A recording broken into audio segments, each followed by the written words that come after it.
Bea, how are you, sweetie?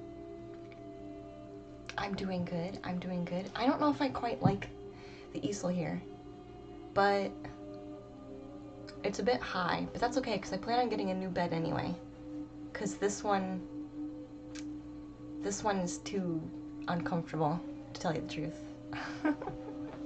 So I do plan on getting a new bed anyway, which will bring it down quite a bit.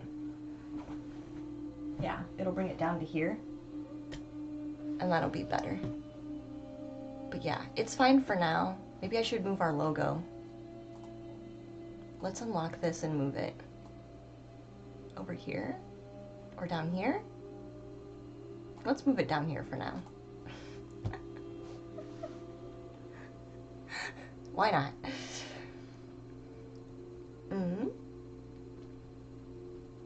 I'm doing good, Pega. Thank you so much for asking. I am. I'm kind of tired. Like, I stayed up, what was it, until 1:11 in the morning yesterday.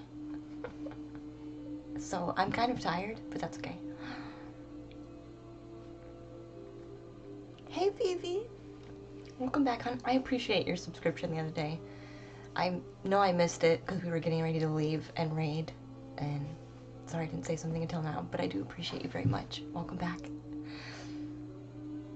It is 5 p.m. in England. Yeah, it is, isn't it? You think it works a little bit better because we can see the painting and you, yeah. Dino's worried though. He says, why is the painting on the bed? It might fall. It doesn't look so stable. No, it's actually really stable. It's actually really stable. I'm not concerned. I'm not concerned. There's only a little bit of the corner not on the bed, which I guess I could ankle it. Now it is. I'm not worried. The hair is such natural vibes. You love it. Thank you so much. I braid my hair a lot. Hey, aka Amanda. Welcome in, dear. Calcor says it's 1:33 a.m. for you right now. For real? Where are you, Calcor? The rest of us are staring at the painting like nervous. It's secure, I swear. I swear it's secure. No worries. But this is most likely the one we're gonna be working on today. For real, you're from Australia. Oh, okay, that makes more sense. Hey, Removing Thunder, welcome back. How are you, honey? I swear it is secure though. But we will be painting today. I'm already getting a bit warm. And I haven't even started yet. I haven't even started painting yet. I'm already a bit warm. But I was cold when I woke up.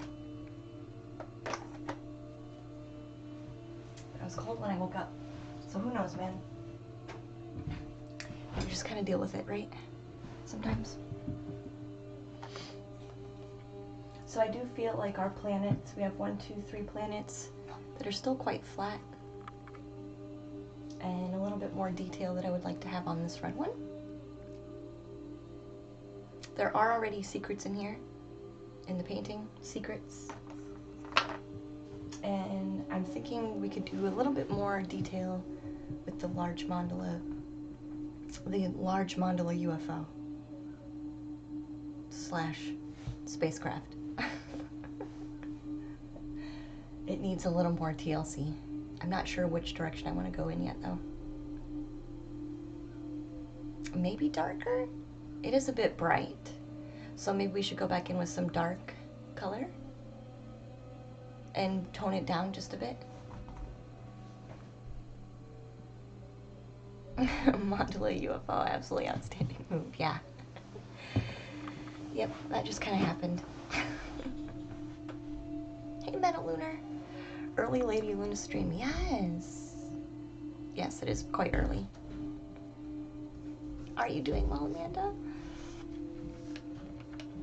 You made affiliate on Monday? Ooh.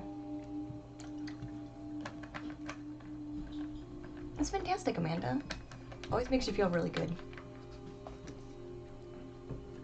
Always makes you feel really good. Do you love the painting? Thank you so much. I'm glad. I like it too. I like it too. There is glow in the dark acrylic paint that we've put in it. So the secrets are already in there, but we will paint some more secrets, I feel. But I did hand painted constellation, multiple, and other symbols kind of in the galaxy, hidden. You can't really see them very well because it's glow in the dark, so you'd have to have a special light to even see it. Ooh, glow in the dark. Yeah. That's how it works.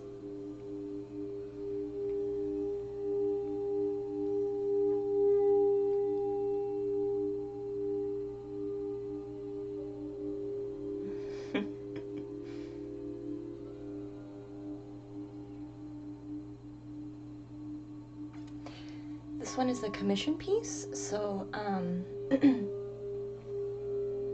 there are certain glow-in-the-dark features I don't share because it's specifically made for someone and those messages are specifically for them. That's how the commission works. But I could show you probably one of these other ones that's already been done. But I used to have a special blue light that I could use quite frequently and switch out, which was kind of nice. The blue light, switching it on and off was nice, especially when we did our dream meditations. I don't really have the blue light anymore. I don't even know if it would fit in our light now, like our light fixture. I don't think it would fit.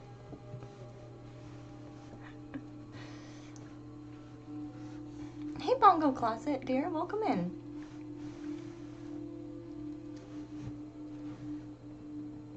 Glad to see you.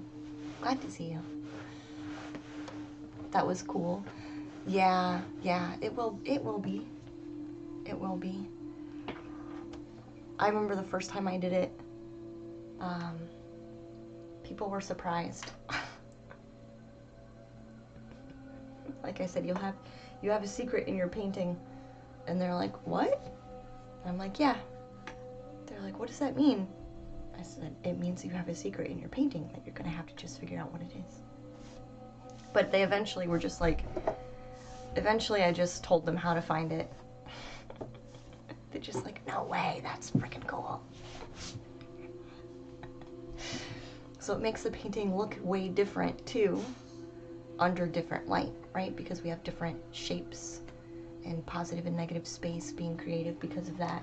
So it does actually look different as well because of that. Like I've had runes painted as kind of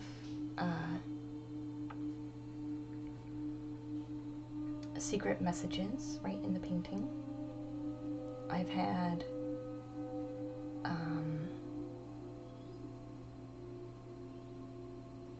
extra beings. Is that a good way to explain it? Yes.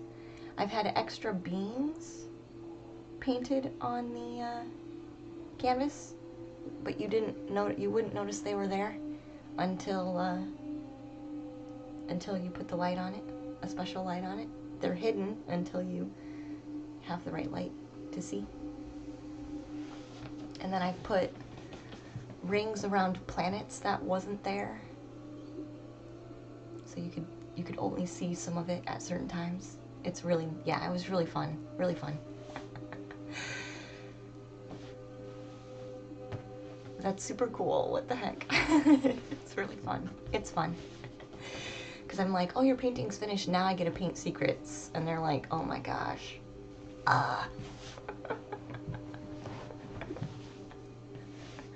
Yeah, so that when you get a commission, I snap photos of for you so you can get updates. If you don't watch the stream, you can get updates that way. Then I kind of tell you that I'm finalizing the painting, and then I go back through and do some secrets. What kind of stuff do I paint, Xander? Welcome in, honey. Like, I don't know, I paint lots of things. Like the butterflies up on the wall. I painted the butterfly up on the wall. There's an orange painting here I've painted, which you can't see very well. I have actually quite a few. I've been painting consistently, I've been painting for a year, a little over a year now. A little over a year would be fairly accurate.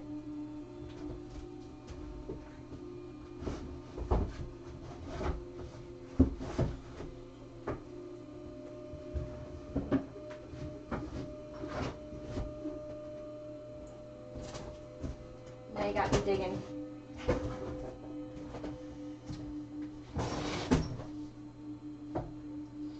These are not all of the paintings I've done, but these are some paintings that are not hanging up right now.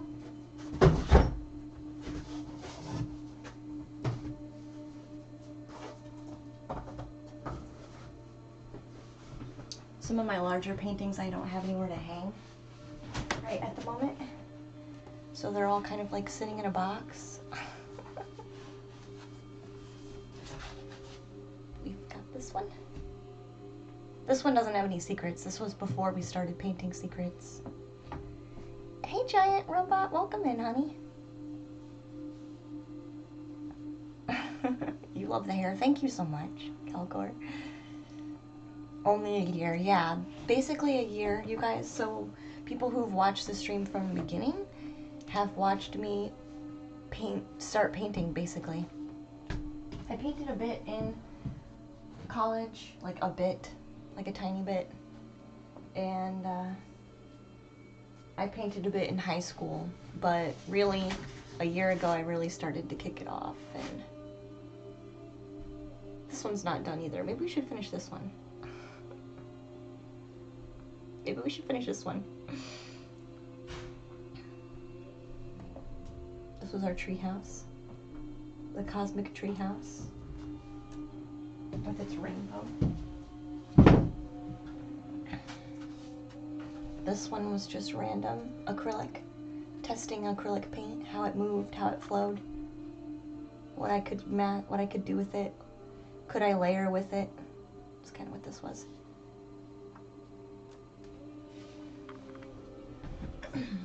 One of the earlier paintings. This is watercolor on canvas.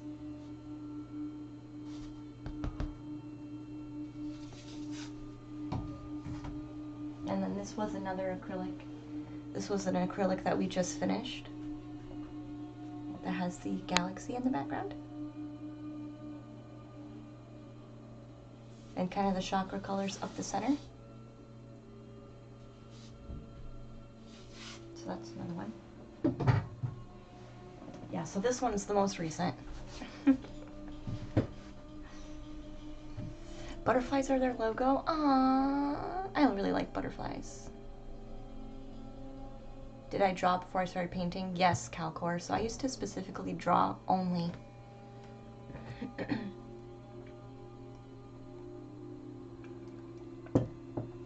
And now I don't draw at all. Like, none of the paintings are planned out beforehand. None of the paintings are sketched. None of them are pre-planned. We just throw paint down and see what happens. So it's always a surprise. Though if the painting had a secret, what do you think it would be? This one? This was actually, the monarch painting was when I actually was seeing a lot of monarchs. Was when this one came out.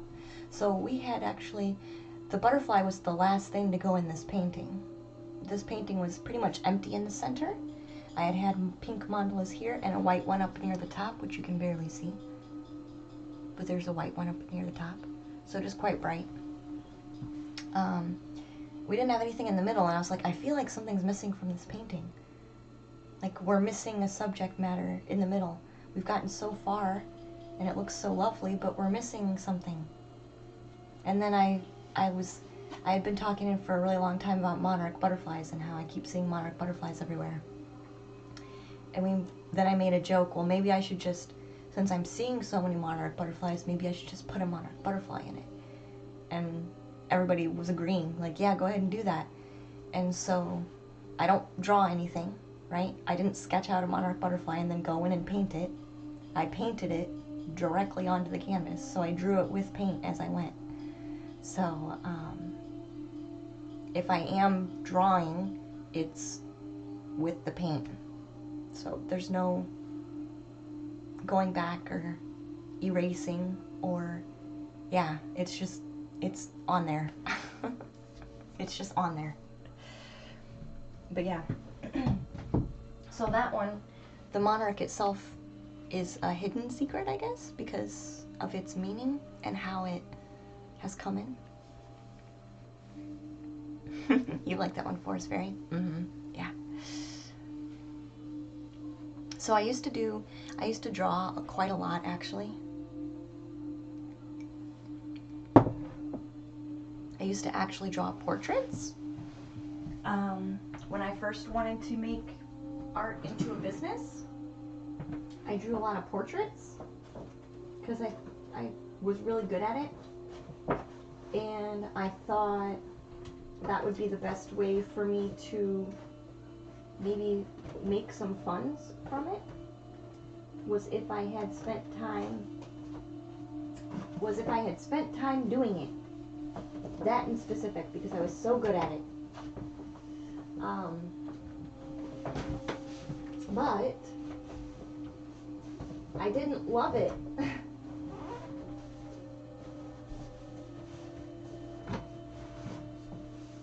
I'm trying to get one out for you.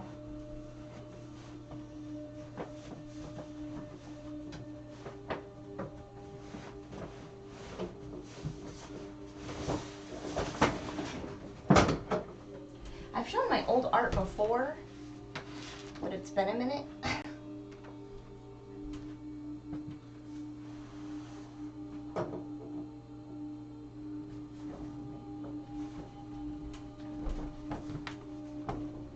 So this was back when I did portraits.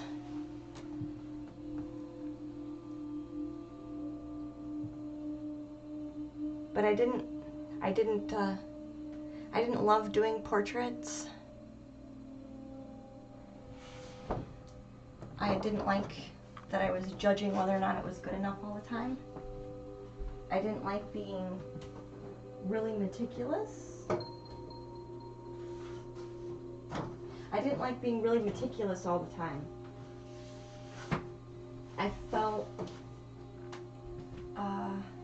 honestly felt restricted. I honestly felt restricted. So I didn't want to do it anymore, to tell you the truth. So then I tried figuring out, okay, well, how do I do something that allows me some freedom from judgment and allows me to still really enjoy detail work without being really particular.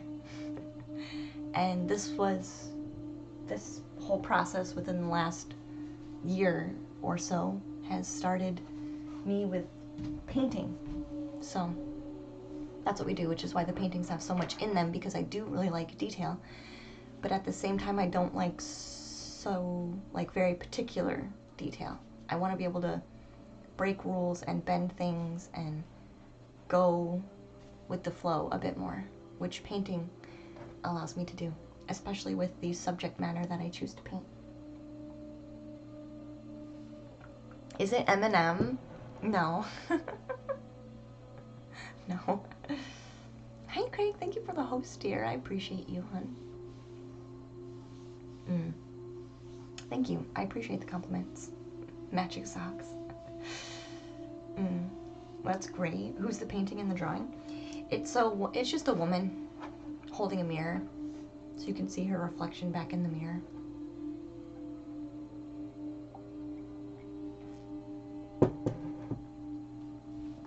It's so great it worked out for you. More like molding it into place. Kind of, Calcora, yeah.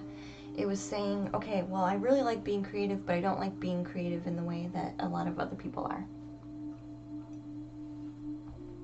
I want to have more fluidity in what I'm creating, right?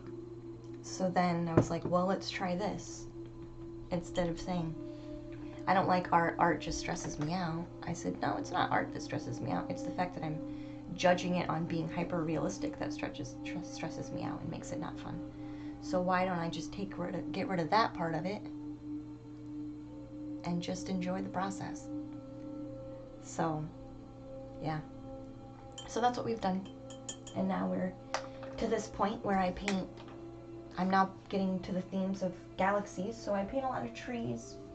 I paint a lot of nature. I started moving into more space themes recently, which is where this one's at now, so. You want your art to be unique. Exactly, Xander, yeah.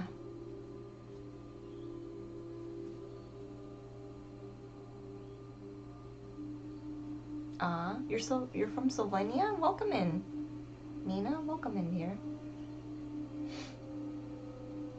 You go to Twitch to find every day to find new people? I'm sure you find lots of people then. Very self-aware. What am I trying to express? So this one in particular is for a commission. So it's all the paintings that are commissioned are specifically made with that person in mind. So I usually meditate for a while on concepts for the person. So they pay for a commission. I do some meditation.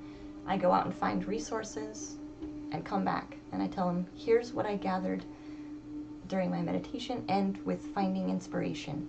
Here's a overall concept of what I'm gathering, the direction of the painting is going to go in. It's not visually specific because that's not how it works, but I do give them an idea of what direction the painting I feel is going to go in. And then I give them updates from there. So.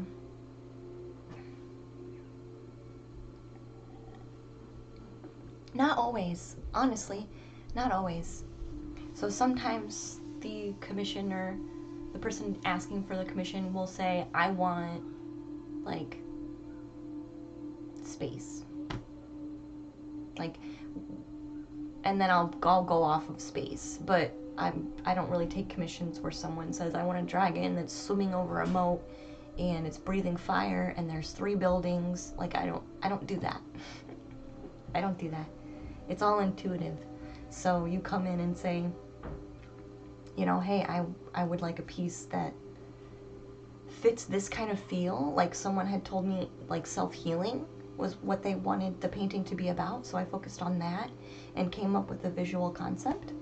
And then it morphed as things kind of went on, right? But I brought them up to date with that process. So it's kind of like that a little bit.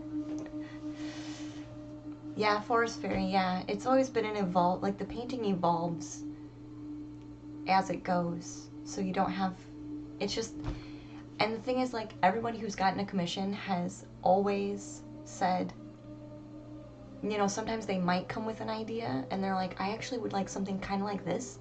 But by the time they see me start the painting, they're like, never mind, just do what you want. Just do what you want. Like, I've had people where I'm like, I know we said you would add something like this in the painting earlier. I'm feeling like maybe this direction, I want to still add that in there, but we're going to have to figure out how to make this work with this. And they're like, you know what? I trust you 100%. I've watched you work on the painting. Just do your thing. Like, I have not had anybody come back and say, oh my God, I freaking hate the painting. I've never had anyone do that. And it feels weird because you would think people getting a painting that they don't really know what it looks like that feels weird. You know what I mean? It feels weird. But I think it's appropriate, and the right people really appreciate that, right? I have Giant, yeah. Yeah, that was for somebody very special. I don't do portraits anymore though. I broke the rules for that one person. You really want a painting with long hair, Calcor? People have actually received my hair with a painting, so it's not unusual.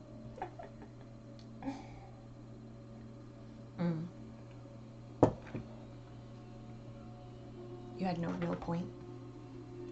Oh, real input? But I chose that. Exactly. Yeah, exactly. And that's the thing, like most people, you're not the only one, Forest Fairy, who's gotten a commission and been like, you know what? I just do it. I don't really have any input. You're not the only one. Like some people will say, I have a general idea of something that would be cool. But then by the time we get so far into it, they just are just like, actually, just do your thing.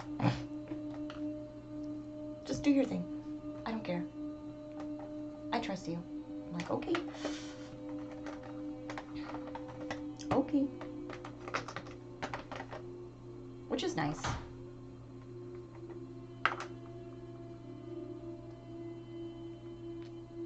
Sometimes we have too much choice, it's overwhelming. Yeah. Mm-hmm. Yeah, sometimes. Yeah, sometimes. Like the recent painting commission that I'm still gathering some resources for, that we're going to be working on after this one. That one, they want me to do a read of their energy and put it on the canvas. So that one's going to be really interesting. That one's going to be real interesting. I have done paintings of crystals, yeah. Yep.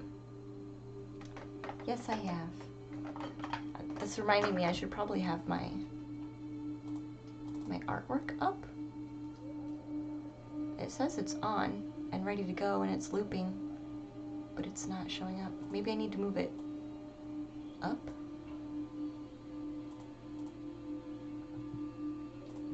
I don't know why it's not working. Maybe I have to make another one. Who knows, right? Who knows?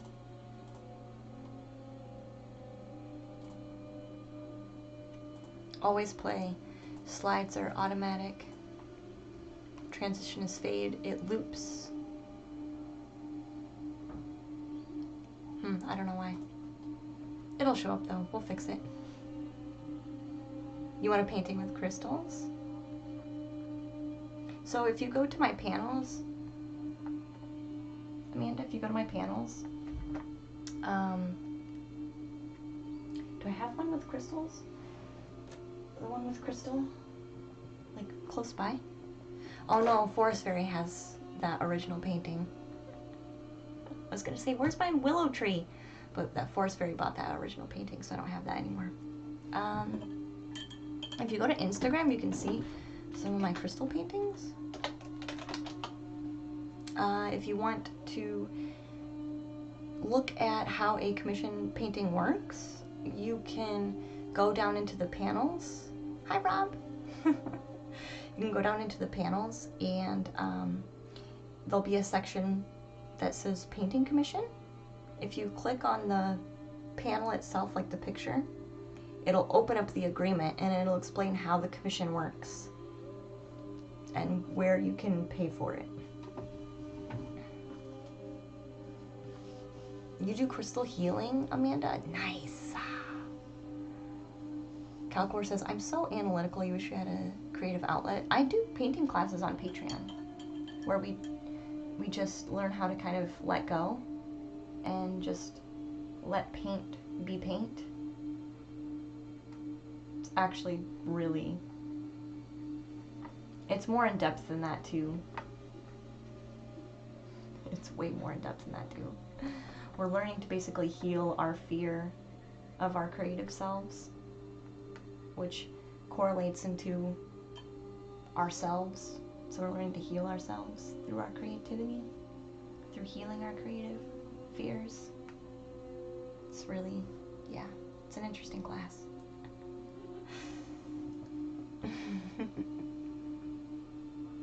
The stream has you mega chill. I'm glad. I'm glad it does.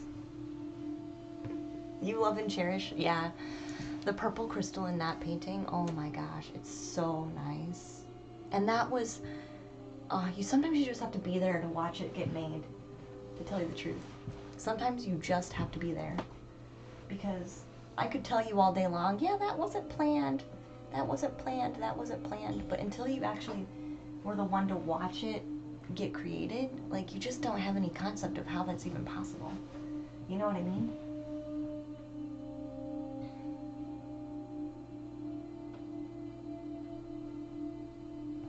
Like, you just don't.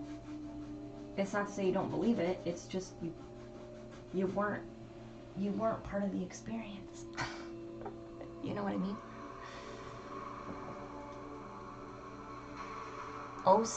Oh, Sarah? Welcome to the treehouse.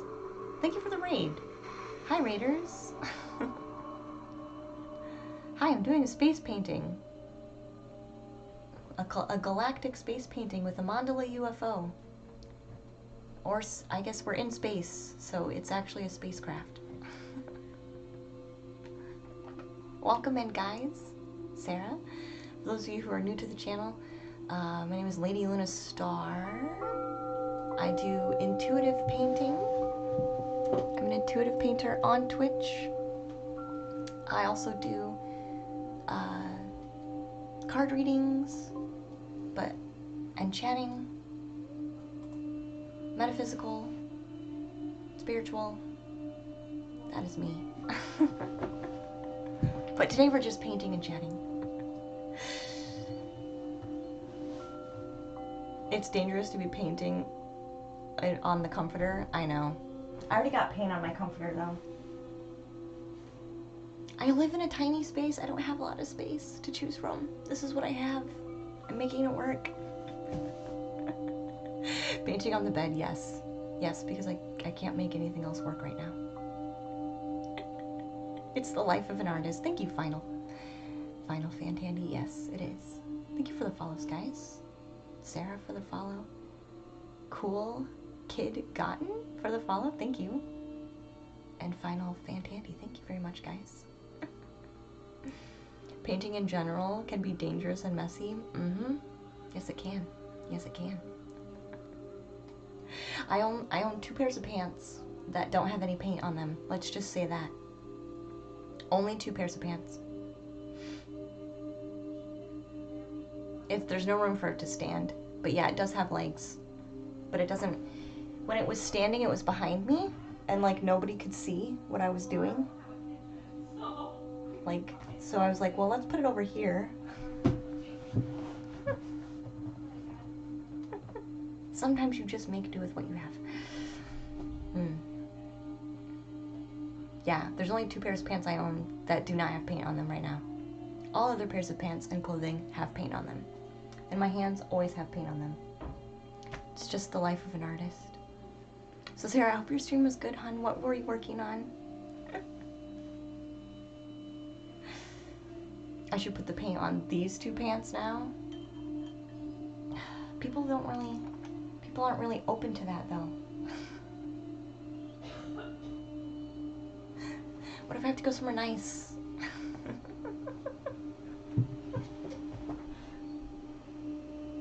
Because believe it or not, I do know how to dress up if necessary. I know how to dress up. But I can't dress up to the fullest extent if I freaking have paint on everything. You were doing abstract paintings with alcohol inks? Oh, I've heard of alcohol inks. I've heard of that. Did you like the alcohol inks? Have you used them before?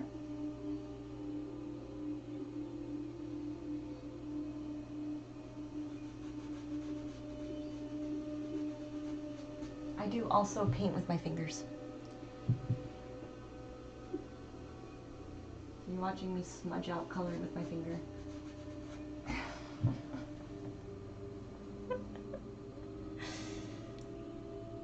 Do I think I'll get the old setup back? Not here. Not in this room.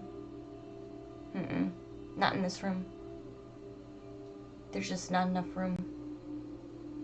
We have to remember I had a 3-bedroom home that I confined and condensed down into 1 bedroom. So, yeah, no, not in this room. No. Did you really, Forest Fairy? Aw. I should take over the man cave? No! How rude!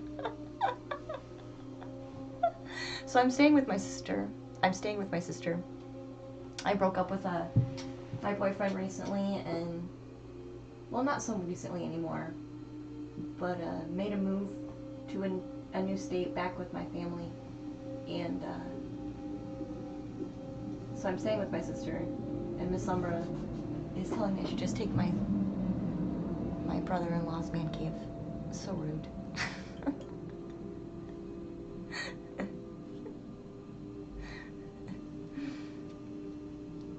Is it Marie Kondo time? Finger's the best way to blend, in my opinion. I agree. It makes it soft, and people can't tell how you did it because they're like, it doesn't look like a brush stroke. How did you do that? And they'll be like, no, you didn't. Yeah, I did. Yep. Sisters before misters. Wow. I thought about going outside while it's nice out. But that'd have to be from the phone, and I don't know how well that would work. It was abstract, though. I like abstract paintings. Abstract paintings can be quite, you know, freeing. I was just talking about before the raid, Sarah, that sometimes what I wanted to create was just for the sake of creating, and I didn't want to judge it on being hyper-realistic. So I find that interesting, that you were doing abstract paintings.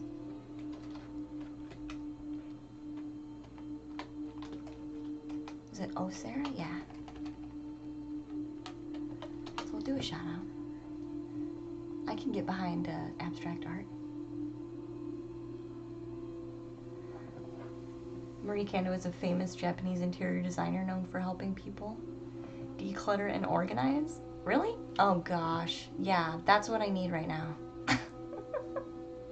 Need to get rid of some stuff. Hi Nerdmeister, welcome in, sweetie. She's awesome.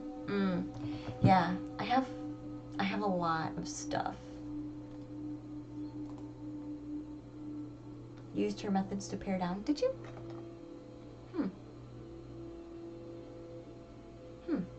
And the thing is, not all of my drawers are even being used now. Currently.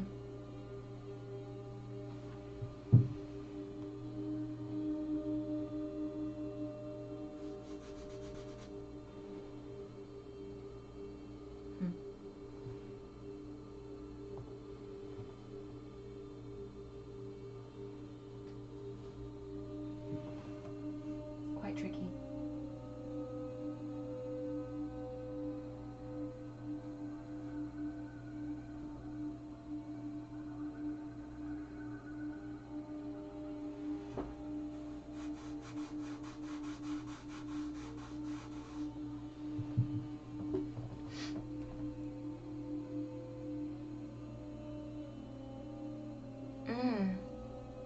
She's known for her idea that you should get rid of stuff that does not spark joy. Yeah. Yeah. I have boxes already. So after moving, I have boxes that are ready for me to get rid of.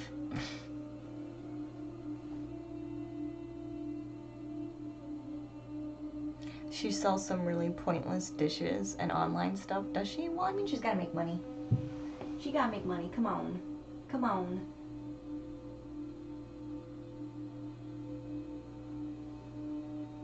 Everybody has to make money.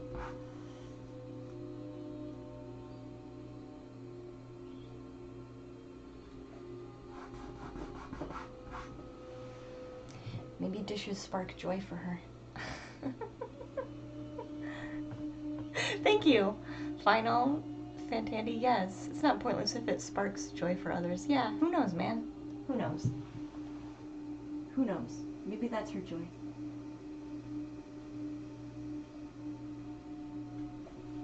Fancy dishes. Could be.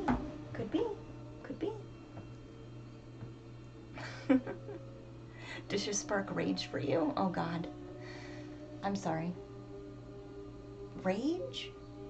Do you really hate cooking that much? I like cooking. I think breakfast is my favorite to cook though. Breakfast is definitely my favorite to cook. Tried minimalizing in college when you first heard of tiny house living? Your motto is that if you don't know that you had it until you looked at it, you should get rid of it. Yeah, I'm the same way. My motto is if I haven't touched it in like 3 months, I probably actually don't need it. Like I was just telling someone the other day that my childhood is condensed into a backpack. Like, I went through all of my childhood stuff when my mom was moving, and I said, what are the items I want to keep from my childhood and take with me? But I don't want to take it all because that's ridiculous. And I condensed it all into one single backpack. So my childhood is contained within a backpack. I think that that's enough. You know what I mean? I think that's enough. Yeah, all of my crystals spark joy. Honestly, the thing I have the most is, I mean, look at the curio. Look at the curio. Look at the freaking curio. It is packed full of knickknacks, crystals, books. And then there's this jewelry stand that's full of that stuff too. And an infuser. And then you can't see it, but my dresser is the same way. It's got a fountain, crystals, salt lamps, more crystals. It's everywhere. It's everywhere. And on top of my stuff, it's like that everywhere. You can't even see the top. It's not even just that, it's the top too. And the cat tower, you can see the cat tower a bit too. So it's got all the books and paintings and stuff, even on top of it. Kind of crazy to think about. Kind of crazy to think about. But again, I went from a 3-bedroom house to a bedroom. So this is way more crowded, like, than I would normally be comfortable with it being. Hi, Mewtwo. Welcome in, dear. I have a sword. A sword? Did you see a sword? I don't think so. No. Maybe you're thinking of the peacock feathers? Maybe you're thinking of the peacock feathers? Sarah, thank you so much for those bits, honey. It's cozy. Thank you, Giant. It's cozy for what we have now, right? What I currently have available to me, so I'm going to move this over here. There's just no good spot for this logo today. Thank you for the bits, Sarah. I appreciate you, dear. Yeah, it's cozy for what I currently have available to me, right?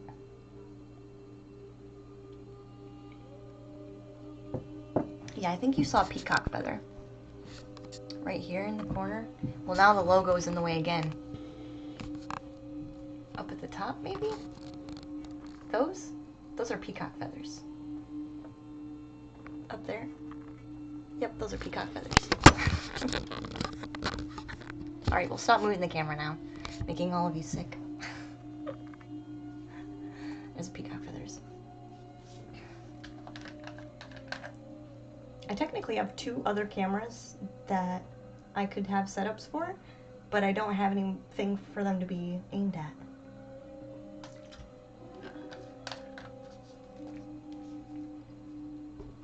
I'm trying to think of a way. Hi, Wheel. Hey, sweetie, welcome in, dear. Unless I was able to...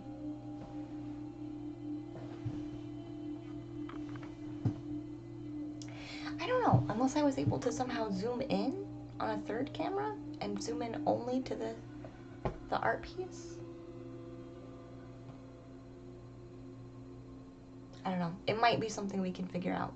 Because if I have a 2nd web camera up here, I don't know. That might be a solution. We'll put that on the list of things to investigate. Can we make this work? Because I do have extra cameras that aren't being used right now because I don't have any. I haven't figured out a good place for them.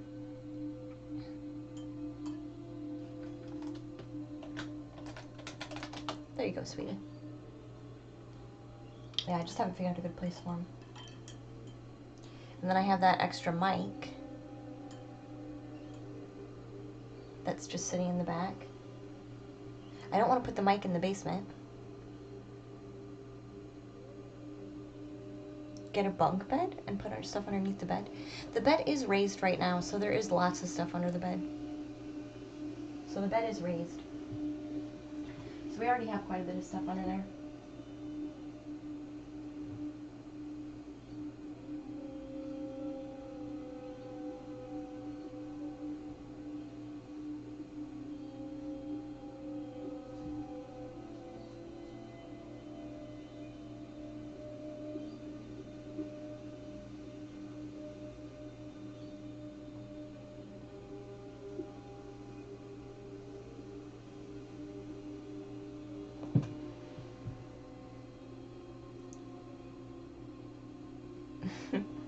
Yeah, I specifically bought bed risers to lift the bed up off the floor so I could fit more stuff under it.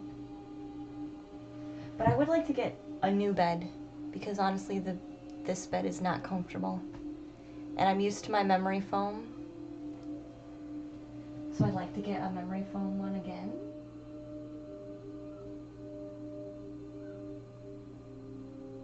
I let my boyfriend keep the memory foam. I didn't want to take his bed to sleep in when there was a bed here for me to sleep in. I didn't want to take it.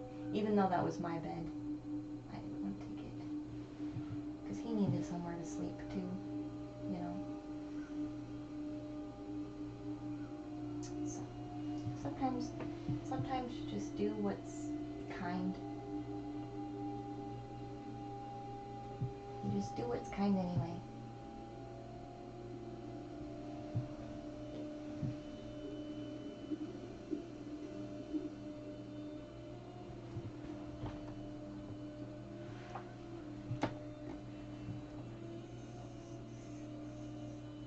Wait, you didn't want to leave him and take his bed? No. No. And yeah, I guess for those of you who don't know me,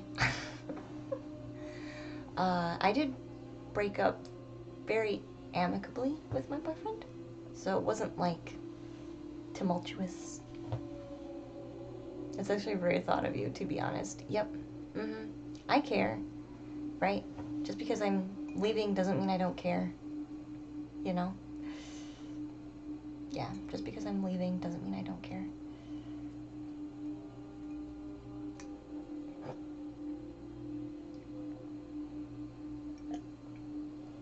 In fact, it's more like because I do care is why I'm leaving, which sometimes is really confusing. Yeah, You could say that, Mew. You could say that.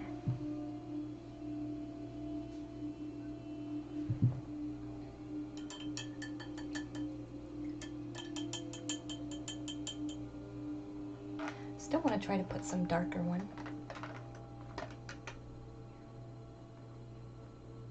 A bedroom, a rent bedroom.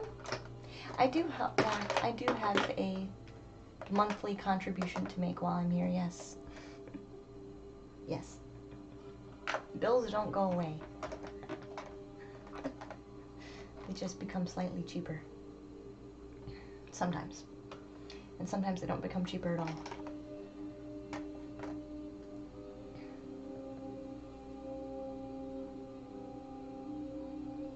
I always sent him to buy me weird American drinks, you know? Kombucha.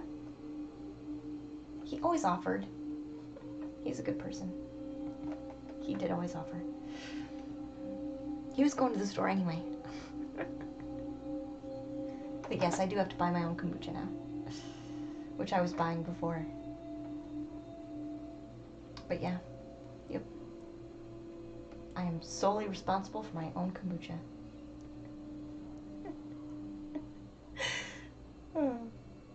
I love kombucha.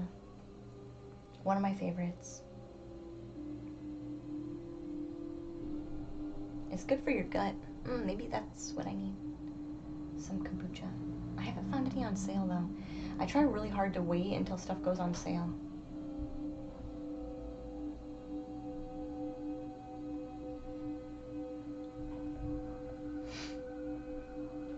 Your wife drinks them all the time, Final? Does she really? They're delicious. You're being cheeky, Dino. Yes.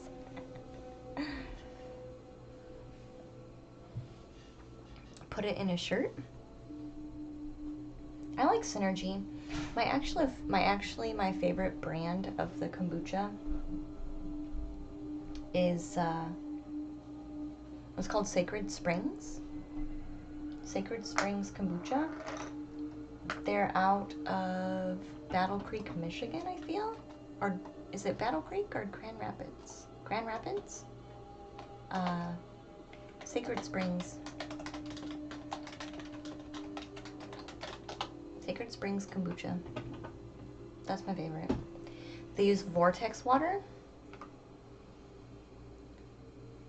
Oh, I wonder how I would feel if I drank it now. When I drank that kombucha, I actually felt lighter. Like, I don't know how to explain it. Like, that kombucha was really pricey, but I always felt like $1 million after I was done drinking it.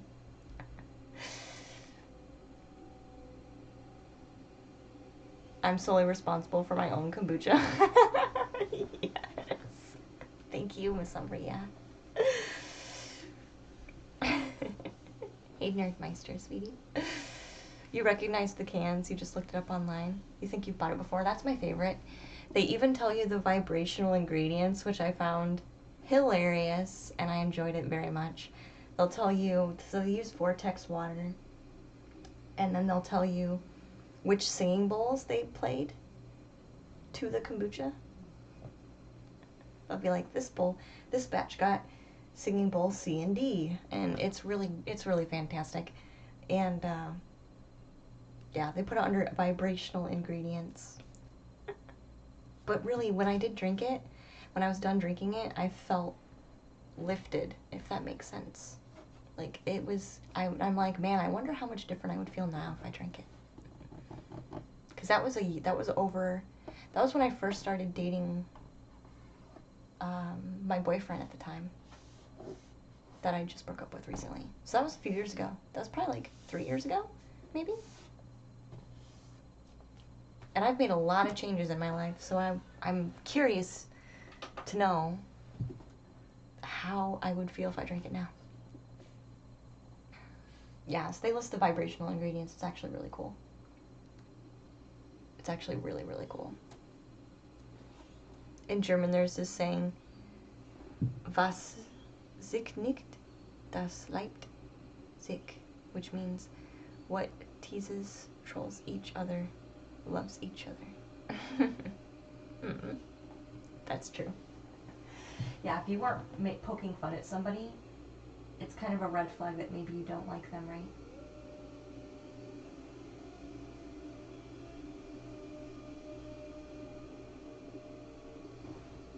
I could see that. I could see that.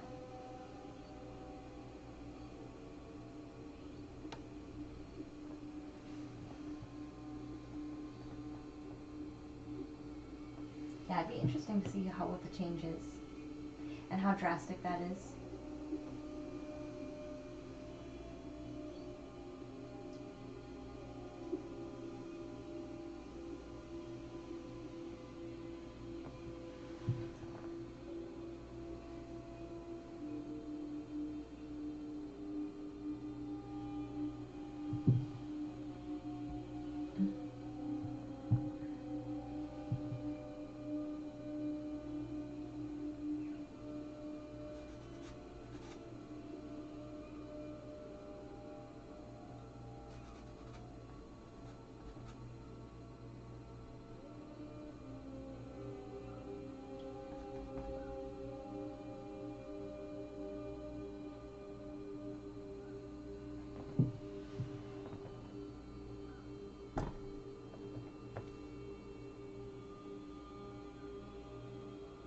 Would I move to a place with a waterfall? Hey, Cosmic, welcome in. Jam, man. Hey. Would I move to a place with a waterfall? I could live anywhere, honestly, to tell you the truth. So yeah, I probably would. I don't really have... I could be living anywhere and be happy.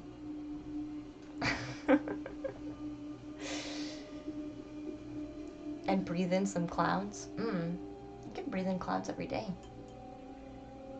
When it's foggy out, technically when it's foggy, you can breathe in some clouds.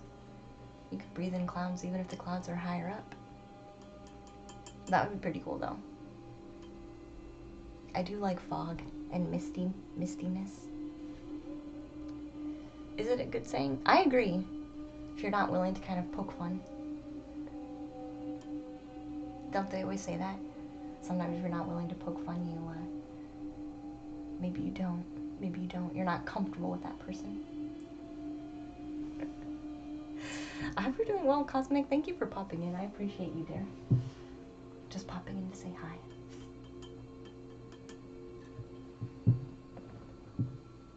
You're back. Cool.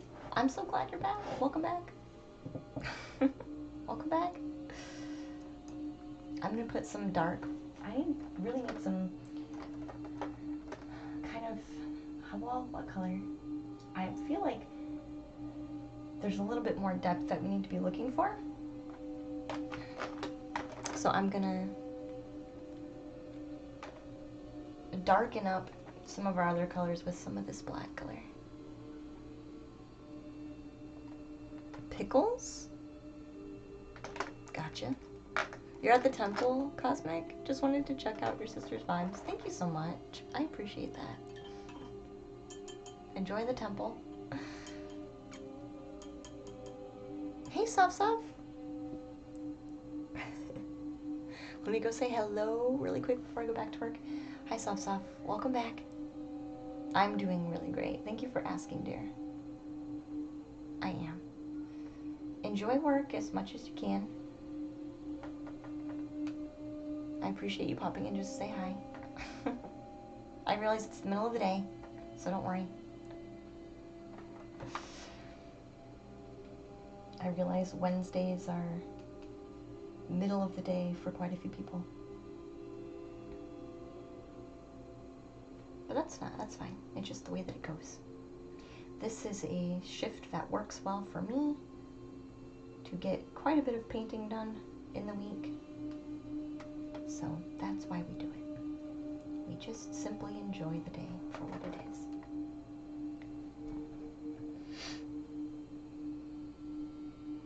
Soft, you look amazing. Glad you're doing good. Thank you so much for your kind compliment. I am doing good though. Thank you.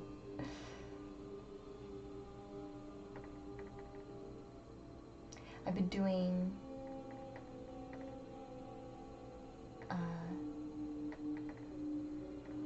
consistent, let's use that word because that word is very important to use. Consistent, daily self-care. Consistent. So I take care of every part of my body every day. I've not done my Qigong yet today though.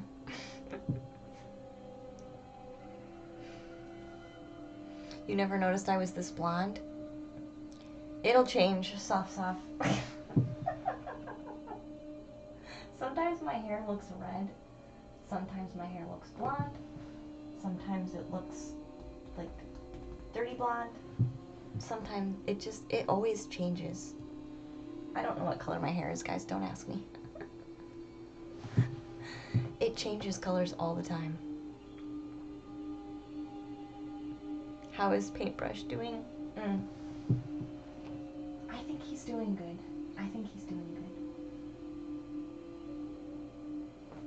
Paintbrush is currently doing his own thing.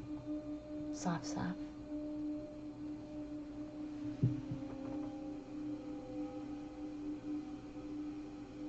Like I moved, we're in a new setup, and I moved back to my hometown.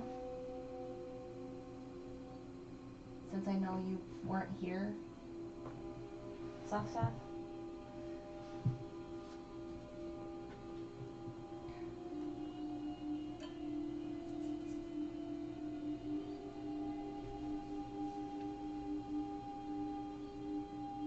No, he hasn't lost anybody other than me. We broke up. Soft. Your hair always looks awesome though. Thank you. I'm glad you think so. But you love it. You do need more self-care, Calcor. It's just little things you can do every day to start out with. So like waking up, first thing we do. Stretch. Stretching first thing in the morning. While you're in bed, you don't even have to get out of bed yet if you don't want to. Just do some stretches. Maybe think about a goal for the day. Like, what is the one thing we want to get done today? Out of all things.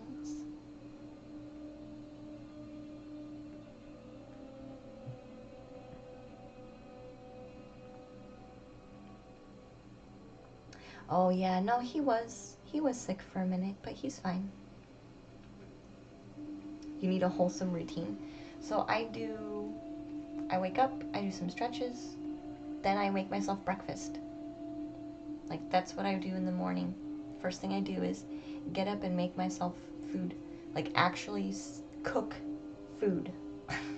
Like, actual food. So I get up, I stretch, and I go make some food. Like, actual food. I go cook. Because then, once I'm finished cooking, I've accomplished something. Plus, it's part of my self-care. Like, I've created a meal for myself first thing in the morning. So I've accomplished something. Because it's a really awesome, it's like a feast. I like make myself a feast in the morning.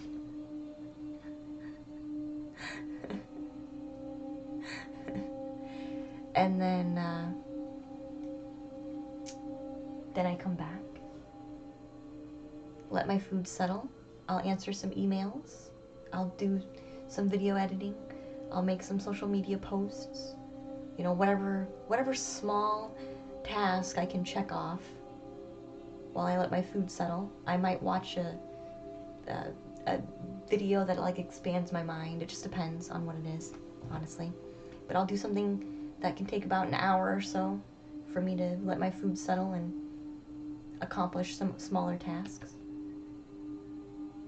And then after that, I'll do my Qigong or my morning exercise. And Qigong's really gentle. It's basically you tapping into your own energy and how to use that and move it. And I've gotten to the point now where I do that enough, I actually feel everything aligning. Like, I feel everything activating and aligning when I do it. And then after that, usually it's almost time to go for a walk or do some meditation or stream, depending on what's going on. So that's usually what happens. And then at the end of the evening, it's another time to like wind down, do some writing, reflection. Usually I'll do another meditation before bed, and then I'll just go to bed. So yeah, it just depends. And then of course in between all of that is like work and streaming and things like that. So I think the meal, creating yourself a meal in the morning is part of getting productive, because then you've accomplished something straight off first thing in the morning. You can't say, oh, I didn't do anything today. No, you made yourself a feast in the morning and you enjoyed it. So you did do something already. And then while you're enjoying your meal, if you're somebody who, you know, wants to get right into it, you could do it that way, or you can just sit and enjoy your meal for a minute.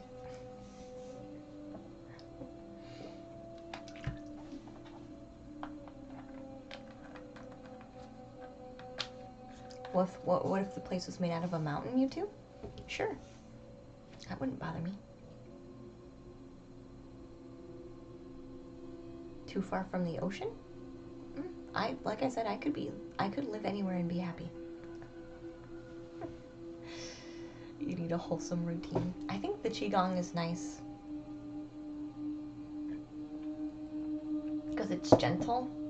It's gentle, so it's not like traditional working out where you do like tons of cardio and you make yourself sweat and then you feel tired. You know, it's not like that. It's gentle. So I actually feel better. But it also isn't quite enough, which is why I usually go on a walk sometime after that. Am I on the Michael Phelps diet? No. No. I'm on the I don't eat animals diet. Except for eggs. I do have eggs.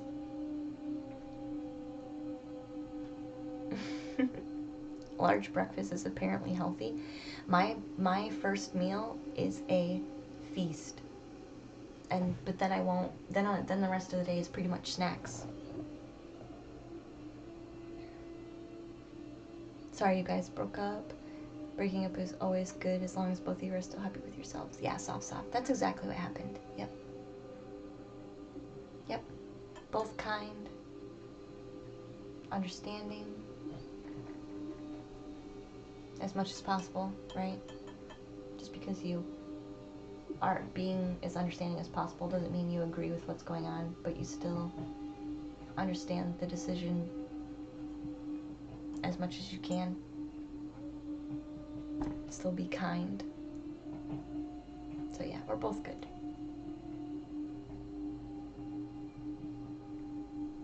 So no Xannies for breakfast? No, Jimmy. No. The Xanny would be, I'm so deserving of a feast in the morning, like a king. That's the Xanny. Is realizing you deserve to eat like a flipping king first thing in the morning. That's a Xanny.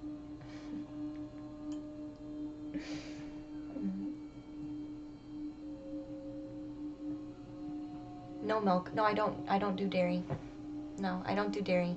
The only animal product I will eat is egg. And I try to do organic eggs that, as far as I'm aware, have been raised in the best way possible to my own awareness. I've always loved eggs, though. Is it for health or compassion? Both, Calcor. It's for both, hon. Soft says, Luna, I can't thank you enough for supporting me and helping me back when things were bad. Aw, you're welcome, Soft. I'll never forget your kindness and help, and all the messages you sent me. I appreciate you so much. You're such a great friend. God bless you. Thank you so much, Soft Soft. Thank you so much. You gotta go back to work. I understand, dear. Much love and have a good day. Thank you, Soft Soft, hun. Exactly, Red. Yes, the metaphysical Zanny. The Zanny you give to yourself. That doesn't cost you a gosh darn thing. You don't need a prescription for this, Zanny. You don't need a prescription. You don't have to go to the doctor. You don't have to pay a bill to go be seen, just to be given a pill. You just simply have to breathe and make yourself a feast in the morning. Savory and sweet. Savory and sweet. Like my breakfast will contain half sweet, like a Xanax, Calcor. It's a slang for Xanax. Yeah. Yeah, it's slang. Yeah.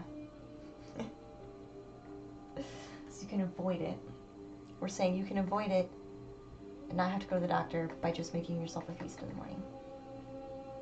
It really does change your whole mood because and if you make food that you enjoy as well, so like I like to have sweet and savory. So for me, I'll have like cinnamon, like with my oatmeal, and that will make it really sweet. The cinnamon does. So that's my sweet. And then I'll have savory too with like the egg or the rice or the bean or, you know, each one of those coming together. So I'm giving myself everything I could want in the meal, the same meal, first thing in the morning. And then everything is kind of satisfied in the morning. So then it just makes you feel better. It just makes you feel better. Whereas you're like, I guess I'll eat this bowl of cereal because it's available. Why don't you just make yourself something that you really want to have in the morning? Instead of doing the go-to thing, because I don't know, I think there's a disassociation with enjoying the first meal of the day.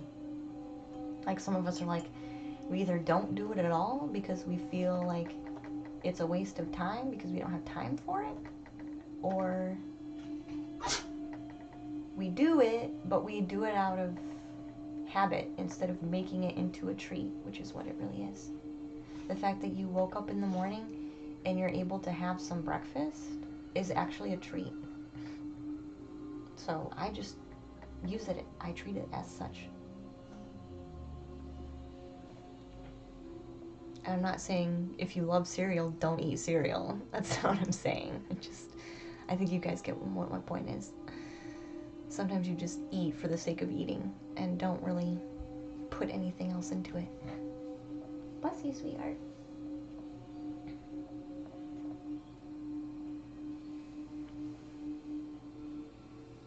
Yeah, such a positive attitude for the morning. You used to go take and go eat at your favorite places, Jimmy? What's MDMA? Calcor likes blueberries with walnuts. Me too. I love blueberry. I do. I really actually do love blueberry. Like a lot.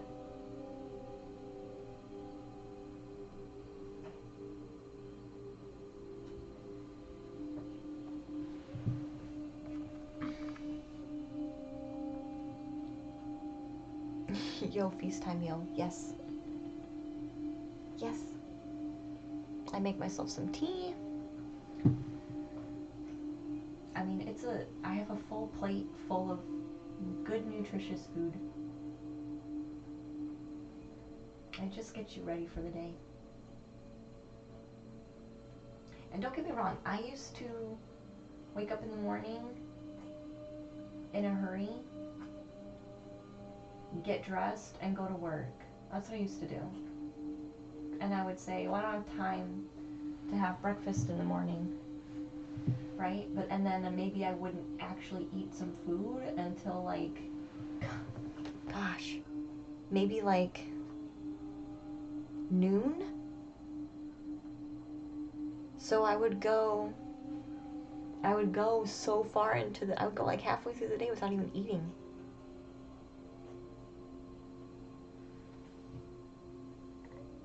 Because I was in a rush and I simply didn't have time to eat in the morning. In a rush, but I had actually like slept until the very last second.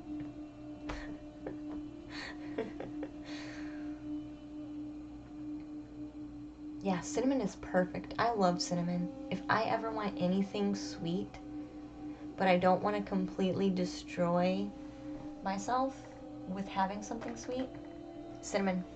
I just add cinnamon. A crap ton of cinnamon. I add a lot of cinnamon.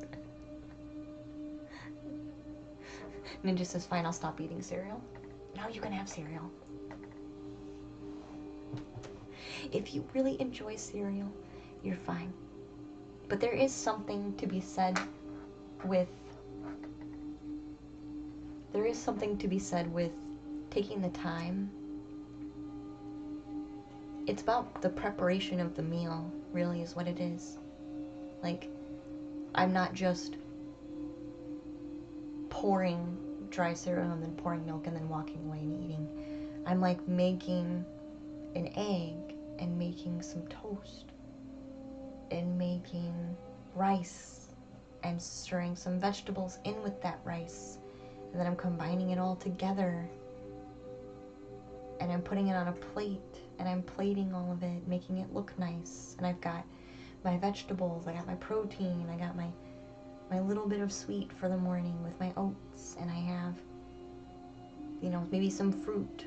Like I just grabbed a nectarine for a snack earlier. Maybe I have some fruit. I have it all together on one plate, and now I've done all the work, I've done all the cleanup, and now I'm ready to eat. It's kind of like taking the time to give yourself everything that you'll need, like first thing in the morning, and satisfy some of your sweet tooth, because you might as well take care of that first thing in the day.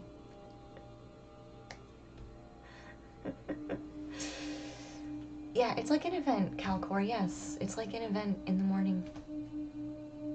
Did someone say cinnamon spoon challenge, Jameen? I could handle it.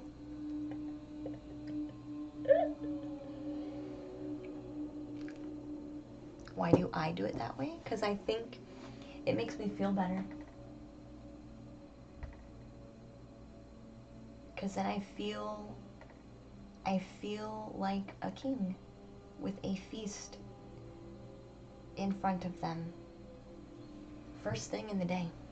First thing in the day. I'm well fed, well nourished, and I have taken care of several needs first thing in the morning. So I already feel accomplished because I've made a massive meal. So my mind can't say, oh gosh, Diana, what did you do today?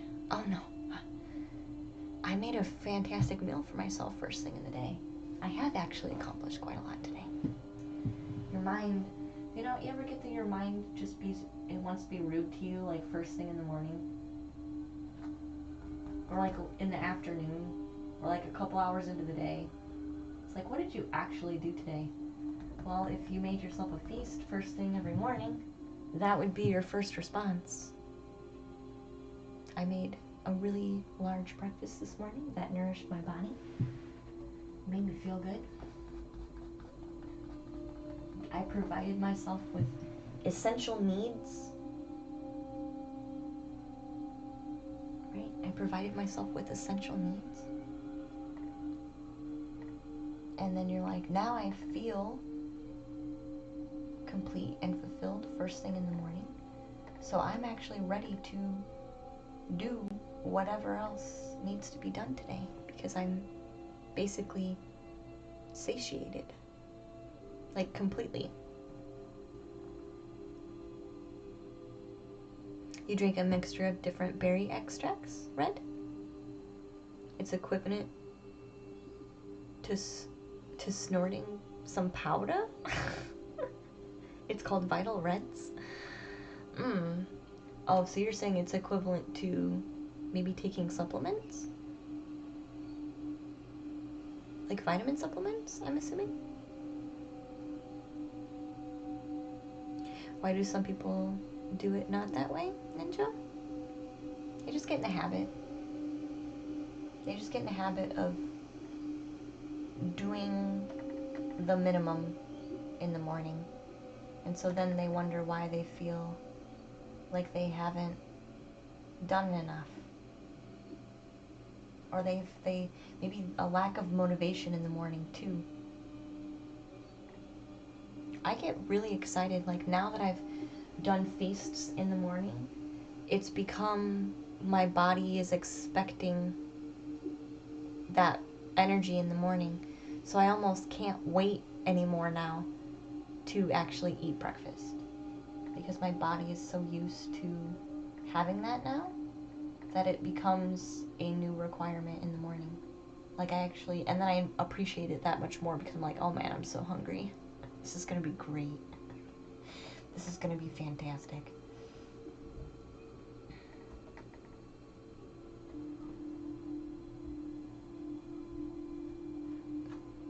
Berry extract. They do all kinds of things. Energy is all I troll. Red, is that true? You tell it what it can and can't do.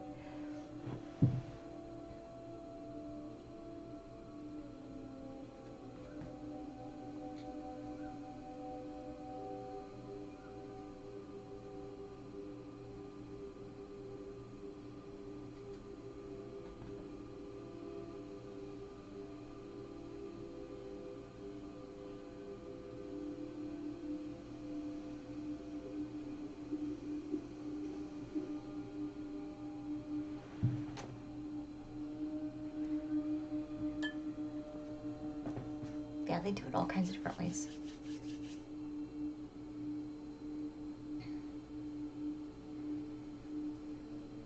Wondering what else we want to do with our planets. They're looking a bit, they stand out a bit more. But the background is quite colorful too. So I have to figure out how I want to make it maybe stand out just a bit more. Do we want to put edges, maybe? A nice clean edge could be helpful. Regardless, I need to make our mandala a bit darker, so I'm going to add quite a bit of water to our black acrylic. And we're going to start basically putting some shadow on our mandala. It's good for all sorts of things, but one of the main reasons you drink it is because it contains polyphenols, which are great for good heart health.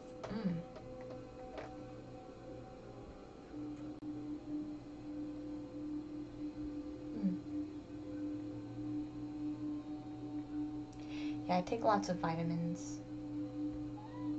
Hi, baby. Yeah, I eat vegetarian and I take whatever vitamins I'm drawn to take. The story of the painting. This one is about space travelers. We have 2 space travelers. And the mandala here at the top is a UFO or a spacecraft. Is basically what it is. Basically.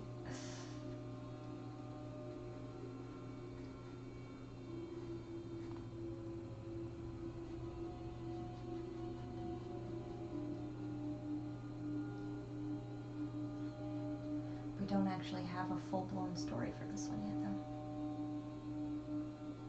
They're on their way to some destination, I feel, right? Because I feel like it looks like they're leaving, right? It looks like they're leaving, so I feel like they're on their way to a destination. what do you guys see? Because really, all of the artwork really can be interpreted by anybody, because it's just created in that way, right? I'm not purposely executing anything in particular. It just kind of happens. Hi, Angel. You like the new setup? Thank you so much. How are you doing, hon? Welcome back. Yeah, this is the setup for now. Because I haven't made any, well, we moved. So I'm kind of working with what I have.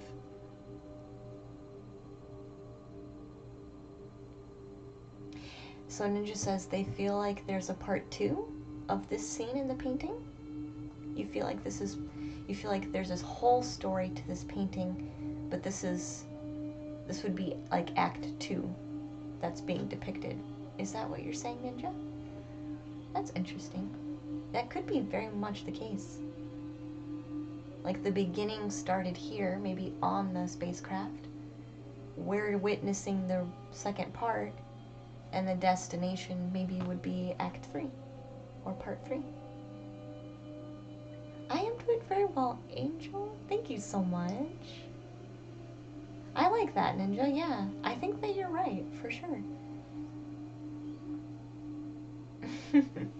For sure, definitely. Yeah, so we're painting on the bed. But that's what we have available to us right now, so we're not complaining about it. We're just enjoying it. And things will adjust and change if they have to later. It's okay though. I am feeling a need to put some shadow down, so that's what I'm doing right now. Because I feel like this mandala stands out maybe a bit too much. I'm just going in now and putting in some shadow, some light shadow. I can definitely see that though, Ninja.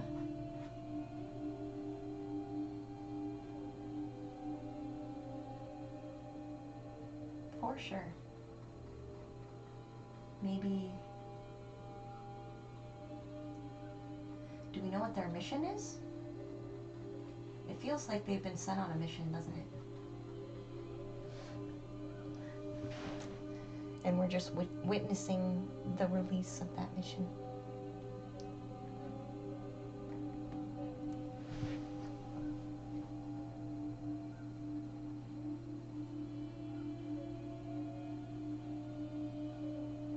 This is also helping the green flash stand out a bit more.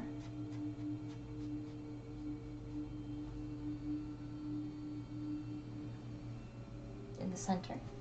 It's helping the green stand out a bit better.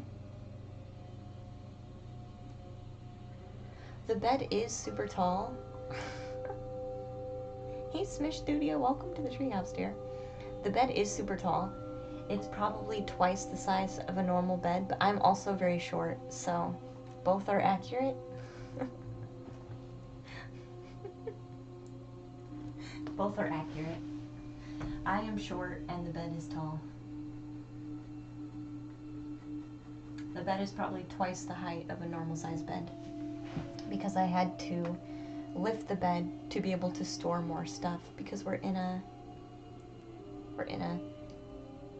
tiny bedroom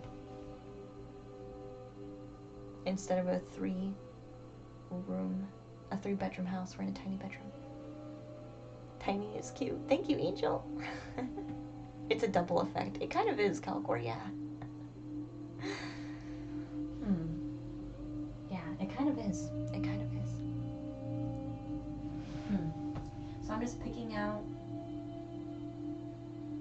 particular places to have shadow now.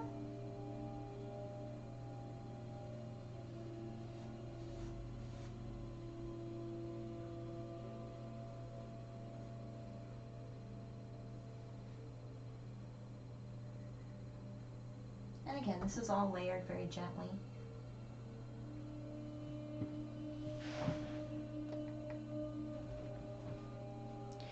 room seems to be well organized. They move in unison, the travelers. Mm-hmm. Yeah, they do.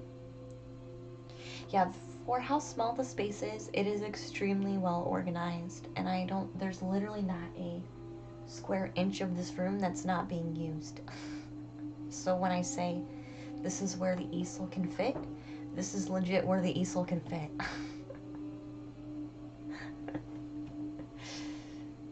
They look like they're on a mission for something. Mm-hmm. I totally agree with you. They do. I totally agree. 100%.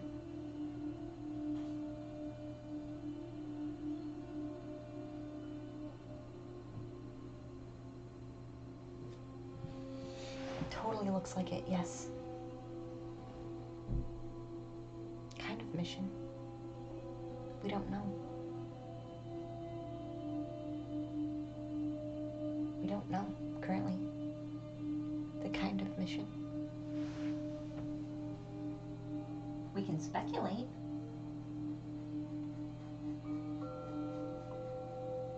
We can speculate, right? The Abstract Creationist. Hey, welcome to the treehouse. Thank you for your follow. Glad to have you. Maybe we find out eventually, though?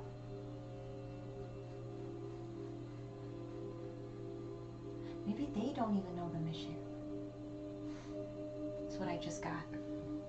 Maybe they don't even know what the mission is. Maybe it's a co-op, like a cooperative mission. You ever sometimes hear of people who have a mission to achieve, but they haven't been told what the objective really is?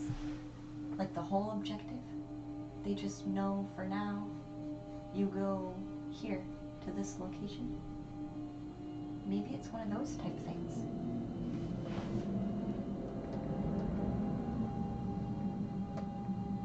Do we feel that would make sense? Hello and thank you. Hi, Abstract. A mission to find their true selves. I think Red's onto something. They probably were made or modified, yet to figure out why, but they haven't figured that out yet. That also makes sense, Ninja. That also makes sense. I think both of you are probably on the right track.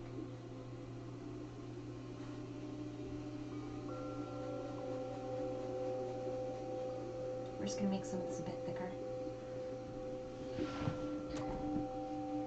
Will Parsley, hey Will, welcome to the treehouse. Glad to have you. Modified. I think it's interesting that you said modified.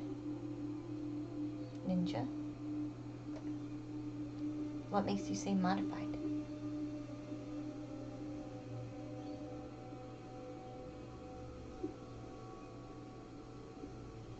Red says they will explore. So we're talking about our travelers. So we're all sharing stories about our thoughts on the travelers. What are the travelers' story? That's what we're doing right now, for those of you who are just popping in. So Red says they will explore a little bit. They did know the thing that they were looking for, which is where they started originally. They did know, but they're exploring what that means. Is that right, Red? Am I paraphrasing you correctly? Maybe the point is the exploration. Maybe that's what you meant, Red.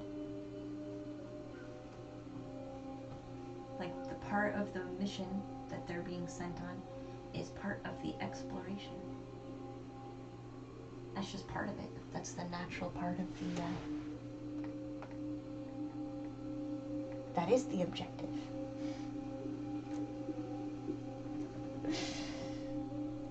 Is the channel points deactivated?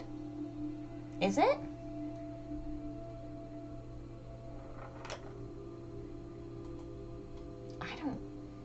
It wasn't last I checked. Hold on, let me go look. Channel points. No, they're active. Viewers can earn channel points. Enable channel points is on. I'll shut it off and turn it back on. But it says it's working.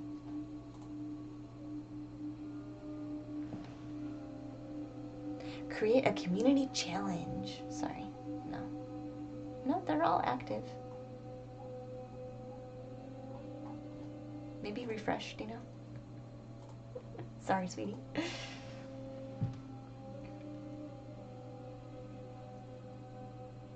Hi, nice room. Hey, Lizgard. You like the stories? This is what we usually do when we get so far into a painting. We start dissecting what the painting means, but the painting means something different to everybody. And but at the same time, sometimes when we have an open discussion about it, we do come to a consensus on, like, yeah, we all agree that we're picking up the same information from the painting. Like, a lot of the time that happens too, so it is pretty fun to have a chat about it. Truthfully.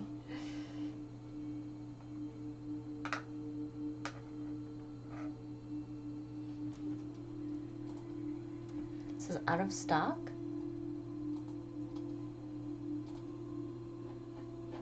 Which one are you trying to do?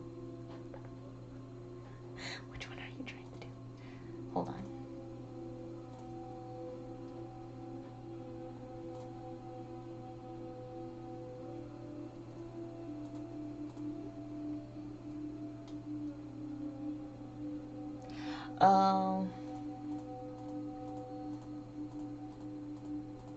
It's because I haven't cleared out the queue from last stream. There we go. Sorry, Dino. What's channel points? You can use Amethyst to charge Amethyst for channel point redemptions. Maybe the real mission is the friends we made along the way. Aww. Calcor, I like that. Maybe the real mission is knowing that on your way to self-discovery and exploration, there's always somebody else who's on the same route with the same mission. Never alone kind of thing. So Ninja says modified to new is like someone who was broken, but scientists found them and fixed them in a bit of kind of like a nutshell. Oh, interesting. Abstract says your artwork is inspiring. You've had an artistic block and I'm trying to find your love for art again. Are you? That happens to all the best of us. I'm an intuitive painter, so I don't ever know. I just throw down paint. I have a very free-form, fluid way of painting. All of my paintings look very different because they are very different and they all carry different energy. But if you ever are here long, you'll notice that we just kind of throw paint down and see what happens. And then sometimes we start going in a very particular direction. That's just how we do painting in the treehouse. This is a painting that's probably about halfway complete, if not 75% complete. So you're kind of further into a painting. But a lot of the time we just do throw down paint and see what happens. So like this one is the beginning of another painting. So it just starts out as chaos. And then we see what we can do with it from there. So this one was a painting we were doing on Patreon with letting go of our fears. So this painting, the initial energy that we were painting is fear. And then the next segment of that class is painting acceptance on top of the fear, like feeding acceptance into the fear. So the next layer of the painting we're going to figure out how to incorporate some type of acceptance. Whatever acceptance feels like and looks like to us as the painter, we're going to be painting into it and on top of it and seeing how that goes. And then we'll work with some incorporation after we do that. Because you do have to make sure your layers, if you want it to look like a complete painting, you have to learn how to incorporate multiple layers together. Especially if when you're first starting, you don't have a game plan.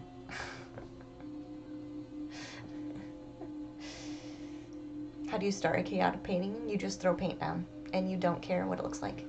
That's how you start a chaotic painting. Maybe they'll try to heal the red planet. Real faux pew? Maybe they will. I like that too.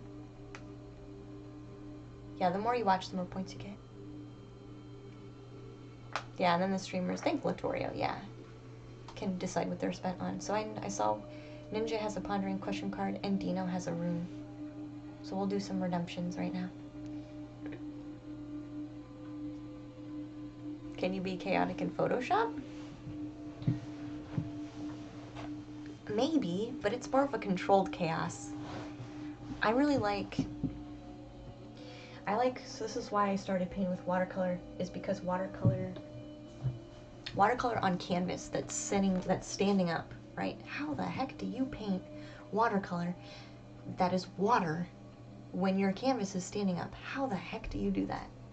You don't care what it looks like and you let the watercolor do what it wants. That's how you do it. So if the watercolor starts dripping, you don't care. You don't care. You can go later and be really particular at another time, but why be particular in the beginning? Why not just get it on the canvas and see what happens? And let the painting kind of tell you what it wants to be, instead of the other way around, you trying to tell the painting what it needs to be. Why don't we just let the painting tell us what it wants to become as it's formulating? Like, I already see a cave. Who sees a cave? With stalactites and stalagmites and some light over here. Who sees the cave? This is just from dripped paint. Tell me you don't see a cave with light at the end of it.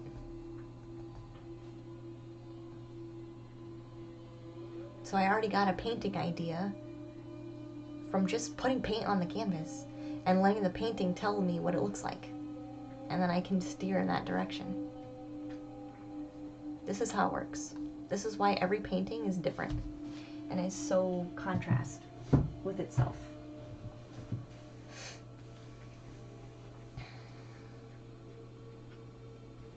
You didn't have a rune in a month? That's okay.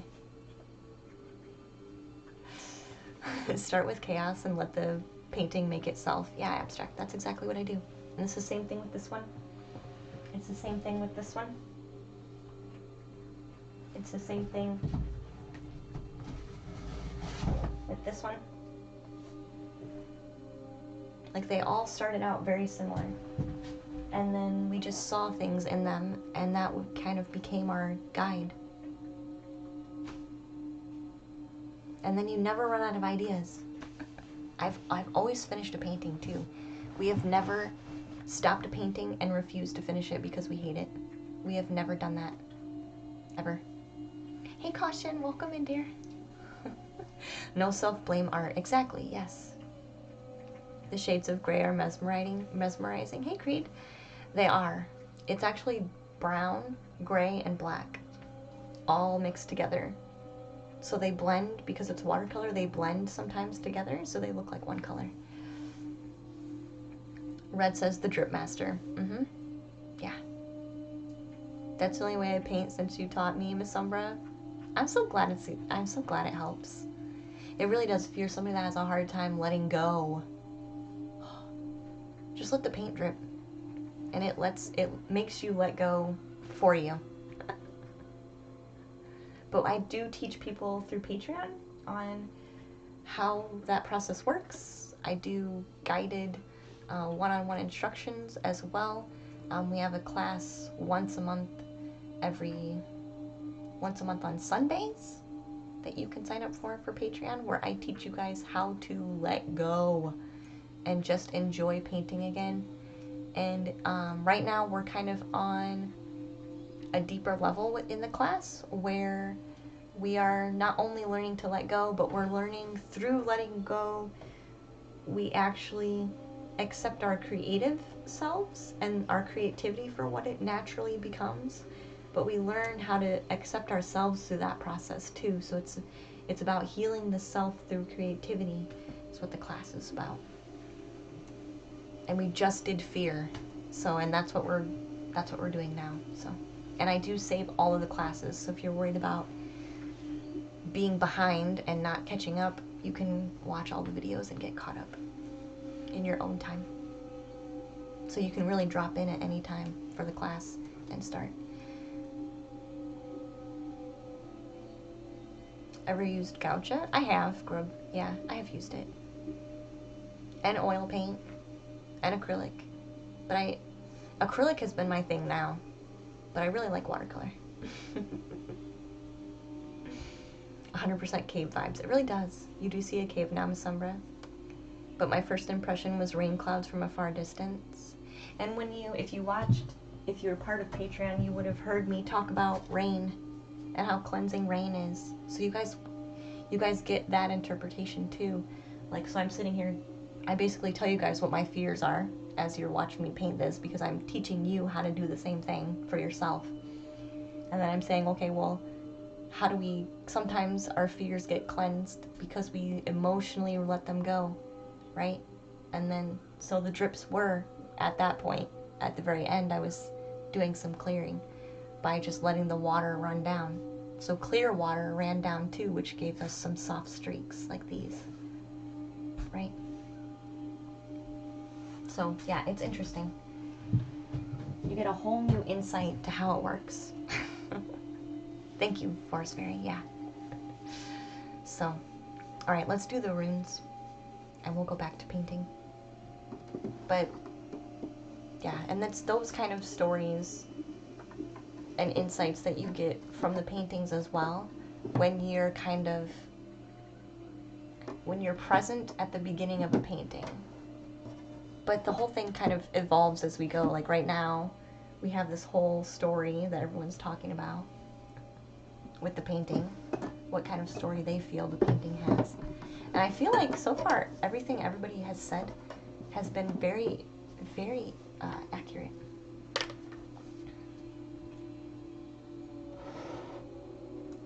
Kind of looks like a raw type of stone, like moonstone maybe?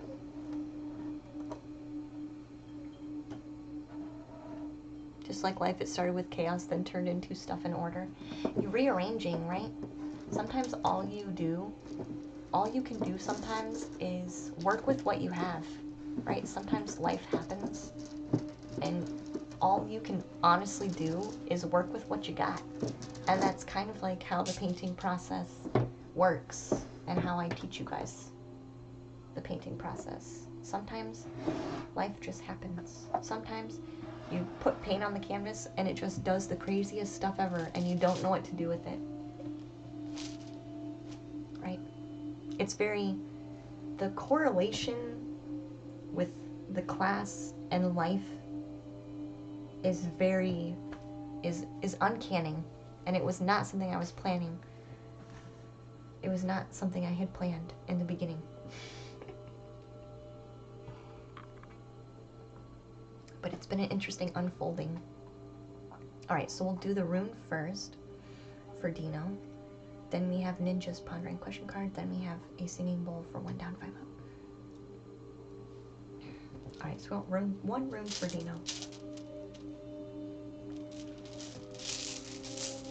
What rune do we want for Dino?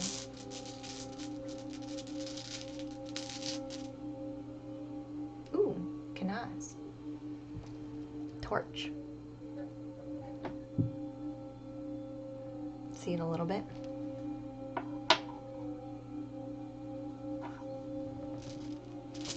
Motivation. Isn't that right? Motivation.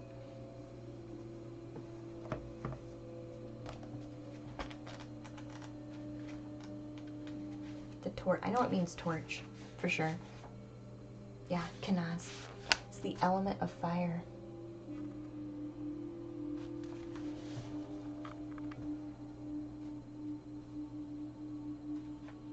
It is a friendly, warm, and controlled flame. That of a torch or a hearth fire. Hey, Rabonin, welcome in, sweetie. This rune represents strength, energy, and power. It's a significator of vigorous good health and strong powers of recuperation.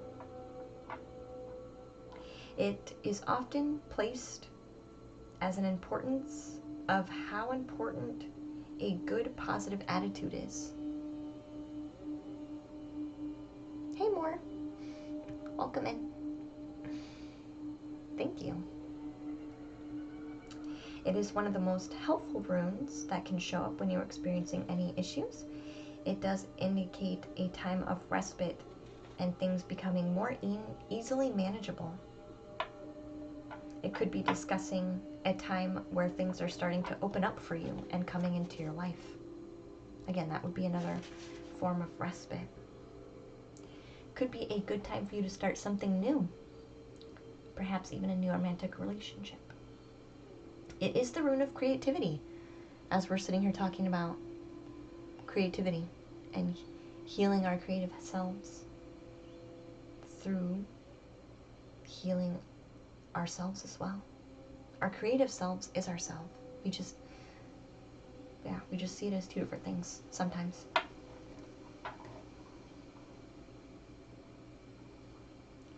Sometimes this can talk about birthing of a new creative venture,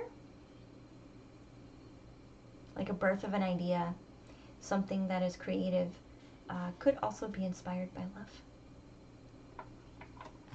So that's what Kenaz is for you. Which I feel is a good one. And the pondering question cards are good too.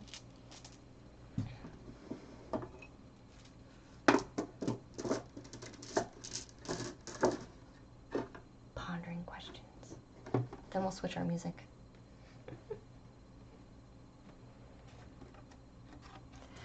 That rune gets drawn quite a bit, do you know? And I do the same thing.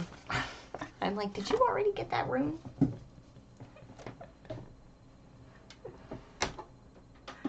Sometimes the same ones get drawn. So this one is for Ninja.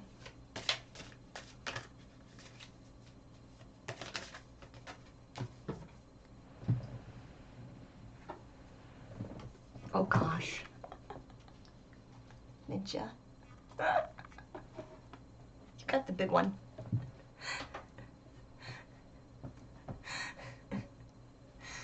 These are not easy questions. These are not easy questions. We've been sitting here talking about what the painting means. Here, let's have a mini conversation really quick. We've been sitting here talking about our painting and the story of our painting. And Ninja, you've had some really good insight on what the painting could be talking about. I feel like this also fits, not just with the story, but with your perspective of the story. Maybe you also understand that you are the past parts of you that needed to be fixed and healed. But you're also the new parts of you through exploration, right? I feel like this ties very closely. I do. What is even self? What is even the self? Latorio, yeah. A part of it all. To tell you the truth, part of it all.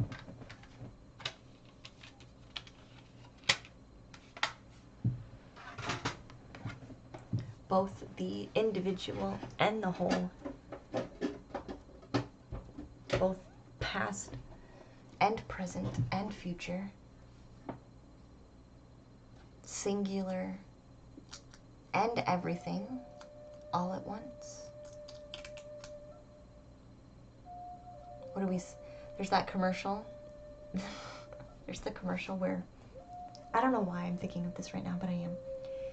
You guys know that commercial where there's this little girl and her family speaking Spanish, and they're all talking about, like, tortilla shells? Like, if they want hard tortilla shells or soft tortilla shells. And she says, why not pick both? And everyone's like, oh my god, that's genius. And they, like, freak out, and they're like, congratulations, yeah, why don't we just use both? It's the same thing. Why do our perspectives have to be this or that? Why can't it just be all of it? Does that make sense?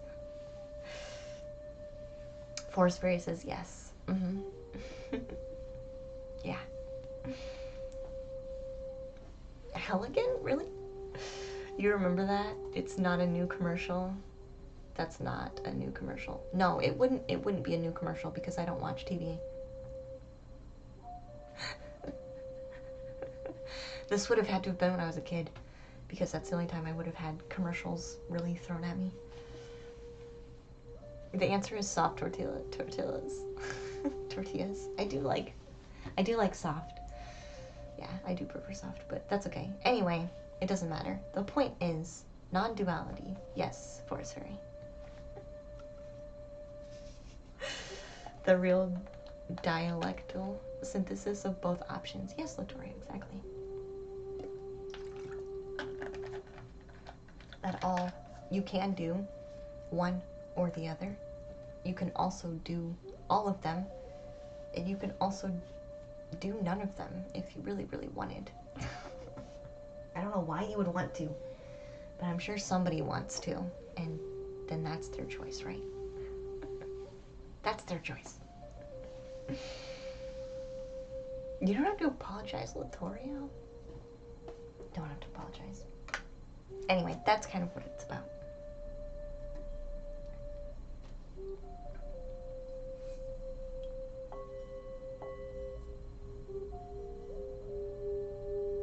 It's the same that there's no good or bad. Yeah, basically. It's all perspective. Even I don't like saying good or bad. Or negative. Or lower. Lower I'm okay with because I don't know how else to explain. Like, sometimes contrast is necessary to understand the difference, but everything is also very much the same as well. Hi, Frisbee.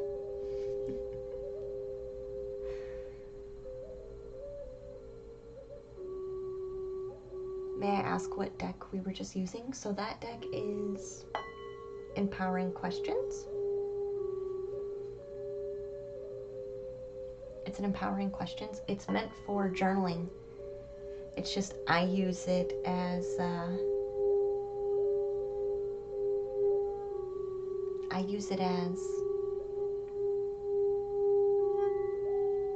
I guess not really divination, but sometimes it works out that way, because when I've done a card reading and then we pull out I call them homework cards. Then when I pull out a homework card, it like matches the reading, so I kind of use it as divination. But they're meant for journaling. But it's called Empowering Questions. You can buy it on Amazon. I think it's like $10. I think these are like $10. But it's Empowering Questions. I'm a painter, guys. I have paint on my fingers. If you didn't know, I'm actually a painter. But yeah, Empowering Questions. They have all kinds of questions too.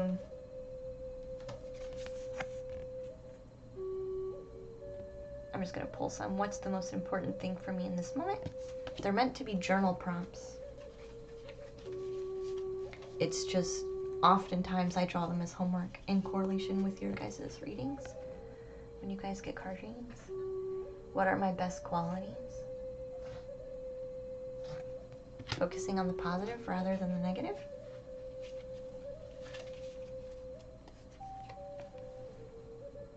How or in what way do I experience myself when I'm alone?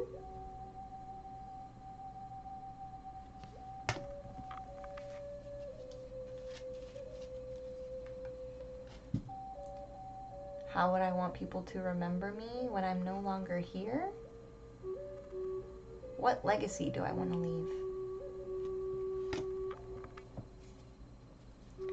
Where am I going and why? There's not a single one in here where I'm like, oh yeah, that's easy. These are ones that will make you, they're meant to make you think.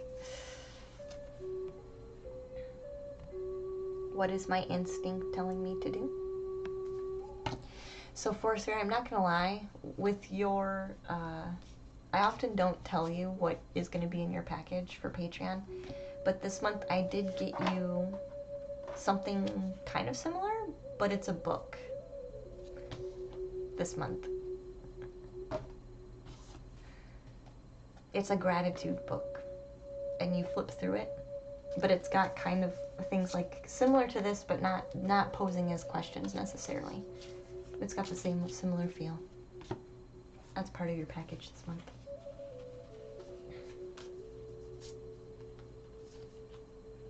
But I could probably throw these cards in there too. They're not that much. Yeah, here. Oh, this is a good one. What kinds of reoccurring situations or people do I attract? This is a big one. It has big ones. What kinds of reoccurring situations or people do I attract? And what kinds of lessons might those have about myself? So these have some pretty big ones. They're all big, honestly.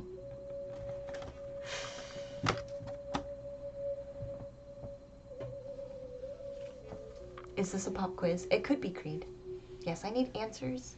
It's a pop quiz. I need you guys to write a 4-paragraph essay. 4 paragraphs. Please make sure your paragraphs have 3 sentences, guys. Come on, you know the rules.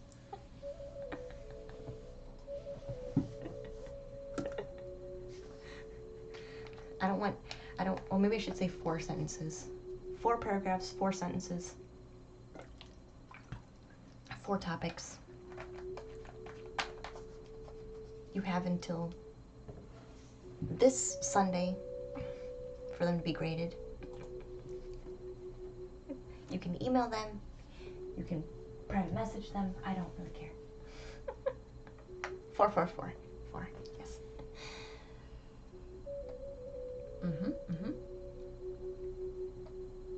I guess I could show you the book, Forest Fairy, but I kind of like to keep some things a secret.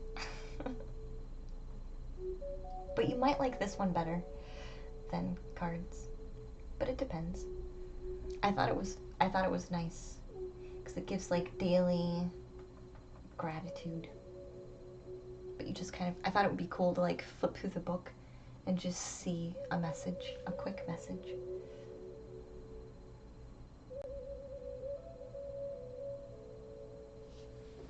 All right, we're gonna go back to painting now. Surprises, I'm good. I thought I would at least tell you, because then you might hold off on it. Maybe that'll be what you're looking for, you know what I mean? Since I've already picked it out for you. Maybe that's actually what you're waiting for. You know?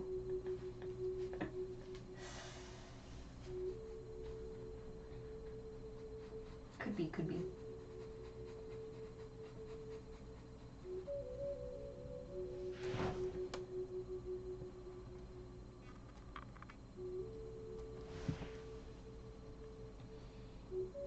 Just laying in some more shadow as we go.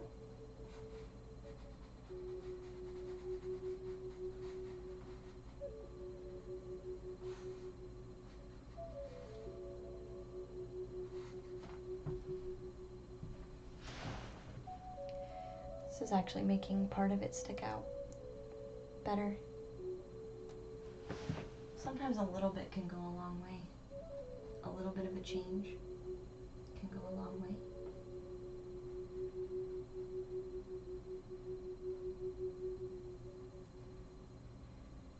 do like how,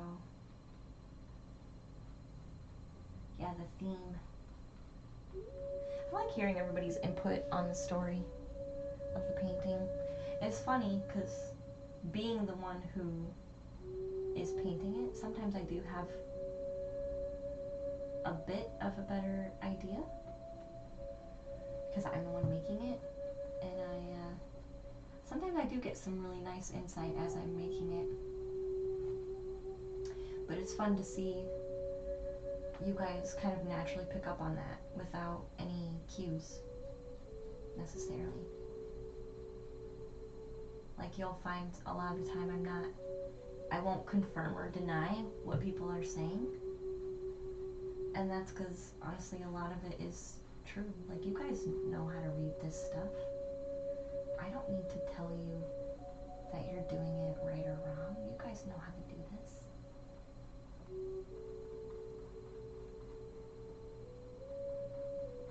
It's just a muscle to grow, right? If it's something that you want to grow, a muscle. It's like anything.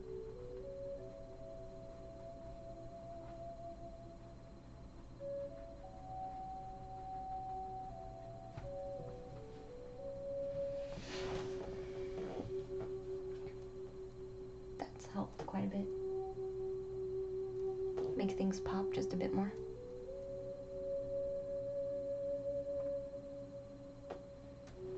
It's 2:09. 2:09.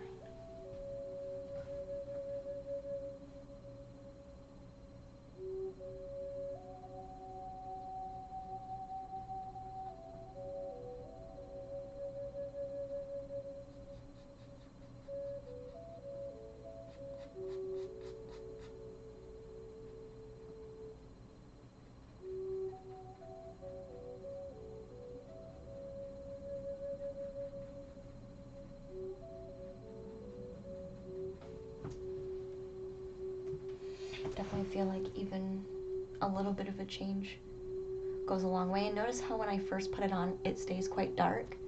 But then after we walk away for a minute, it lightens up. This is how subtle all the layers are. Which actually makes people wonder how some of these effects come about, you know, like happen.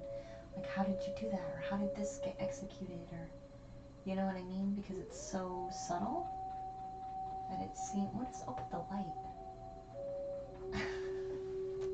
Do you guys see this? The light is like flickering.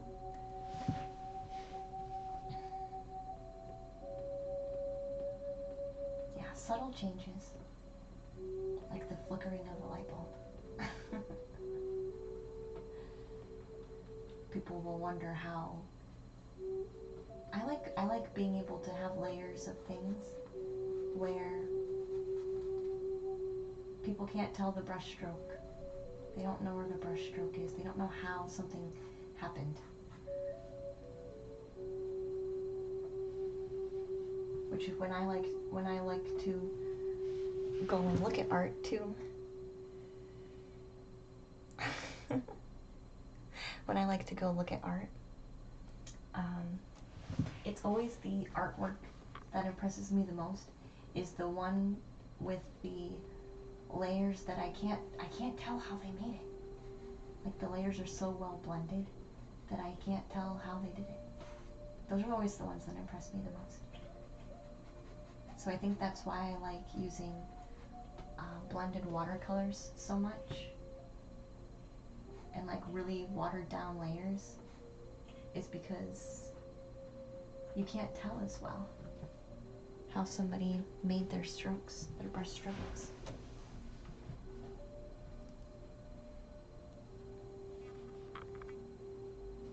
You're trying to look. Mm-hmm. Mm-hmm. We do have some spaces to clean up too, though.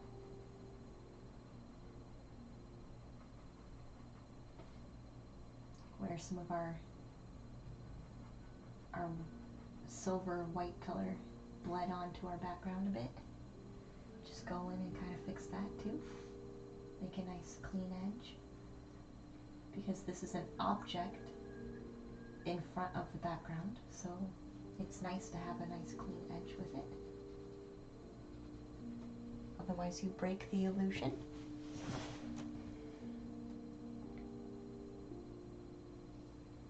You think so? It must have taken them forever, but you didn't. But you know that it didn't. Or it really did. I'm never in a hurry. I don't know how many hours are in this painting. But I don't care. Because I'm not in a hurry. I'm just enjoying the process.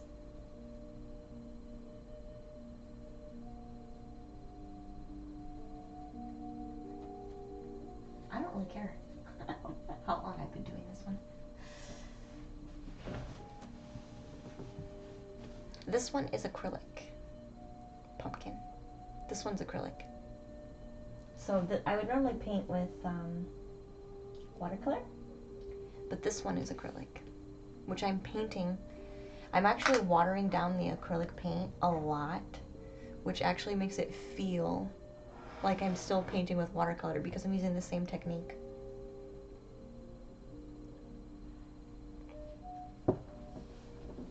Which, if we look maybe closer, which is how all the colors kind of gently bleed into each other. I don't know if you can.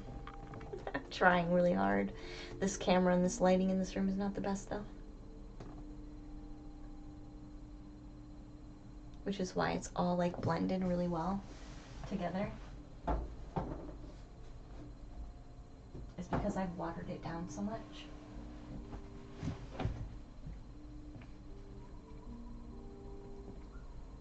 When you see a great painting, they look like they must have taken 10 lifetimes to complete. Sometimes it can look like that.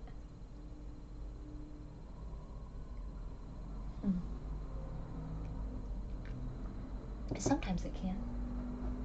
Can't it?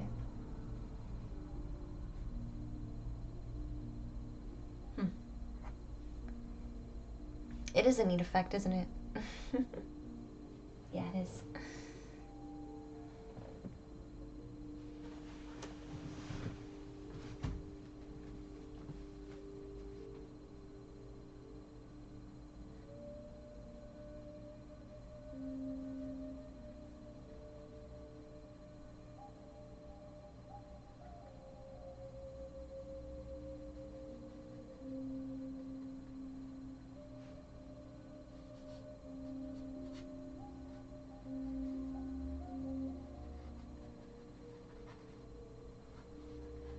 I'm gonna go in and make some pretty particular shadows now along the edge. Muggle eyes? What? To our Muggle eyes, maybe? Maybe. I don't know. Maybe. I don't know.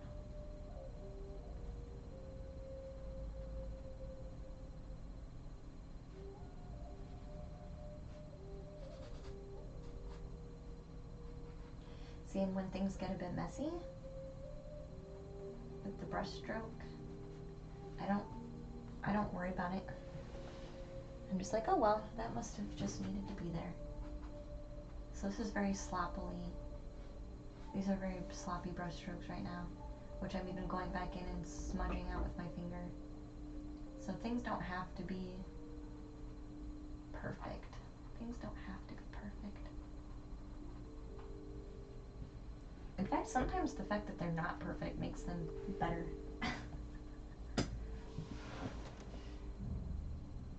Sometimes the fact that it's not perfect actually makes it better.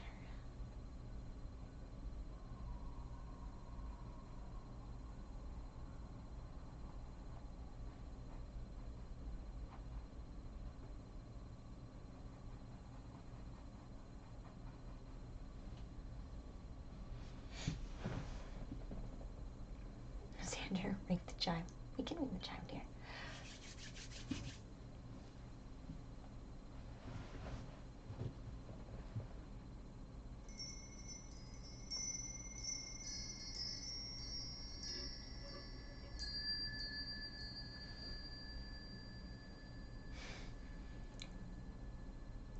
You just realized that you can't mail stuff to me, Forest Fairy? I switched it on Amazon. And I still have my P.O. box open. I'm gonna keep my P.O. box open until I'm done paying for it. So I think it's open for a while longer.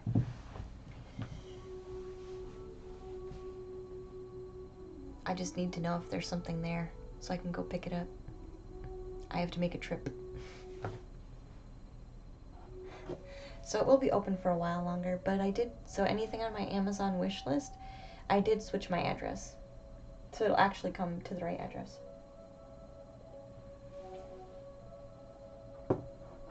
But the P.O. box will be closing probably, I think I probably have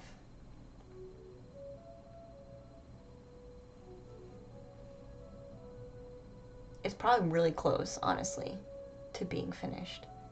If not next month, then the next month. I feel like October-ish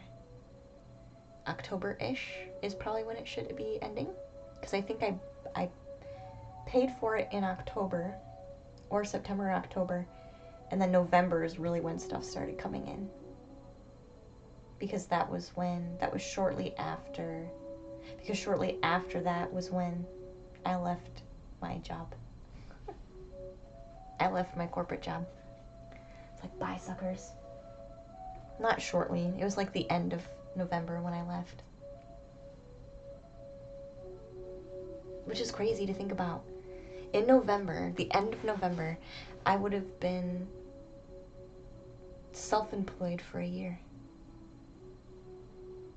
You'll need to check the P.O. box in about a week. Okay. Okay. Yeah.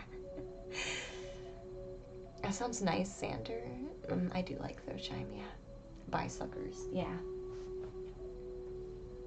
I had that energy, but I was very kind.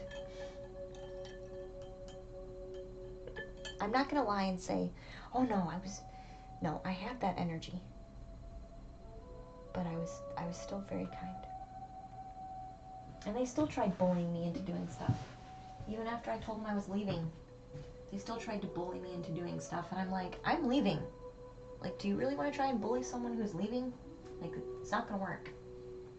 I really hope you find someone else who is obviously way more capable to do this job than you currently think that I am.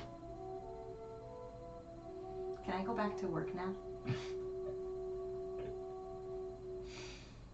I really hope you find somebody better that apparently you feel like you really need. Because, yeah, it was ridiculous. Ridiculous. Pulling me in on meetings, asking me why I'm not making numbers. But I had not been making numbers for like ever. Because the numbers that they want are outrageous. I'm like, there's no reason for me to be in this meeting right now. I've literally given my 2 weeks. Like, you really just want to make me try and feel bad for some reason. I'm already leaving. There's really no point in doing this. It's a waste of your time and a waste of my time. I hope you find somebody that's able to do this job for you. In the very specific way that you want it done.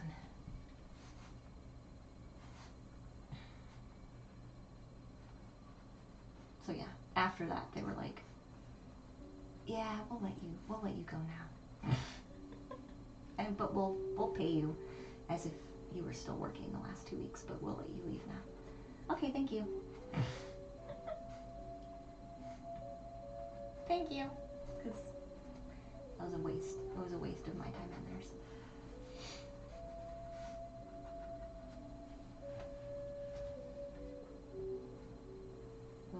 Bully me for the sake of bullying is really just because that's just the way they were used to doing things. But there's no point in doing it for somebody that's going to be leaving. There's no point.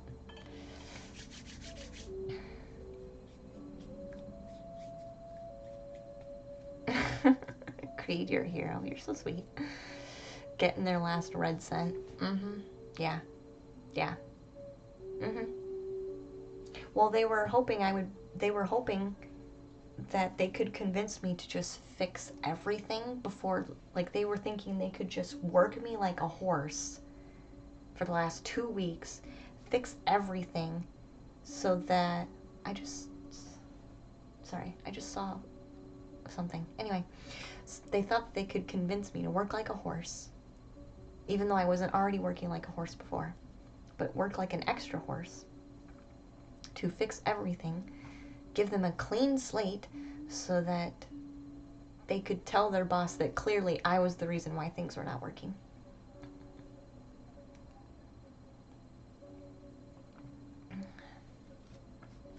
Look, Diana's gone and everything works now, was really what they wanted to do, but I wasn't going to do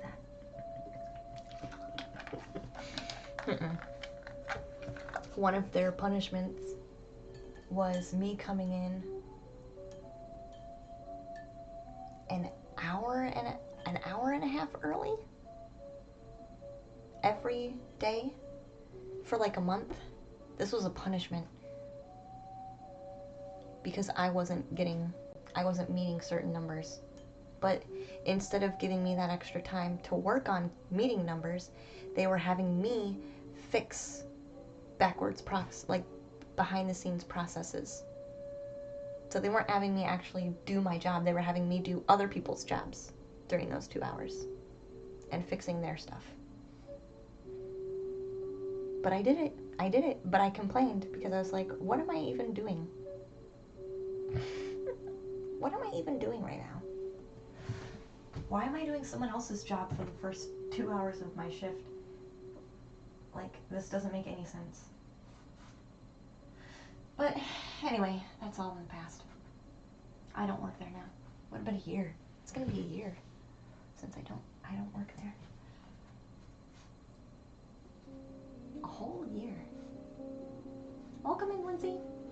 I did see you say hi. I hope you're doing well, dear.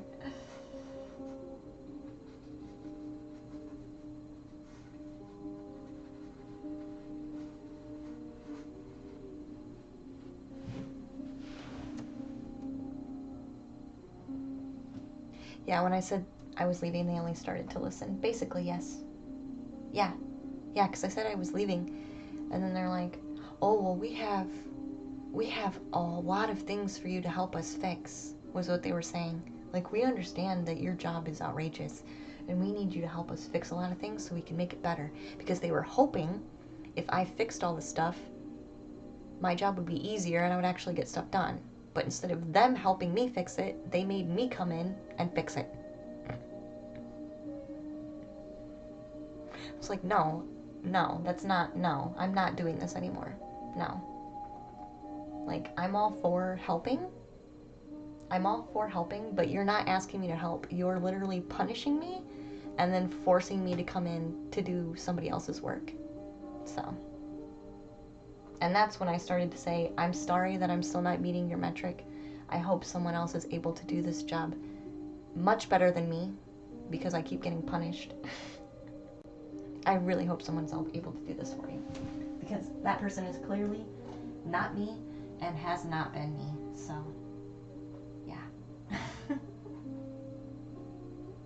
It is hard to believe it's been a year. That was when I came into the treehouse. I would come into the treehouse after work, after being punished at work for just being an awful employee. Just uncorrigible employee. And maybe I was because I was sick of everyone's crap. But that's when I would come into the treehouse just to make myself feel better. That's when I would come in and start painting and hang out with you guys just so I'd freaking feel better. That's what I would do. And it worked. It did make me feel better. Hey ASMR, welcome to the treehouse, hon. Where were you working a corporate job? I was. Yeah, it was a corporate job. Wait, you're in a treehouse? Yes. The stream is called the treehouse. And we used to be in the attic of my home. And now we've moved location, so the treehouse is like Howl's Moving Castle. It's like Luna's moving treehouse.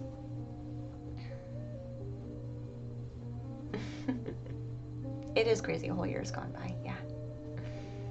I fixed them good. I don't know. I maybe at least open their eyes. Who knows? Who knows? I hope I at least open their eyes.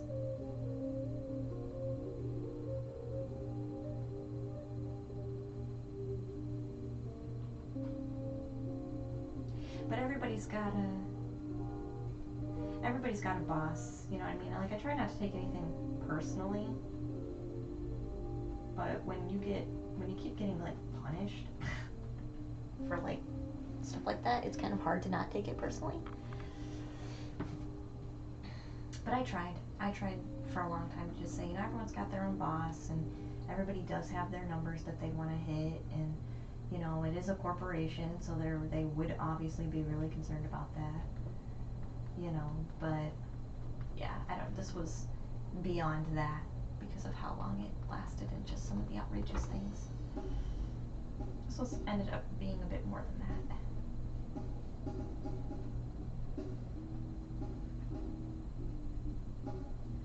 But that's alright. That's just the way life goes sometimes. And because of that, I was able to really start focusing on this and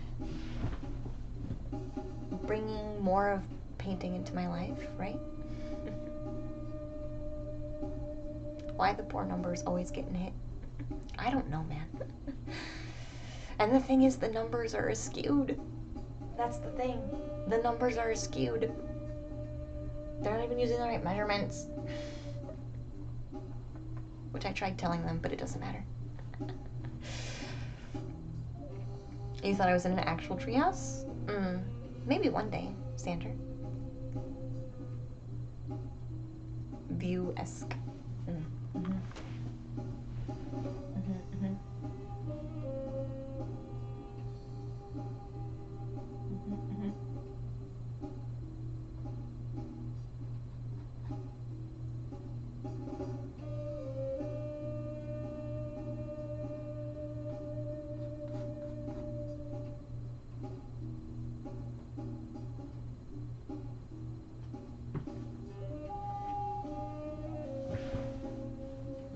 This is coming along, though.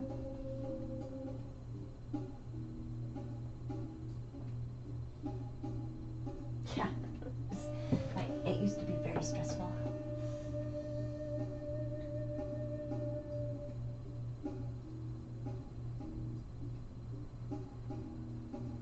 There would be a couple times where I would be, because I used to wait to stream until I was finished with work, obviously, because I'd have to. But sometimes work would have drained me so much that I'm like, I don't even know if I have time for painting. But I would always convince myself to show up anyway, because I was gonna be glad that I did, basically. You know, I was gonna appreciate the fact that I decided to come in and do it anyway. And I always did. I always did. No matter how tired I was, no matter how angry I was, no matter how fed up I was, no matter how drained I was, I still came and did it anyway. I still came on stream and painted anyway.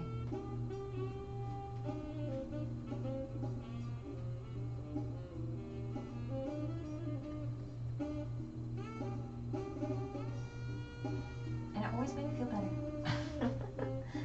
It always, like, wiped the slate clean. You know?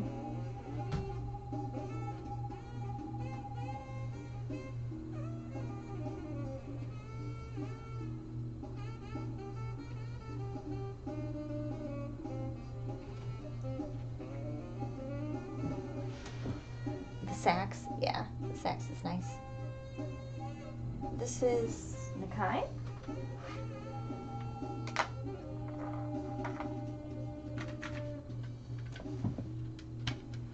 number 9. Crow Canyon. I listen to a lot of Carlos Nakai. He's the native flutist.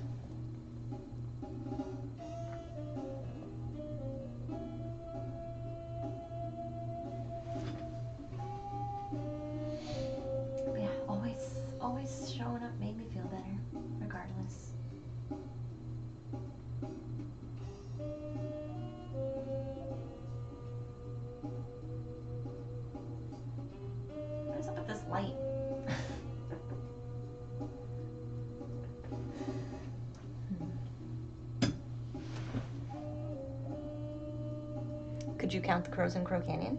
Maybe, if you really wanted to.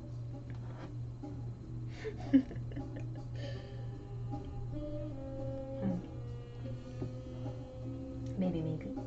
Do we like that ring?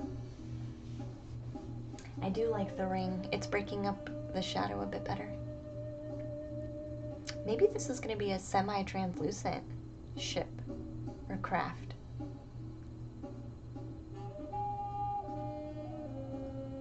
I already see that kind of coming about. Interesting. There are 9 crows in Crow Canyon. This feels familiar. This feels familiar. Will I ever make a house tour, Xander?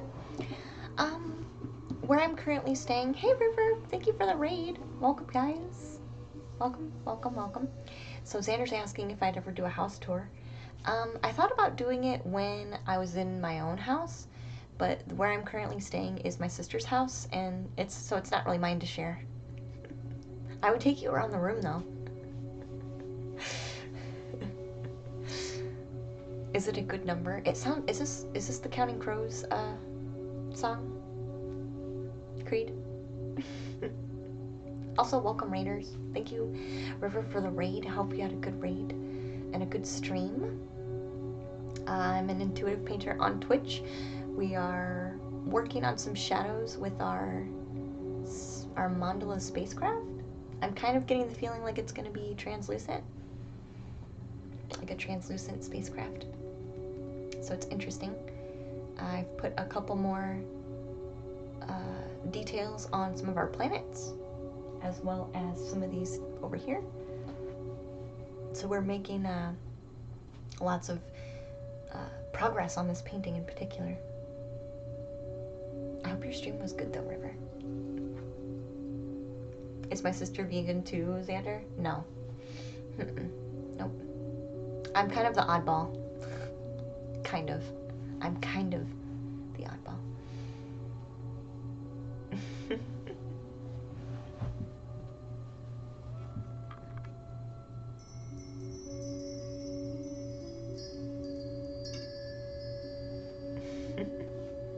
That's how it goes though.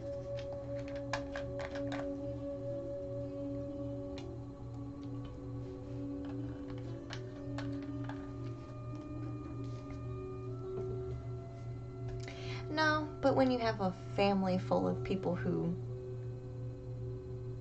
eat way differently than you, you kind of become the odd one out. Not saying being vegan is odd. I'm saying when you're the only one who does it, you become the odd one out of the whole group. The one who's different.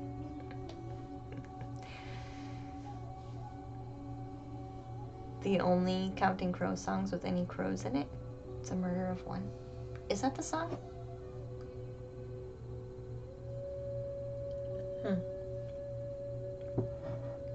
I remember maybe that's the song I'm thinking of, because I remember specifically he's listing how many crows are for what particular thing in that song. I remember. Rainbow unicorns unite. Yeah, fairy. Yeah.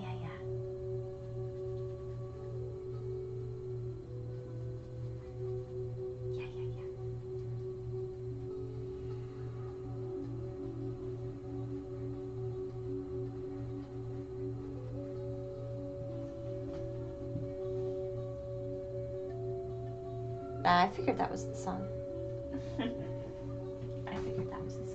Maybe River had to pop out really fast. Maybe River had a long stream, so they had to pop out.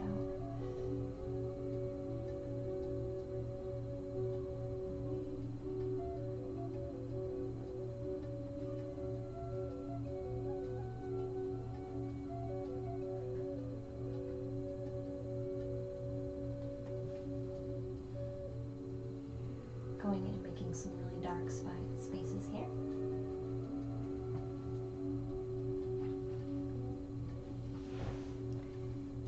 My hair is so long.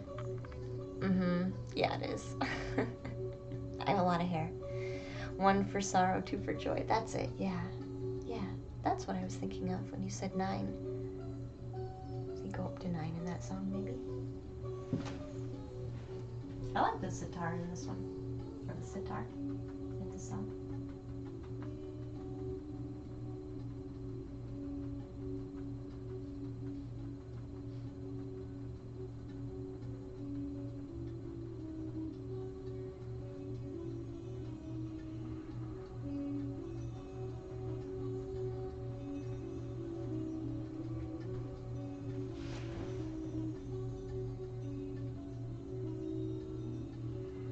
It would be nice if I could zoom in. Maybe that's what I'll do off stream today. Is make another camera change. Because I have extra cameras just hanging around, waiting to be given a purpose. So 1 for zooming in could be nice.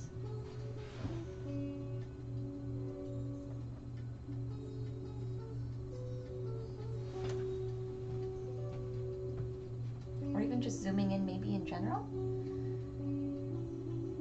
Maybe we'll crop the just chatting stream a bit. Or I'll make a new scene, and just chatting will stay the same, but I'll make a new scene where when we're painting here, everything's cropped a bit different. So not quite as far away. Or the painting's not quite as far away. We don't really care about me when I'm painting. We kind of care about the painting. That might be a good way to do it. Make a new scene. Because this would be easy to put away now when I'm not using it with its legs away. It could slide under the bed real easy when I'm not using it. We're already problem solving pretty quick now.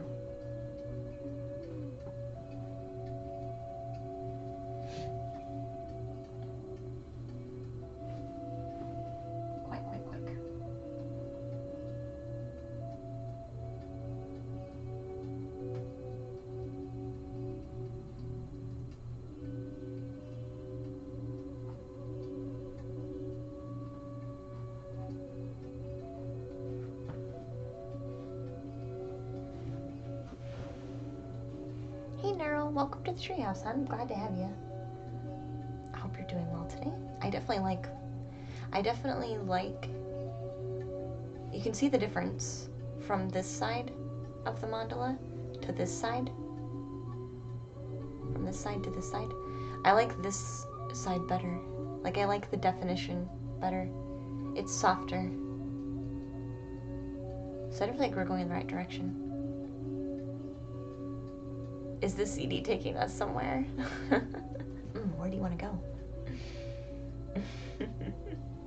Maintenance. Forest Fairy, yes. Yep. Maintenance, which I knew it was going to be a minute before we had just got the treehouse in the other location to a really good place. We had just gotten it to almost perfect. I really didn't have any complaints about it. We almost had it perfect, and that's just part of life though, right? Changes. Maintenance. It's just more maintenance now. We'd have to pan. Yeah, we'd have to pan it over.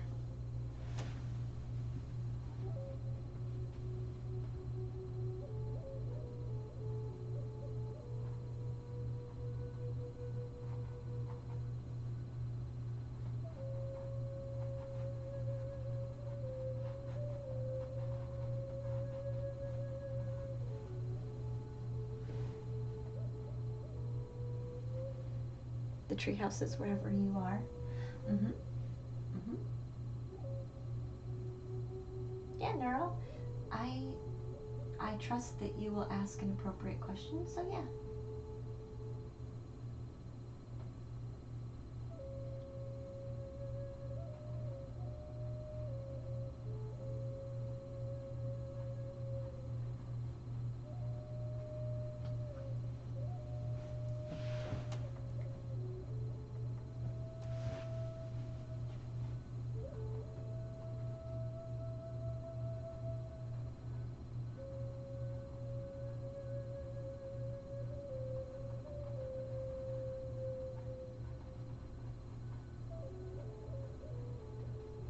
Treehouse is always changing and moving with us. That's just how it goes.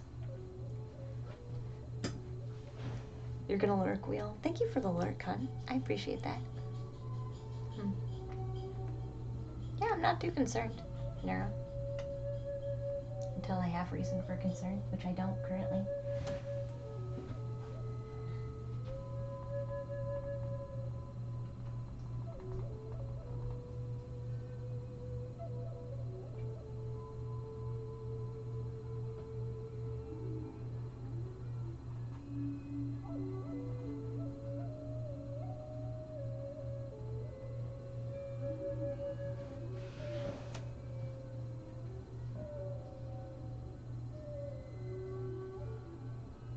Will you be a mother any day?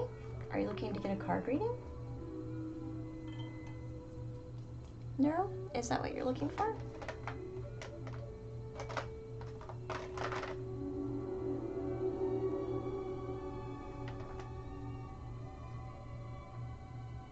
We're all kind of mothers. Just, I guess, in what capacity?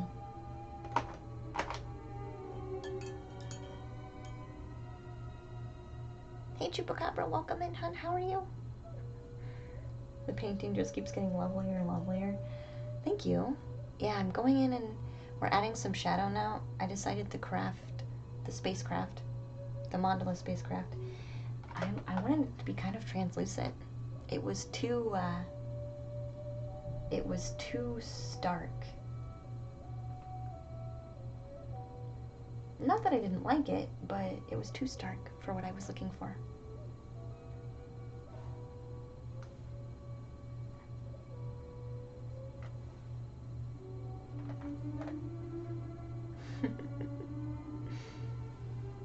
You're just off work, hoping to wind down. Are you going to paint with us, Chupacabra? Do you want to see a background that I started on in Patreon? How freeform to be. I keep showing it off because I feel sometimes when we see a painting this far along, we want to be painting ourselves, we're like, sometimes we get intimidated because we're like, wow, that painting is way better than mine, or you know, there's so much detail in there, I don't think I could ever do that. But Every painting starts somewhere. so I've been showing the beginning of this one off because this is the beginning of a painting that has a little bit of a guideline, what we gathered for it today. A little bit of a guideline. But this is the beginning of one. So this is beginning versus end. Almost end, not quite. Like 75% done. Way different. Way different. Right, watercolor beginning Versus the end of the watercolor painting. Like it's all, yeah. Every painting begins somewhere. So beginning of the chaos.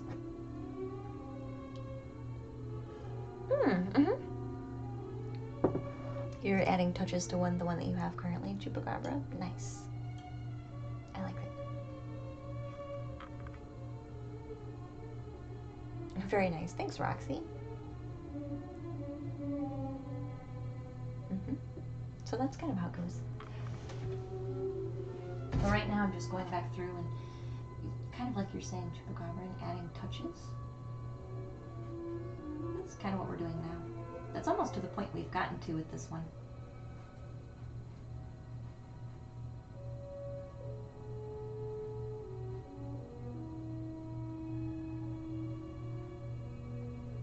It's kind of to the point we've gotten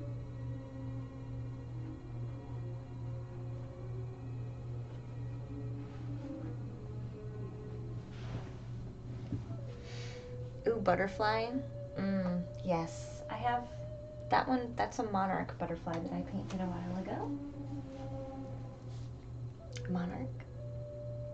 And then I have a larger one up on my wall. I don't know if you can barely see it. It's behind my wind chime. but it's a blue background with a black butterfly back up here too. So I have that one. Sorry, that butterfly too that I have.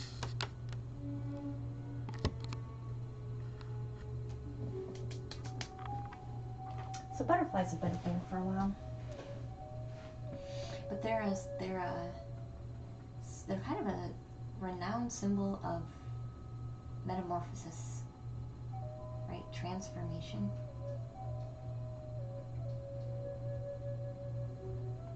Kind of what they're known for.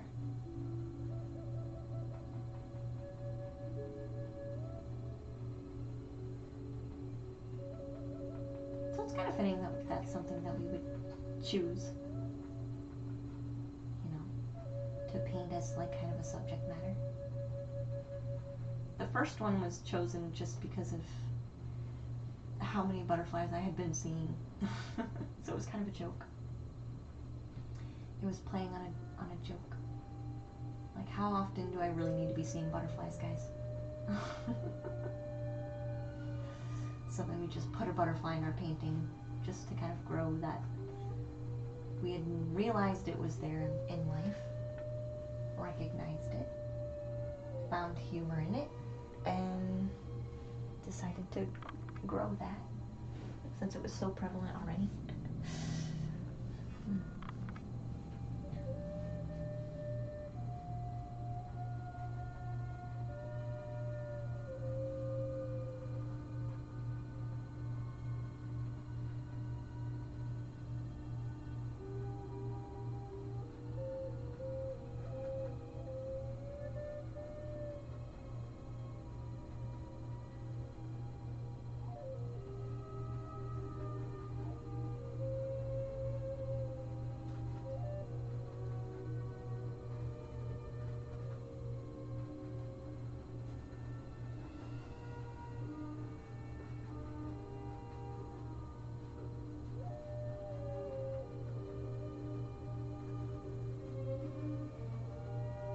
Continuing to add in our color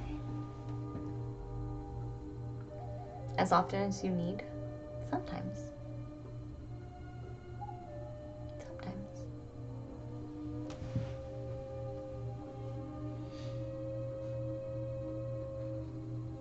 Yeah, sometimes. Sometimes they keep coming because it really has something to say. And honestly, shortly after I put that butterfly in the painting, they kind of slowed down. So sometimes maybe it's just about recognizing.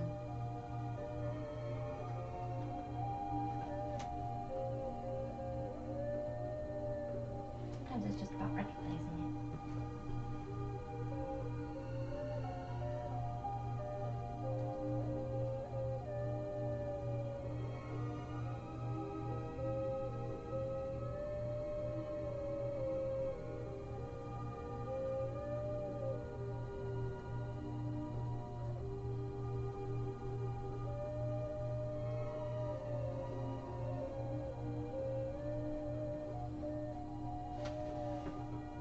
I am using quite a thick brush, so this is making quick work of some of our strokes because of the larger brush that I'm using. But it's a medium brush, so it's not too much. It's not too much at the moment.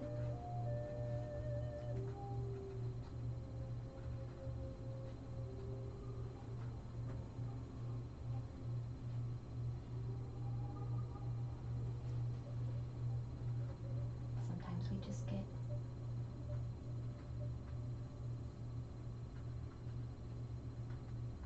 a little particular with how we lay down our shadow, our shapes.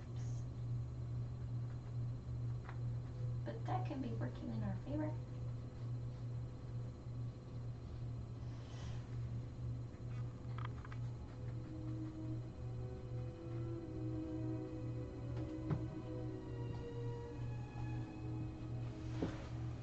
And it's nice to take a step back every now and then and just sit for a minute. Because you get to kind of look at it from a different angle too. So with some spaces of how it It's looking a bit messy up near the top. I'm kind of okay with that. Right? Not everything needs to look perfect. That's what I say a lot of the time. Sometimes the fact that it's not perfect is exactly what we want it to be.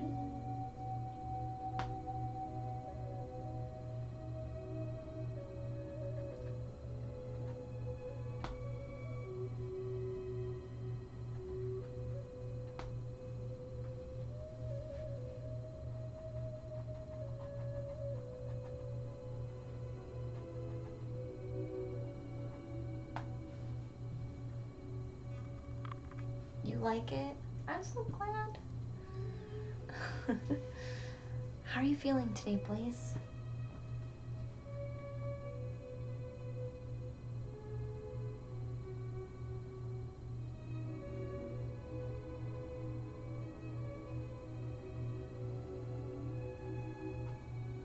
I definitely like the space themes. I feel like space isn't going away anytime soon. Just to be totally honest with all of you. I don't think space is going anywhere. I don't think it's not a fad in the treehouse, okay? It's not a fad that's just gonna kind of drop off. I think it's becoming a new thing.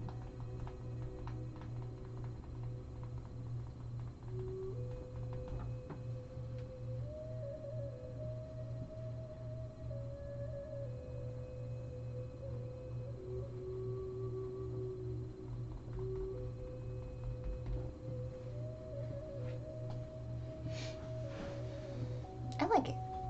I like it. I like it. It feels like it's blending more into the painting, and because it was almost too stark that it felt like it didn't belong. You know what I'm trying to say? Like it was almost too stark in the difference of color that it felt like it didn't belong.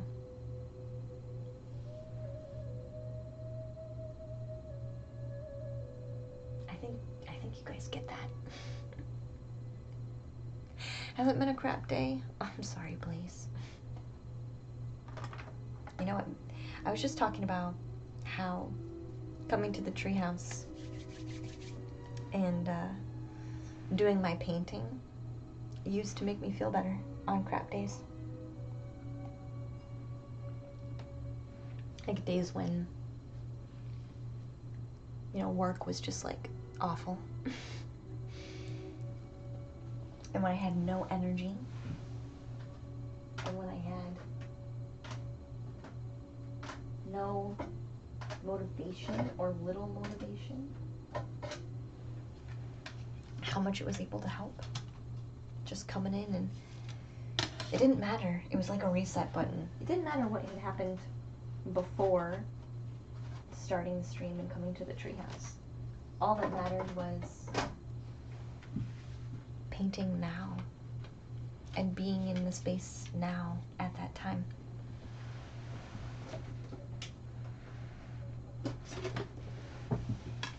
A little bit of a, yeah, definitely a reset, for sure.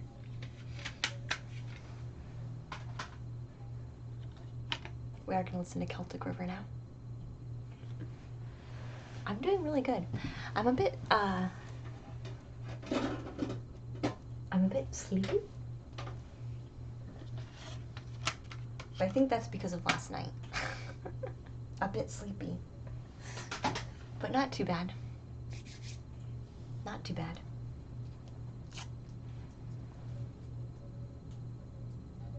Used to feel the same way, Frisbee, when you were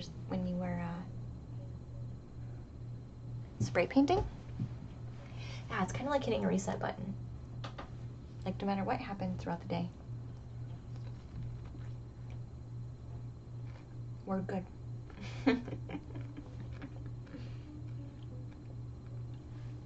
For sure, yeah.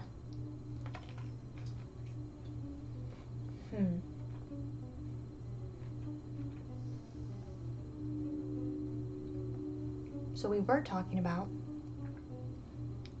the story of the painting.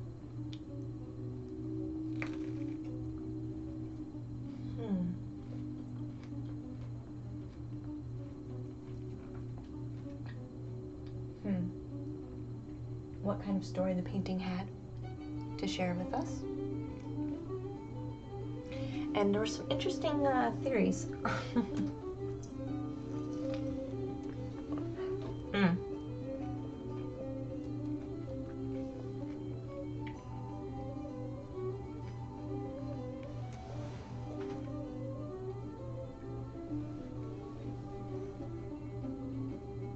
There, I don't think that's too loud. Welcome back, Miss Umbre dear. I'm glad to have you. Have you back. Is it snack time? I think so, yeah.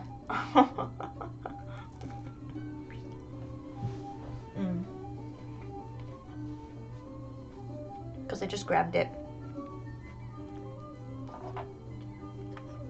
It seems like if I don't have fruit next to me when I'm painting, I won't eat. Like, I won't stop to eat. But if there's fruit, I will. That's what I'm noticing. If it's something that I can just grab.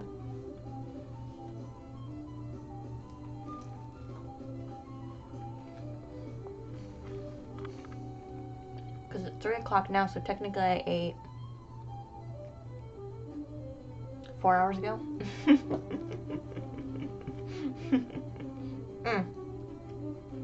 But it was a feast, so we're good.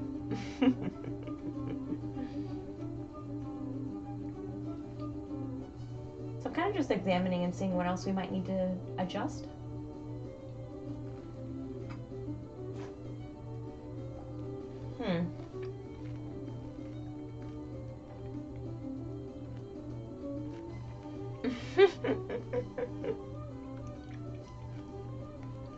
I wondered, River.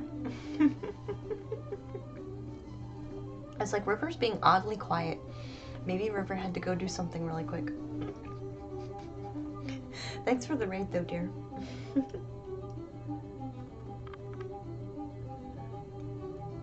I'm doing good. We're contemplating right now. We're taking a snack right now.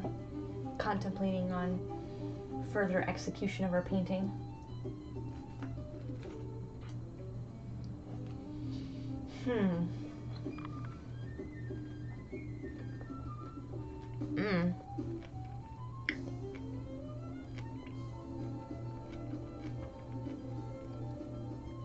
Actually, red? There was a couple, not really red, but at the same time, there was a couple times when, like, I did paint a portrait that ended up being a commission not that long ago. You opened the box, and we came. Hi, Fairlight, welcome back. You think it looks amazing? Yeah, I was very hungry. I'm not a quiet person. That's what I thought. I was like, I'm not going to really read into this too much. I'm just going to assume River is currently not present for a very good reason.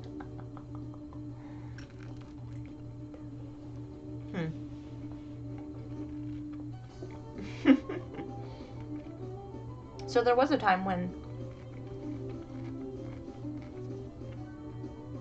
I did do a commission piece that was specifically a portrait. So I did paint a portrait.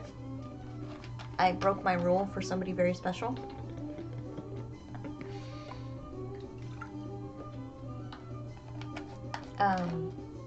And I felt, it was weird.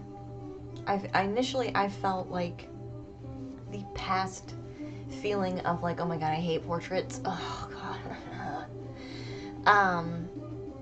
But I did do it anyway. And I worked through it, right? Because there was that, oh my gosh, this doesn't look real enough thing that kind of like came back to me. You know, all the old triggers come back. Right? All the old triggers come back. And so I spent time pushing through that. So instead of saying, I haven't done a portrait in 10 years, I'm going to suck at it, I said, nope, I'm going to do it, and it's going to be great, and I'm not going to mess it up, and it's going to be perfect. And it was. I had not done a portrait in like 10 or 15 years, and they were like, we want you to do a portrait. And I'm like, you realize I haven't done a portrait in a very long time, right?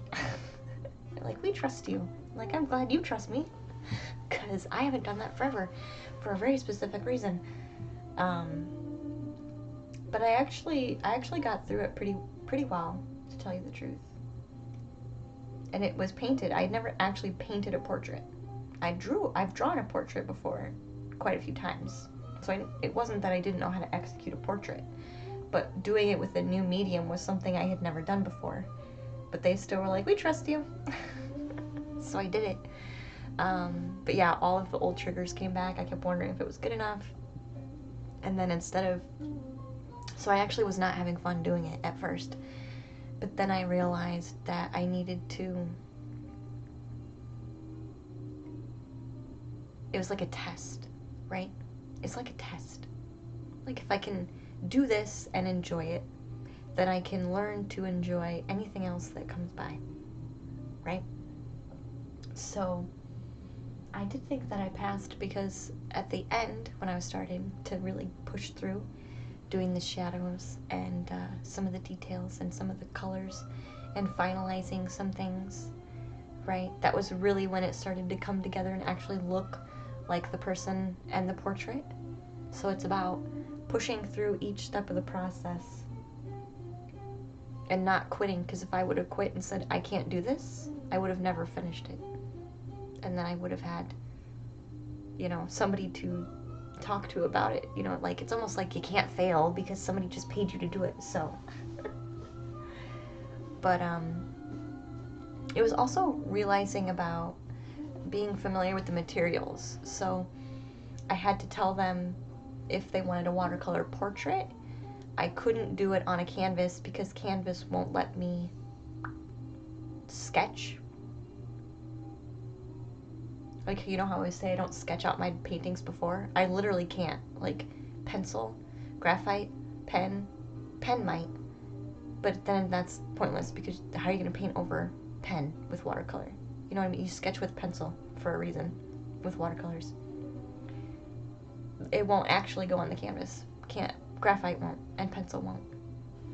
So I literally could not if I wanted to. I could not do it if I wanted to. Did I ever go to school or take courses to develop art skills? I did, pumpkin. I did go to Ball State University for a few years. I went to school to be, basically I went to be an art teacher. I was going to double major. I was going to major in education, and I was going to major in art. Because for some reason, with the state of Indiana, during the time that I was going to school, you couldn't have a minor in art and you couldn't have a minor in music if you had to do education.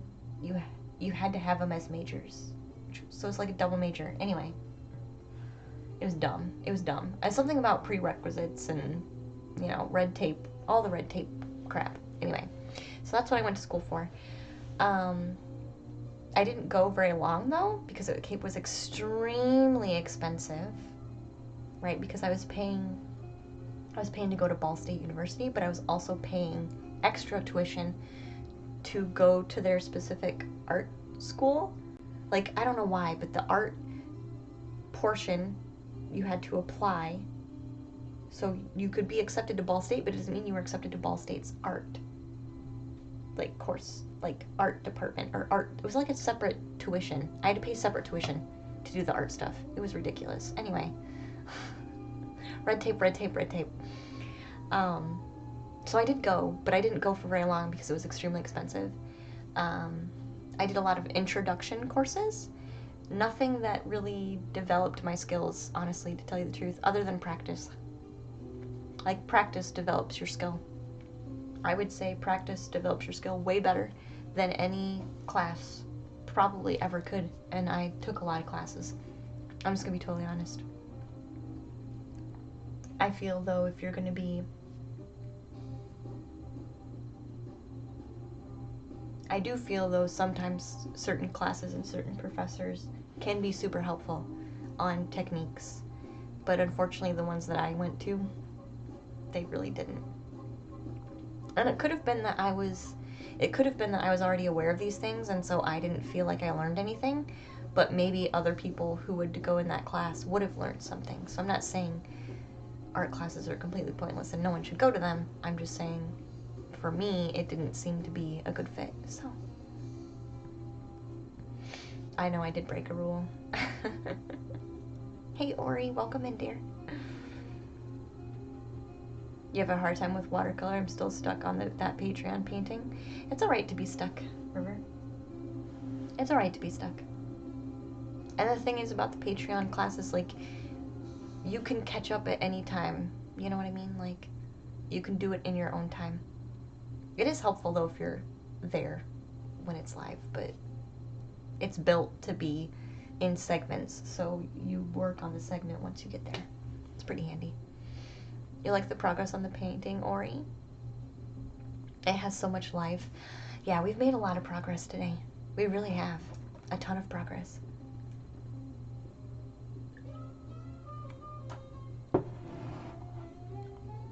You started teaching yourself how to draw a pumpkin?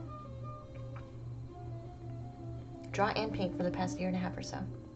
I read some books and did some online courses, but I'm pretty directionless most of the time. Yeah, exactly. I get it.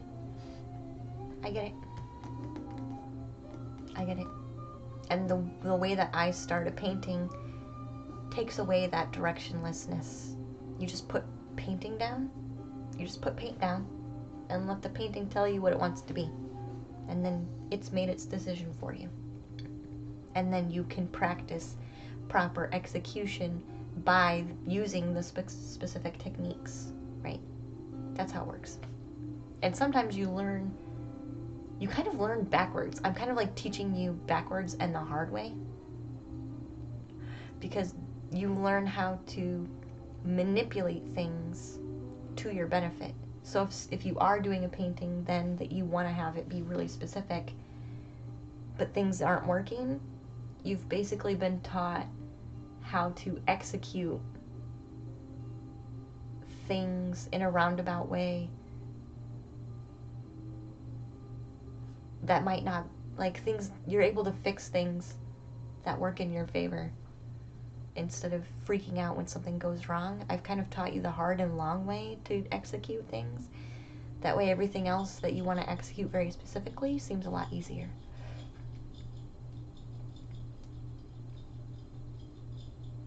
You get a gift box, do you, Pumpkin? That would be fun. Miss Umbra says classes equal introduction to new ideas and techniques. Practice equals improvement of your ability. Yes. And sometimes you practice new ideas and techniques. That happens to me every time I have a painting. Let's be honest.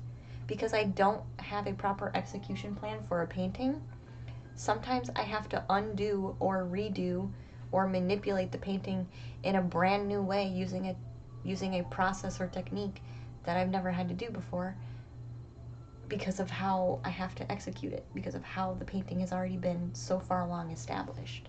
This is what I'm trying to explain. Like, this is a natural way for me to learn new techniques because I'm putting away things in the bank. Like, oh yeah, remember that one time when we had a solid UFO on top of our painting and then we were like, well, I really don't like how contrast that is. Remember, it was already painted.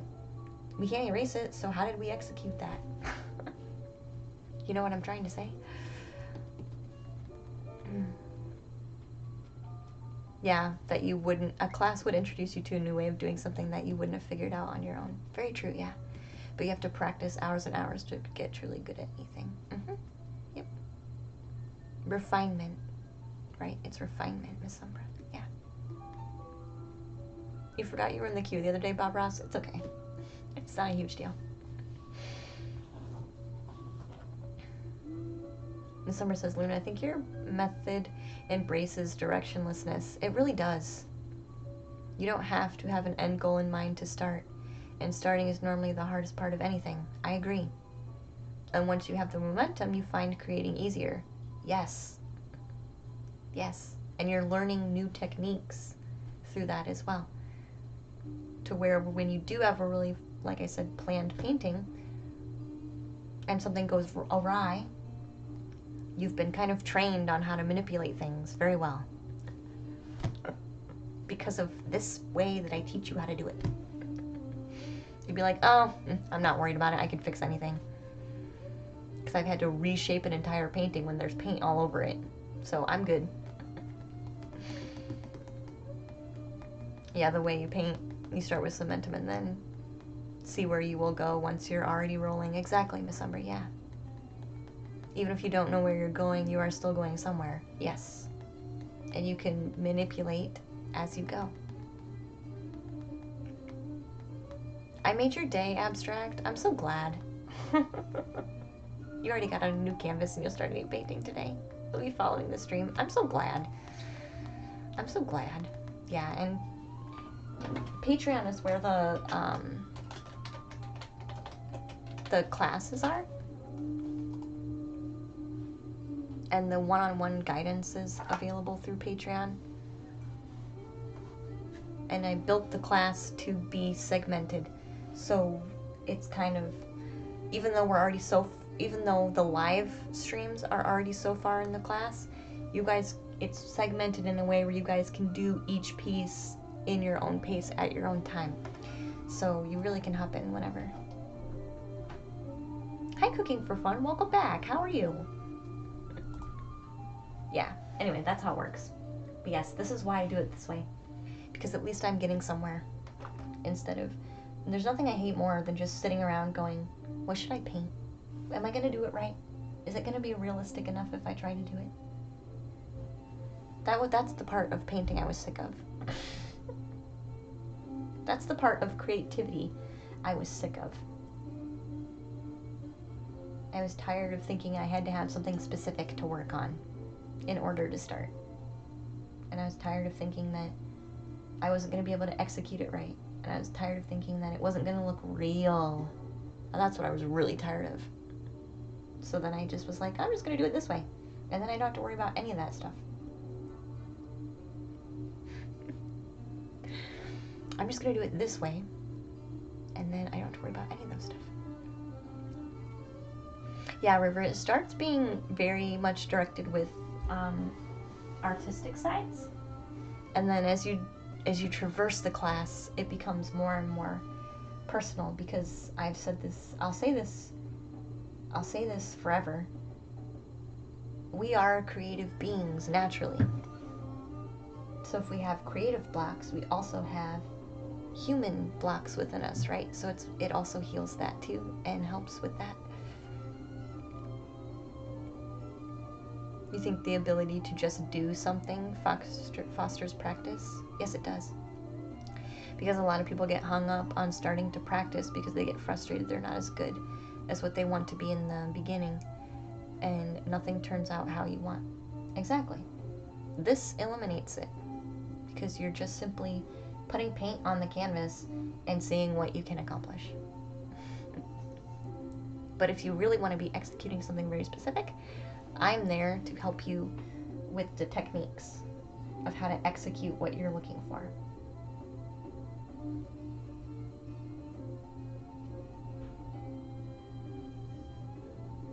I'm good, Cooking. Yeah, I'm doing really well. We're talking about... I'm painting a lot today, so we are talking about how that works. How that process works.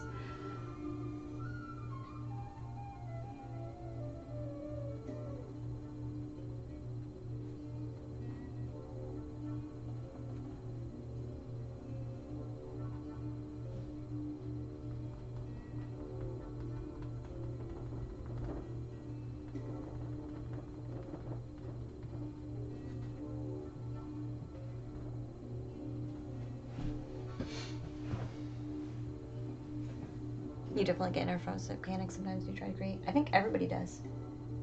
This kind of, the process that I teach kind of eliminates that. In its own time. In its own time. It's hard, don't get me wrong. But then, you know, I'll tell you, it's hard, and if you're really, really struggling, you really just need to let the paint do whatever. If you really can't learn to let go, I highly suggest that you paint with watercolor, or you water your paints down a lot and just make a mess. Honestly, if you have a hard time letting go, that's what you need to do first. And then look at your mess on canvas and see what it wants to show you. which is why a lot of the time you'll see my paintings and they have lots of drips in the beginning, right? Because it's water. Like I've mentioned earlier, people probably thinking I'm crazy because I'm painting watercolor on a canvas that's standing up straight. Like we're painting, this is how we're gonna paint watercolor on a canvas? Where it just makes a runny mess? This is what we're gonna do? Yes. Because this helps us let go of what things need to look like. And it gives us really good insight of new ideas through the abstractness. Then the painting tells you what it looks like. And then you can practice very specific technique to execute what it is that you see in your own painting now. So you do learn technique, but learn to let go first.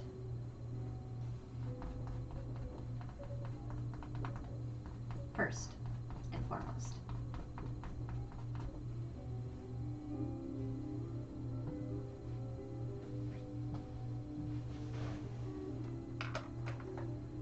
Then we can start executing more specifically. You like the drips, Miss Umbra? You like to leave mine? Like that gray one with the abstract running background? I like to leave them too. I like to leave them a lot too. Like there's some even on here. Like this ring. It has drips on it. I just didn't even care. I was just like, drips, I will accept you for what you are. In fact, I'm thinking about going in and making some more because they're not quite highlighted enough. They're almost there, but not quite. Maybe we can bring some of this bright over here into the planet. Some of the brightness. Cameras are really hard sometimes.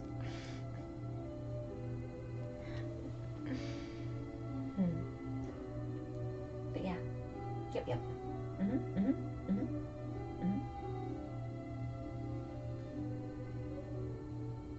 You definitely have a tough time with being messy. A lot of people do. So that's where I would start first.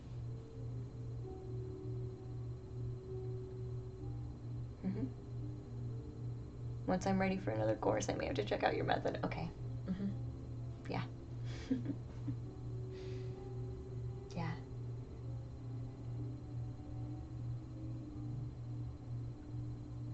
It has a certain... you almost feel relieved. You almost feel relieved. It's the truth. You almost feel relieved.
Little finger smudges.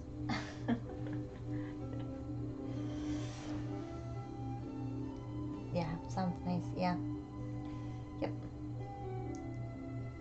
Because I feel like once you tackle that part I think that's the hardest struggle. And I feel like once you tackle that part, the rest of it is just like, you just don't worry about the rest of it as much.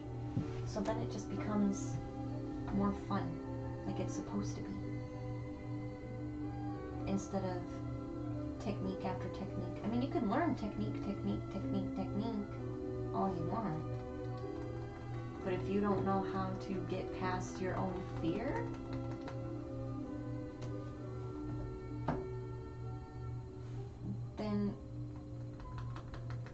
then you won't, I mean, you haven't even started then.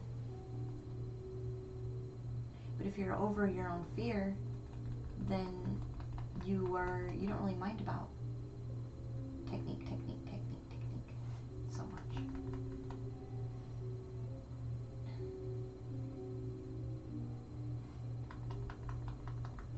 It was extremely hard. People have always asked me, like, how can you let someone watch you paint something that you have no idea what it looks like? How can you let people watch you do that on stream? I'm not afraid. I'm not afraid of doing it wrong. That's why. That's how I'm able to do it. Because I'm not afraid. Because I know there's no wrong way to do it. There's only progress. And I'm not afraid of progress. Like, I've often told people before, like, you guys were here when I first painted a space. When I first painted space, I was like, I've never used acrylic before. I've never painted a galaxy before. I've never hand painted a butterfly before. I've never painted a tree. You know, I mean, you guys literally watched me paint everything almost for the first time there in the beginning. In the beginning, you guys literally watched me paint everything for the first time. So, yeah, once you kind of let go of that stuff, you just don't care anymore. You just want to try it, just to see how you can execute it. Not if you can execute it, but how you're going to be able to execute it. Not if, because it'll get done. It's just how are you going to choose to do that? You know?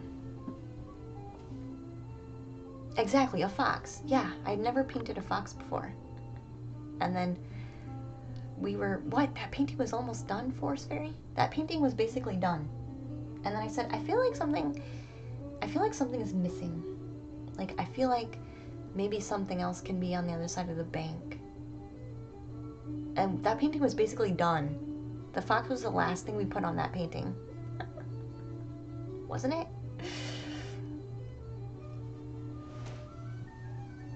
And I was like, we can do it. I've never painted a fox before, but I mean, we can totally do it. Let's do it. Let's just put it on the bank and see how we feel.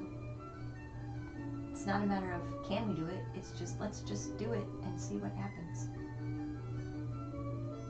Yeah, but we were almost done with that painting.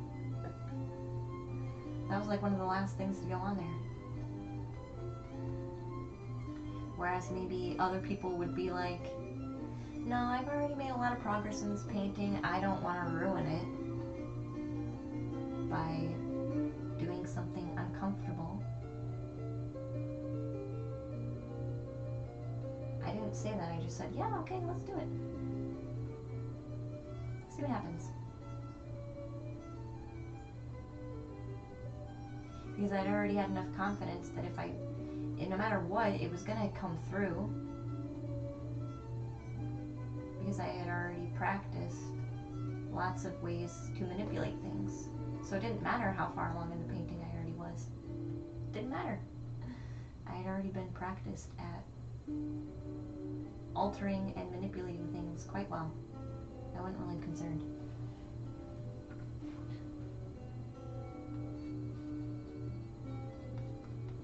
I'm pretty sure that was near the beginning, though.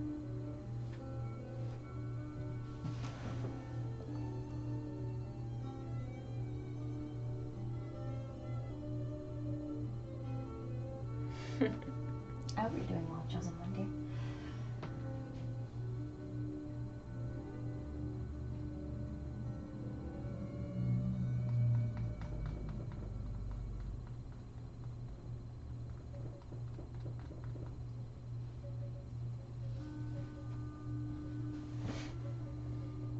Great way of releasing self-doubt. Yeah, it is. It really is.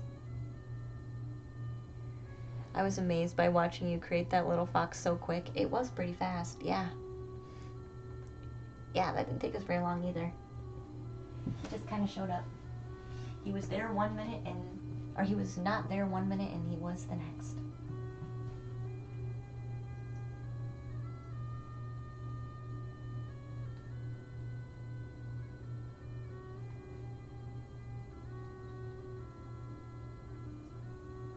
Yeah, so I've been, which also, even that whole painting practice, guys, just, because I didn't start reading cards when I first started streaming. So those of you who have been here since the beginning know that I didn't always read cards on stream. Right, you guys are aware of that. But even helping me get more confidence with painting helped me gain more confidence with cards too, because I was like, I also started to think that there was no way I could do that wrong either, you know, because I had the right intention. So there was, and don't get me wrong, there's probably some time when it wasn't the best execution. I would never say that from the beginning I was the best reader that there ever was. No. But I do think that through the process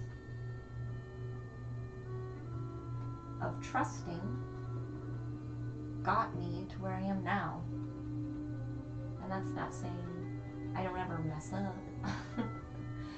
But it makes it, everything just flows better when you trust. Is the truth. Everything just flows better when you trust.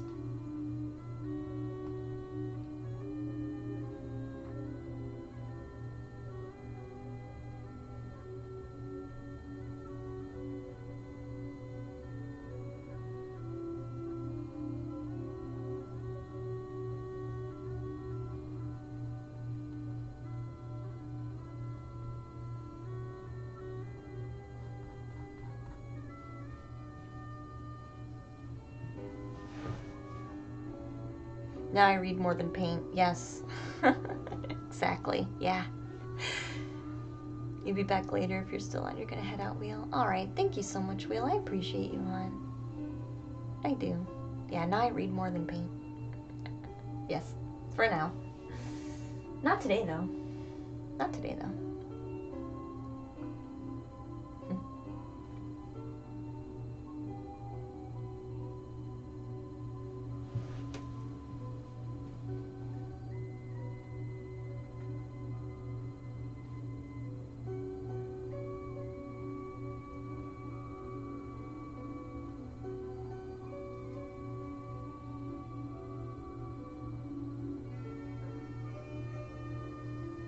That's just how it goes, though. Things just change. And instead of saying, no, I'm a painting channel, I started as a painting channel, I'm going to stay a painting channel. Instead of doing that, I just go with the flow and accept things as they kind of happen.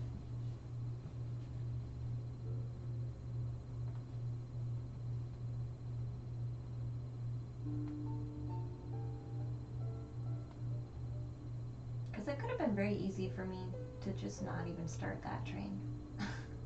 You know what I mean? Could have been very easy.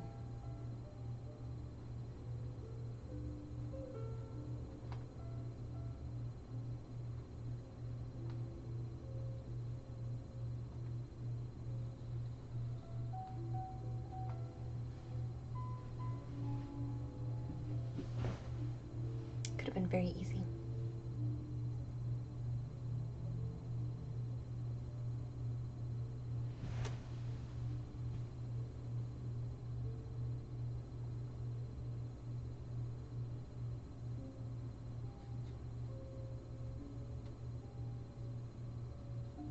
almost did. I almost decided that I was just not going to read.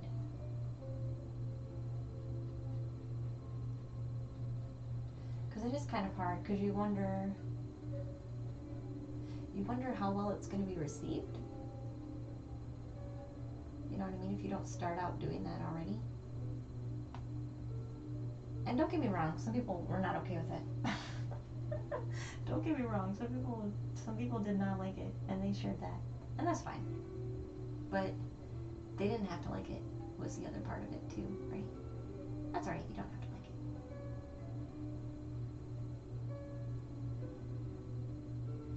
But I've kind of let the stream evolve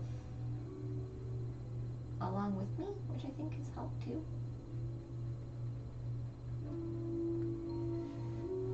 Which I think has helped too.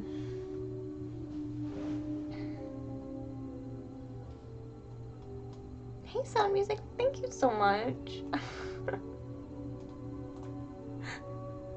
Thank you for your subscription. You're on a 5-month streak. Welcome in, dear.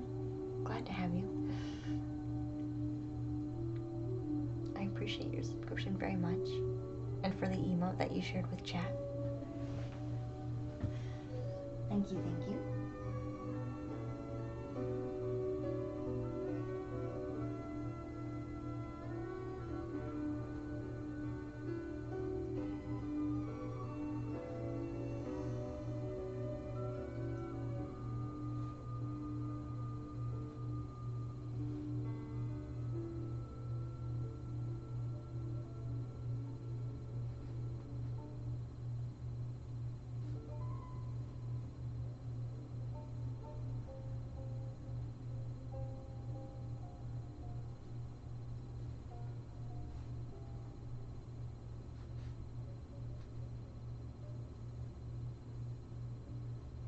Taking my time to really get some of these details done while the paint is wet.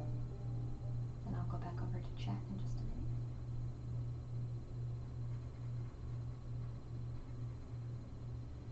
The only downside is with acrylic paint, you don't have a whole lot of time to manipulate it. Like your window of time frame to manipulate the paint is very small because it's going to dry like really fast. It's going to dry really fast.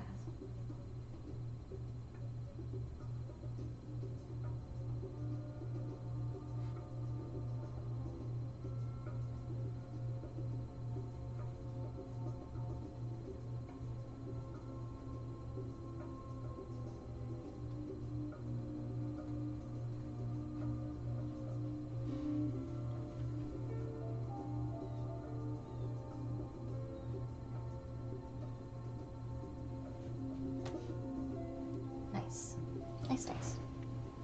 Nice to see you as always. Thank you so much. Thank you so much. Is anyone else seeing the camera flash? I've been seeing the camera flash very oddly today, multiple times. I wonder if anyone else is noticing.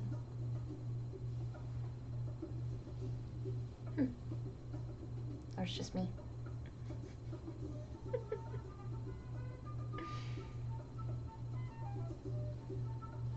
I've mentioned it twice now on stream.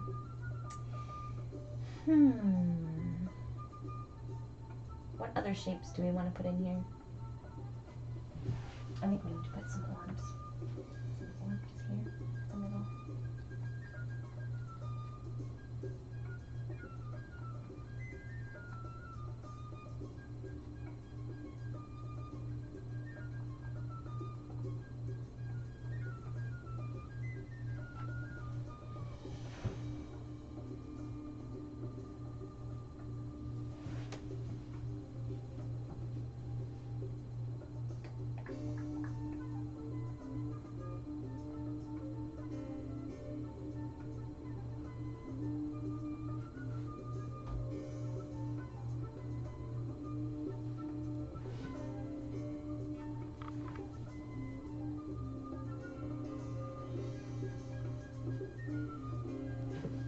See how that looks.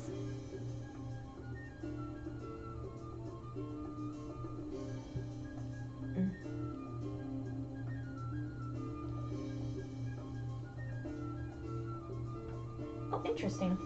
Okay.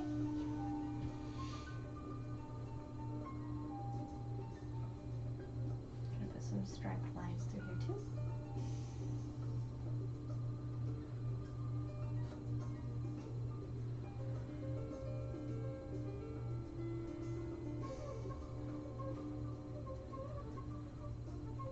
So again, just getting inspiration and running with it.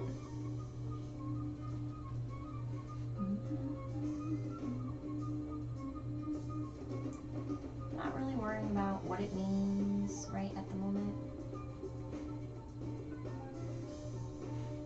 Just kind of getting the inspiration and executing. Worrying about nothing right at this very moment.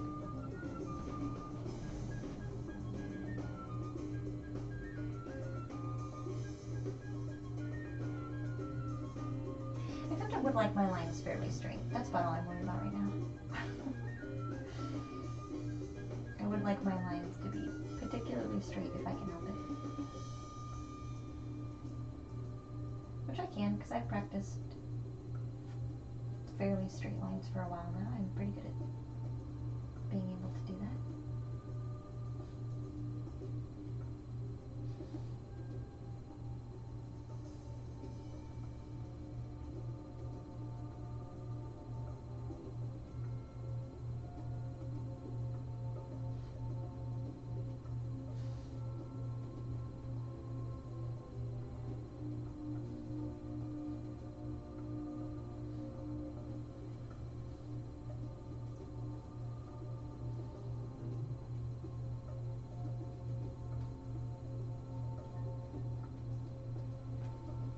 Nice.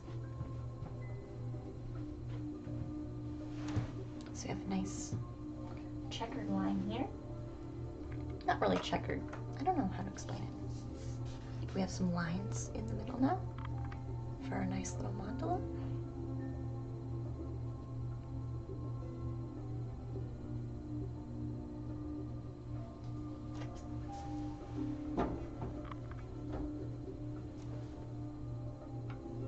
I'm kind of feeling the need to bring the lines from the inside outward too.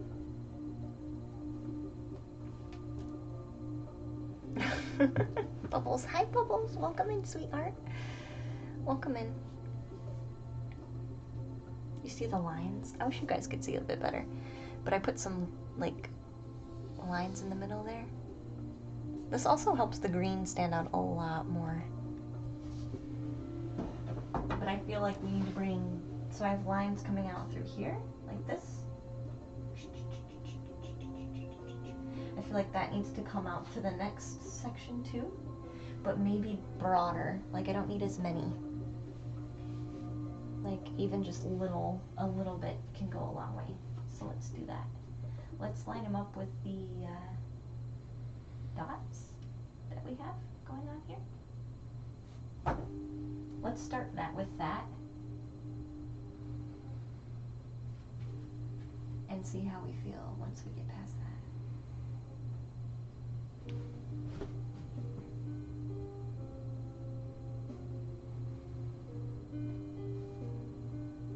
Start somewhere, right? That's the whole challenge of painting sometimes, is starting somewhere. Just start. Just start.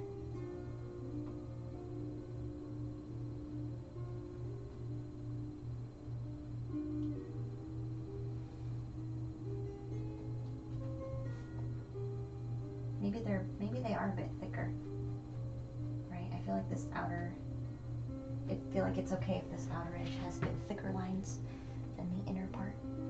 So maybe we will make them thicker.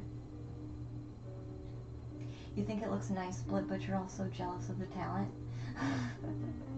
It's okay. I'll still take the compliment.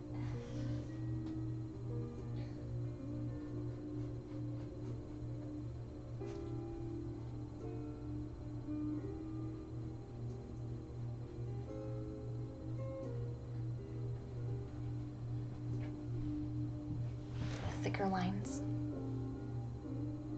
A bit thicker, just a bit thicker. We're still not done yet. Technically both parts are a compliment. They are, which is why I'm taking them both. Blip. Creed likes it. That's good.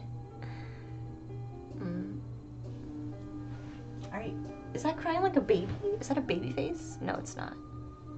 What face is that? Is that one of Limmy's? Brokeback? Oh my gosh. Okay. Okay.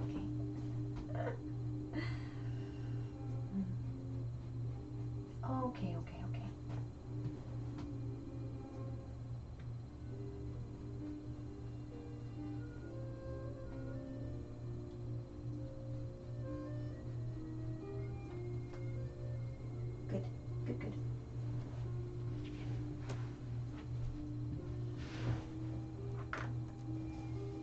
You can see that a lot better. I think I will have to probably go back though and really put like, maybe. I don't know. We said we wanted it to be kind of translucent, didn't we? It kind of is holding a very translucent quality at the moment. So maybe I won't have to necessarily do that. Interesting. Interesting. Alright, we're gonna start putting in some white though. Because I want my highlights to be very bright right now. We need a bit more highlight in some of these spaces. So we're gonna put some white on our palette. And we're gonna really put in some highlights. This is when some things really start popping. More so than the mandala. The mandala's popping the most, let's be honest. The crazy large silver mandala is standing out the most on the canvas. So we're gonna bring some of that high contrast through the rest of the painting, and we're gonna dance it around the painting very subtly. But we're gonna do this to incorporate everything together just a bit more. Like make everything fluid a bit more. You're a milkman. Do I smoke? No, I don't. Yeah, I can create this without... This is just me. Imagine if I did. What would come up if I did? Can you just imagine? Some of you probably can.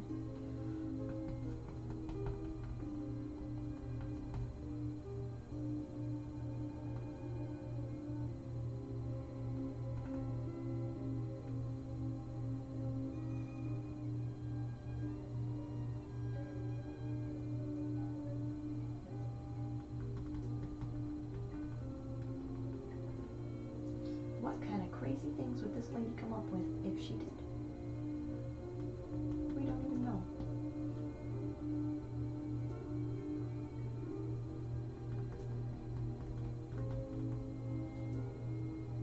I never really found a reason to.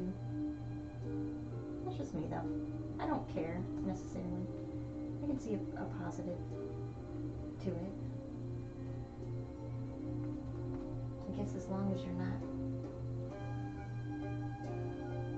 The only line I don't want to walk is being solely dependent. That's the only thing I don't want to walk. Other than that though, I really could care less.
goals. Why is it that people think artists are poets? It's called we have creativity. I think it's because a lot of people, you know, it's that fear thing. It's that fear thing. Like some people need or feel like they need a tool, whatever that tool happens to be, doesn't really matter, to help them get to that place where they're less maybe judgmental. They're more relaxed, right? Some people feel like they need a tool to get there, to let themselves be. You know what I'm trying to say?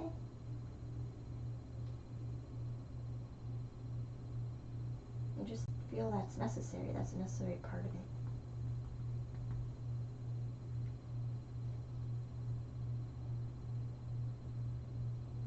But that's not always the case, right? That's not always the case. I feel blessed that I don't feel like I have to do that.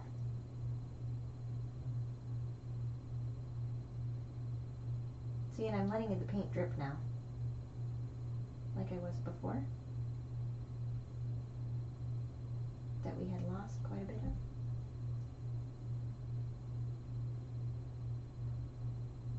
Going back in and letting it drip.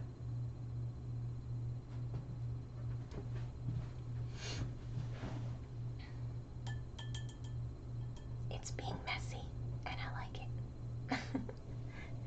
Luna in the sky with diamonds blip. I like that. Luna in the sky with diamonds. I do like that very much. I will accept it. I will accept it.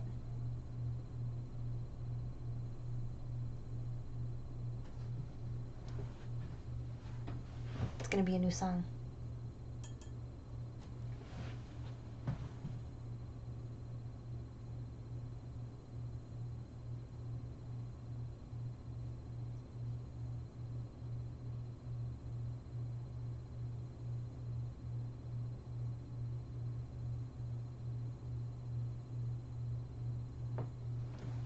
I'm just letting little tiny drips kind of do their work. Maybe adding a bit of extra white to some of them so they can like make it all the way like I want them to.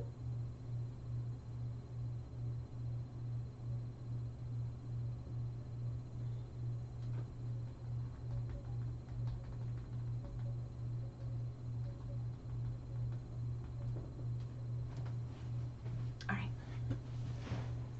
We'll let that dry for just a moment.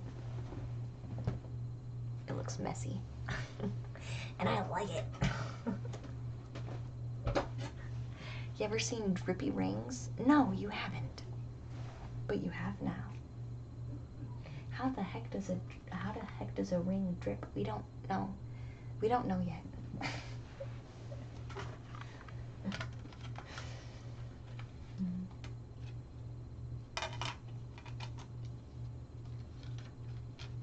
It is kind of dripping in a weird motion though.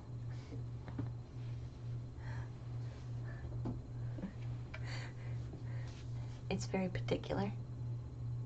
So it almost like it is actually rotating and holding all the drips, like kind of this way, even though it's sitting like this. Interesting. It's interesting, but it's our universe, and what we put in there goes. So I'm not concerned about if it logically makes sense. Maybe our logic will catch up one day. You think? There's a lot of weird stuff in space. We don't need to know why. Precisely. Yes.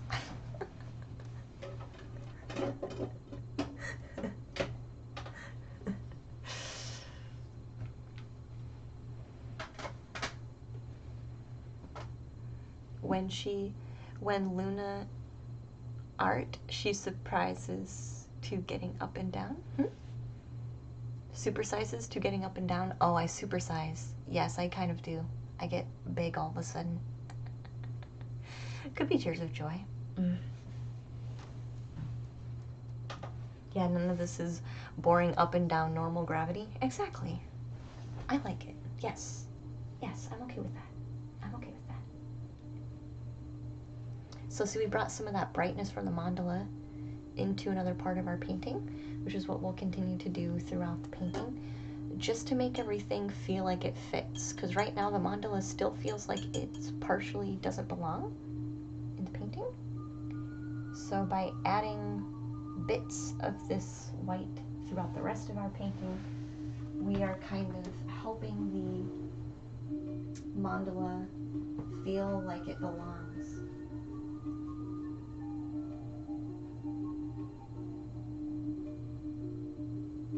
We're helping the mandala feel like it belongs.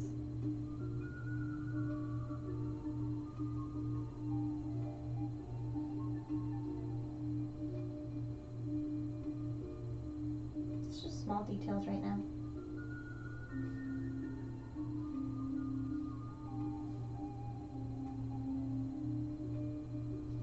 It's not that we've done anything wrong to the mandala, it's just about incorporating it better into the art piece so it feels like it fits.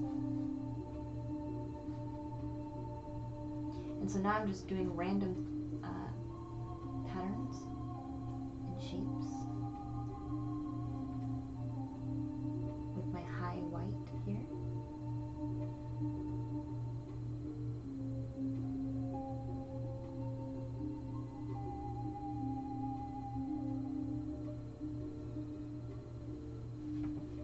To bring it out throughout the rest of the painting.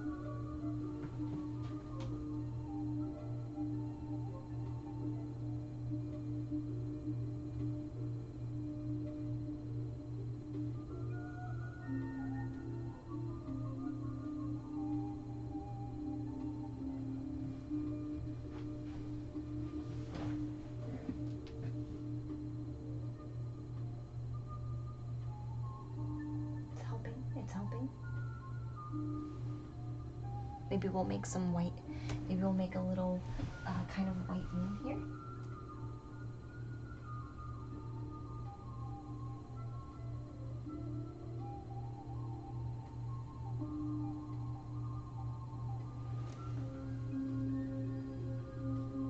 And I think we will start making some bigger, how do I want to say this?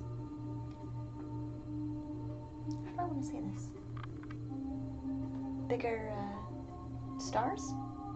Because a lot of our stars are quite small, so I will start making bigger ones, which will also help bring everything together, like it's cohesive.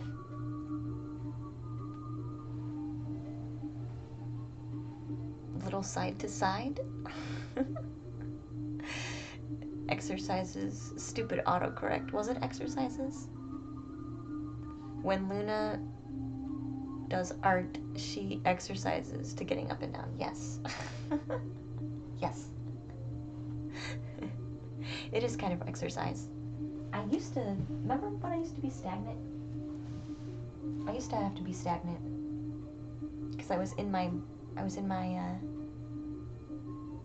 was when I was in my stool, my tall stool, which I still have, by the way. I haven't got rid of it yet. My tall stool. But that was when we were doing that kind of stuff.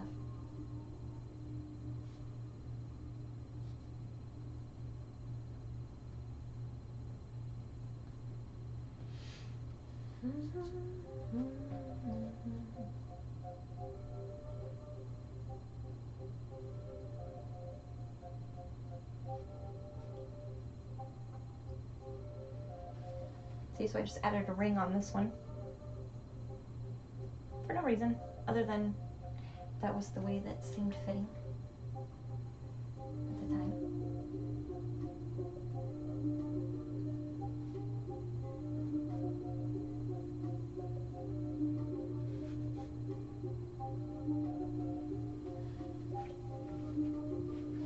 Got a little ring on that little red planet.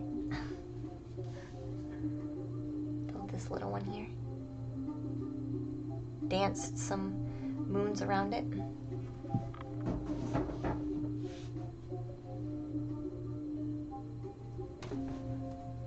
This is when we get really detailed.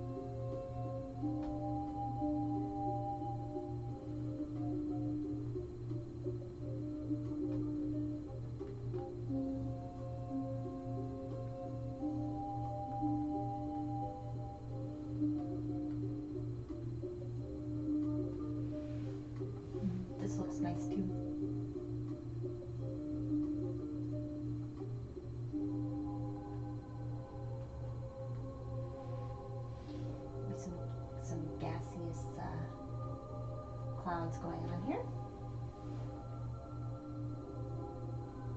I'm kind of just layering and layering and layering and layering. Letting some of these be a bit Messy. Continue to be a bit messy. Nothing has to be perfect, right?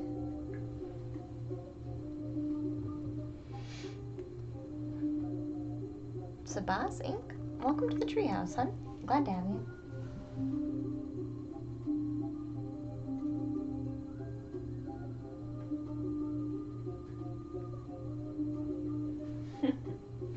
Sometimes it's just about getting a nice edge on things too. When they seem a bit fuzzy. And you don't have to put a line all the way around it. Sometimes just dotting a line on the edge of something is enough. You don't do the whole thing. Sometimes just a tiny bit of a difference is enough to create that contrast you're looking for in the shape.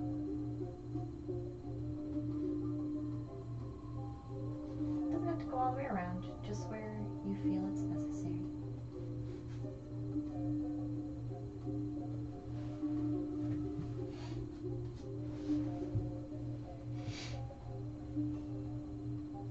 You're starting to think you'd like a galaxy painting? Are you?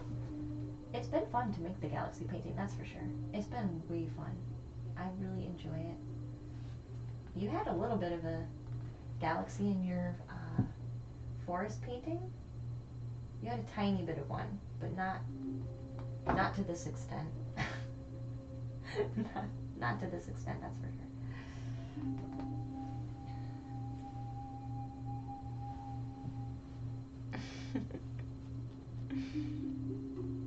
You're from Ecuador? Are you really?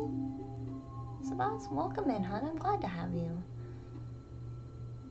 Did you hear that Jupiter was so fond of Saturn?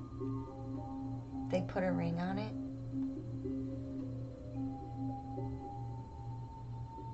No, I didn't.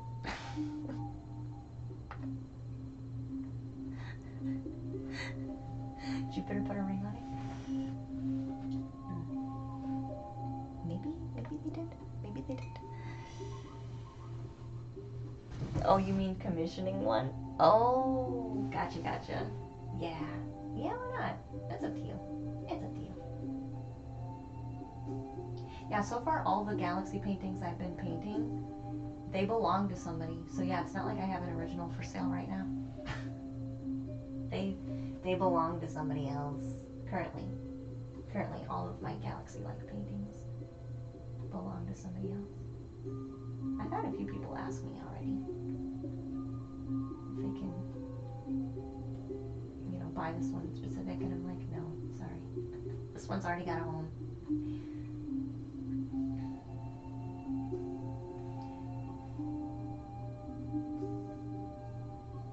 Not this one in specific.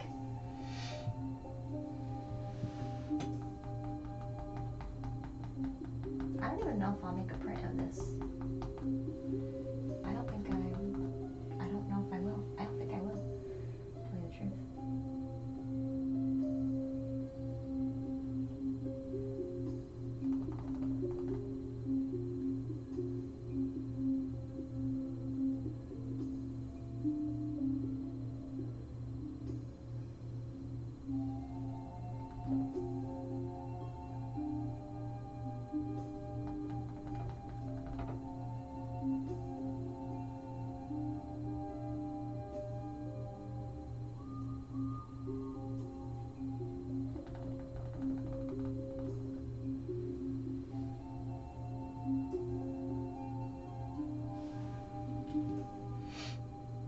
At the moment, you can see Saturn and Jupiter and Mars. They're very bright in the night sky. I think so. This talk is making you miss the stars. Blimp. You miss the stars? They're out all the time. How do you miss the stars if they're out all the time? You love your art, but now you see the Instagram and I like it. Sorry, something is wrong and I'm not very good at English. Hey, Sabas, it's okay. Don't worry. I'm not worried. I'm not worried about it. If I have questions, I ask. If I have questions on what you mean, I always ask. But I'm used to people being terrible at spelling, and I'm used to it, so it's okay.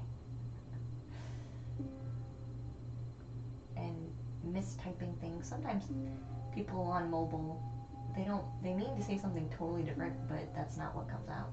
It's just normal. I paraphrase people a lot.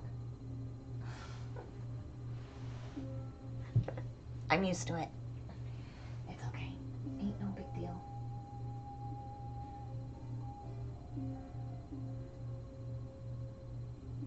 I don't know why I just said that, but I did, and it's too late now. It already came out of my mouth.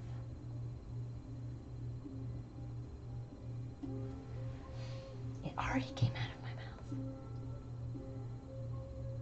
my mouth. One massive star is out all day. Thank you, Creed. Yes, it's true. LOL, indeed, it really did already come out. Yep. Uh-huh. Yes, it did. Yep. Mm-hmm.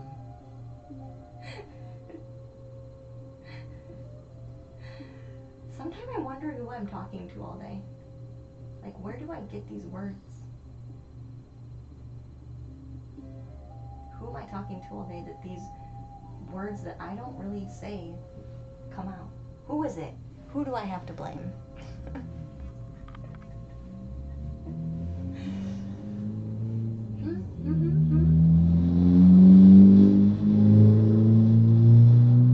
Wow, that is absolutely obnoxious. I'm so sorry, guys. For my obnoxious neighbors driving by. With their engines that rev so loud that it shakes the windows. Which is just not absurd at all. Which is not absurd in the slightest. Jeez. You live in England, Flip. Mm-hmm. You never see that one either. That one must be so sad. Mm. I can't imagine never seeing the sun. I can't imagine.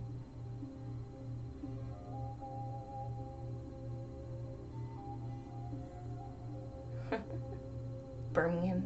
Mm-hmm. Sorry to hear that. Oh. 5:20 p.m. on the dot every day. Buckets of sun at the moment. Yeah, sometimes you just take it as it comes, don't you?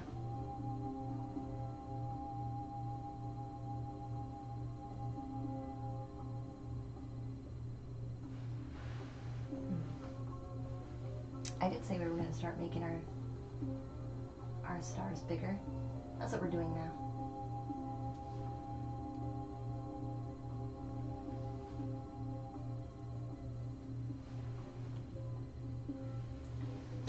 Bigger stars.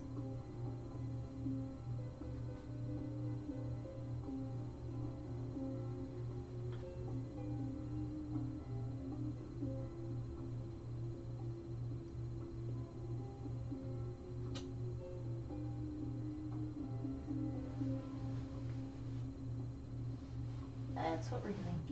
Just going in and really making some nice spots here.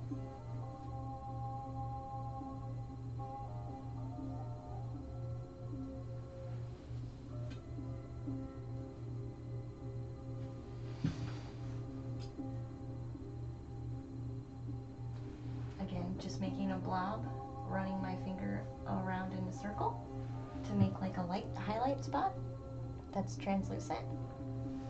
And going in and putting some dotted stars.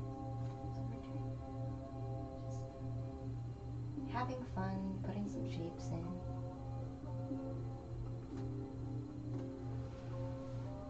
Not being too worried about anything at the moment.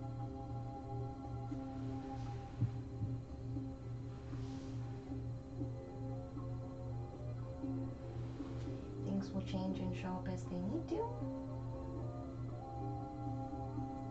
I did feel the need to maybe dot some stars around here. That's what I'm just doing. Bringing a nice line of stars through here.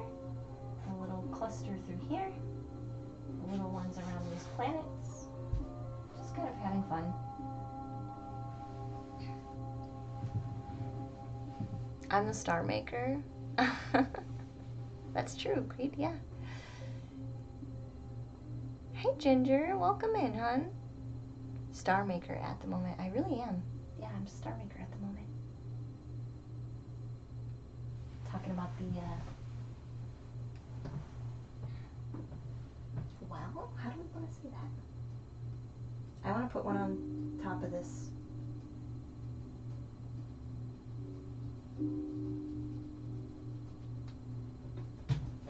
I just got the idea that I wanted to put something on top of this.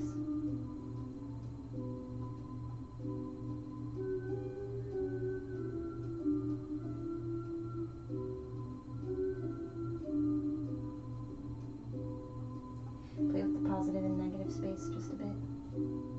A bit more.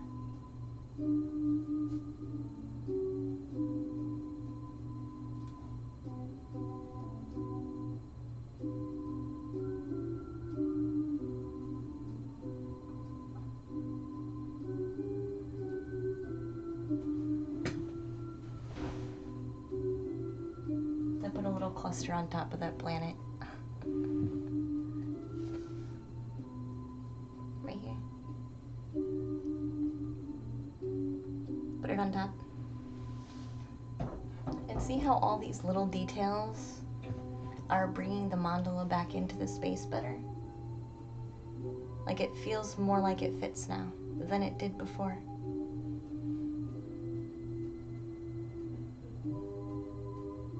It does. It feels more like it fits than it did before.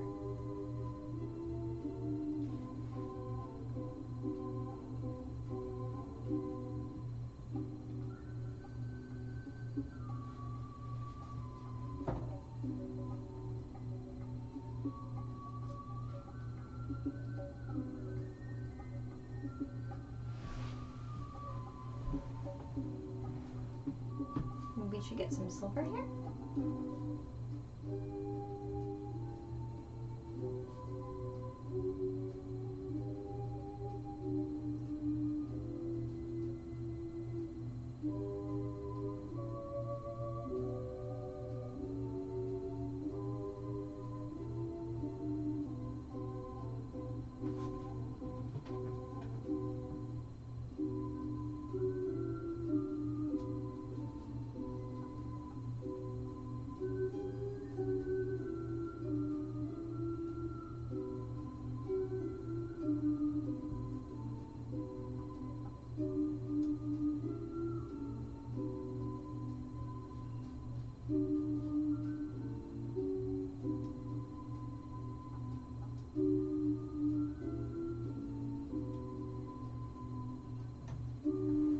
Maybe we'll add a little bit on this side too.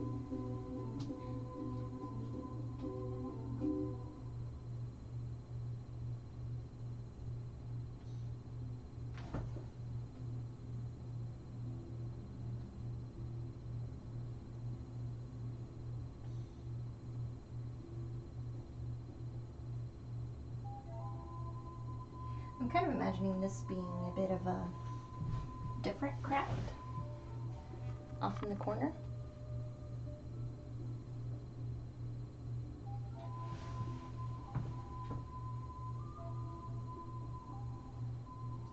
Really watering down the white paint to make it translucent like the other one. So this is really testing if how much of the technique, now that we know specifically what we're going for, how much technique have we actually learned now through this process? Have we learned enough to mimic something that happened by accident? Right? Because now I'm doing something very specific.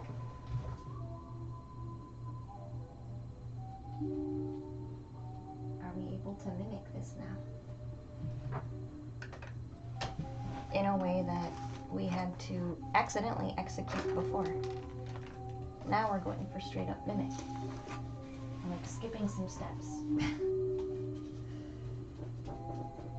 Like skipping some steps.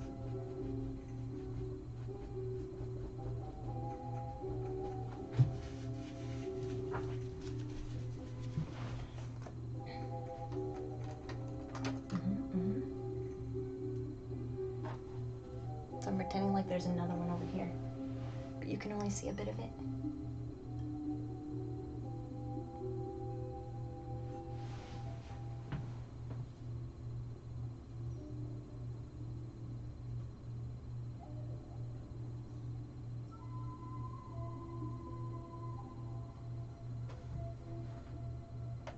This is almost done, I feel.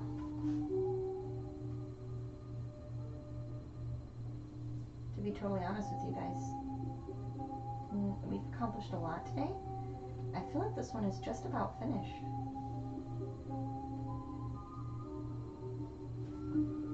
To be totally honest.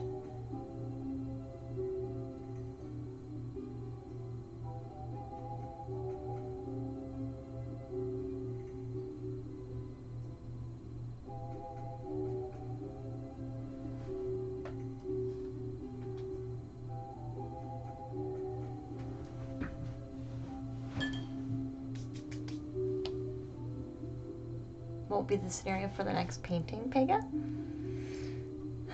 You went from the earth with the trees to the water with the dolphins, and now you're in space with the stars. Yeah. I don't know, we might be in space for a while, because I'm really enjoying it. I'm enjoying the fluidity that the Final Frontier offers us. Is it the Final Frontier, though? Is it really? How do they know it's the Final Frontier? Sorry, I went off on a random tangent / rant for just a minute. How do they know it's the Final Frontier? Maybe the ocean is the Final Frontier.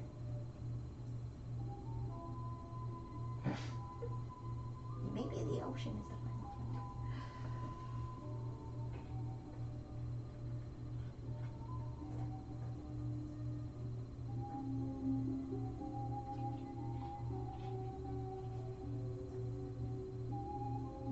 I don't know. I do feel like we'll be in space for a minute, though.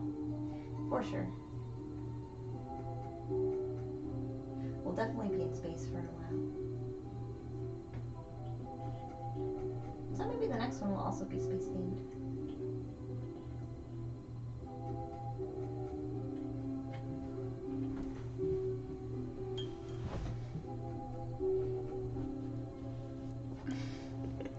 A space ocean. Yeah. I mean, I technically never finished my dolphins.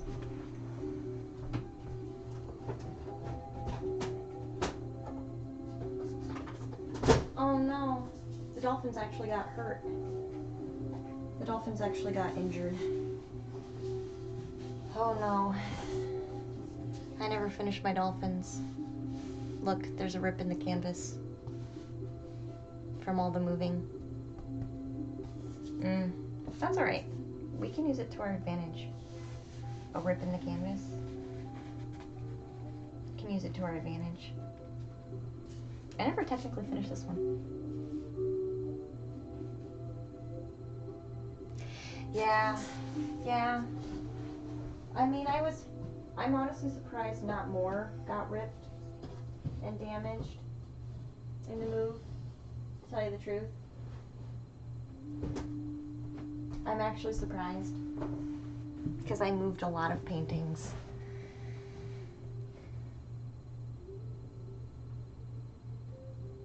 That's true. Spock had 3 ears, the left one, the right one, and his final front ear. Oh my god. Bedazzle those dolphins. That's true, I could, yeah. We could do that. You like the dolphin painting, Forest Fairy? You just changed your name? I automatically knew who you were, Forest Fairy, even though you just changed your name. I didn't skip a beat. I don't know how I did that. Just a bit. Just a bit. Okay, Captain Picard, says Bubbles. Yes. So we could do a multimedia with that one. Figure out a way to make it work in our favor. I mean, we did. Okay, here's the joke. Here's the joke. Oh my gosh. guys. Remember with this painting, we were talking about them being time-traveling dolphins, jumping through portals in space. Remember? These were our time-travel dolphins. Now there's a rip in space. Now there's a rip in reality as they know it. Come on, this is fitting. Somebody understand what I'm saying, please.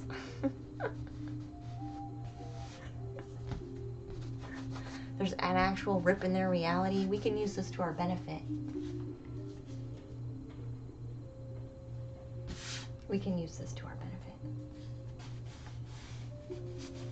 It is quite sad, but at the same time, we can use it to our benefit. This one wasn't done anyway.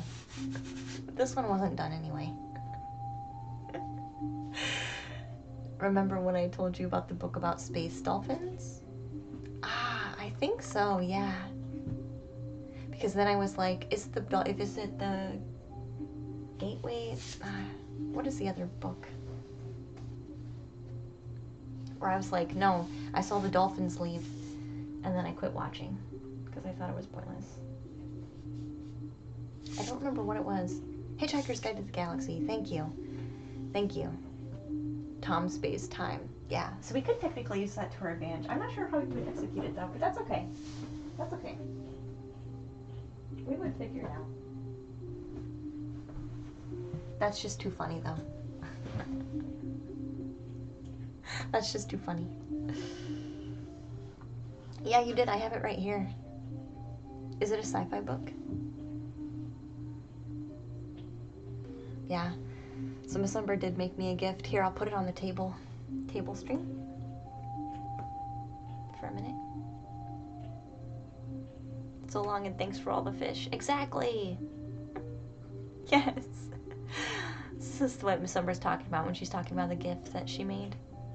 This is like a dolphin pendant, which I'm still trying to figure out what I want to do with. I don't know if it's going to zoom in enough. Maybe it won't. Can you catch up with us, camera? Can you catch up with us? Let us show off some detail? Maybe?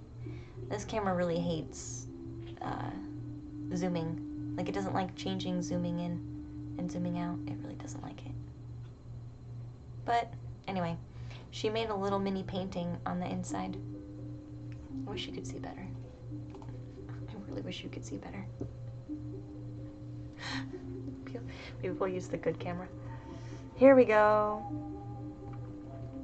She made like the little moon painting on the inside. And the pendant. So this was the gift. Anyway, I enjoyed it very much. That's the space dolphin present. It sits next to my lavender spinel. So I did get some spinel. This is lavender spinel. And it sits right next to that, which sits next to my amethyst, so. Because of the painting and the conversation. I'm sure it was in correlation, Miss Umbra. It does have a lot of personality, yeah. The little moon. It's very cute. I know, it's very touching.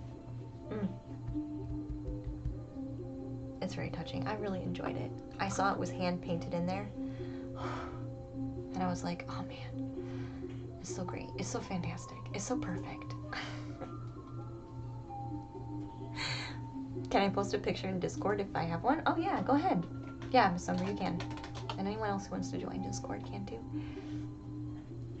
Yeah, you can. You don't have to ask. You can put it in the art section. You can put it in self-promotion section. You can put it in interesting finds. I don't really care. I try not to put too much in the main chat room though, other than good morning and like general conversation. That's the only one I really try to be particular about.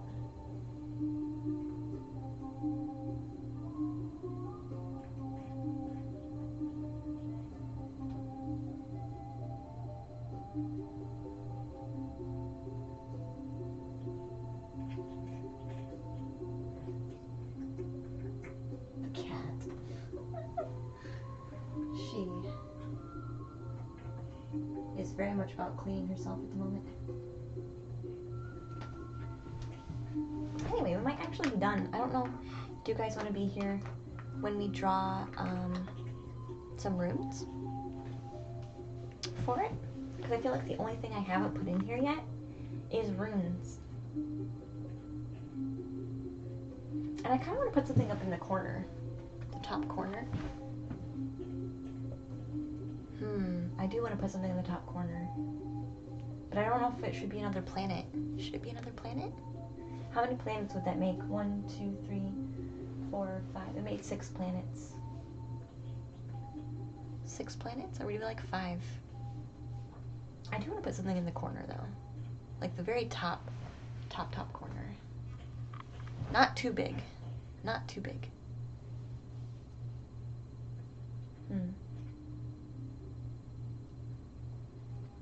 Not too big. It'll be interesting. I am going to go on a quick break for just a couple minutes. Maybe that'll reset my brain to get a spark of inspiration for what to put in the corner, top right hand corner technically of our painting. And we will be able to finish up, maybe draw some runes, but I do think this painting will be done today, most likely. We might stop it in about an hour or so. So we'll take a quick break, a couple minutes, and we'll be back.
Welcome back. What does the Joker create every day? A nuisance out of himself? Oh my gosh.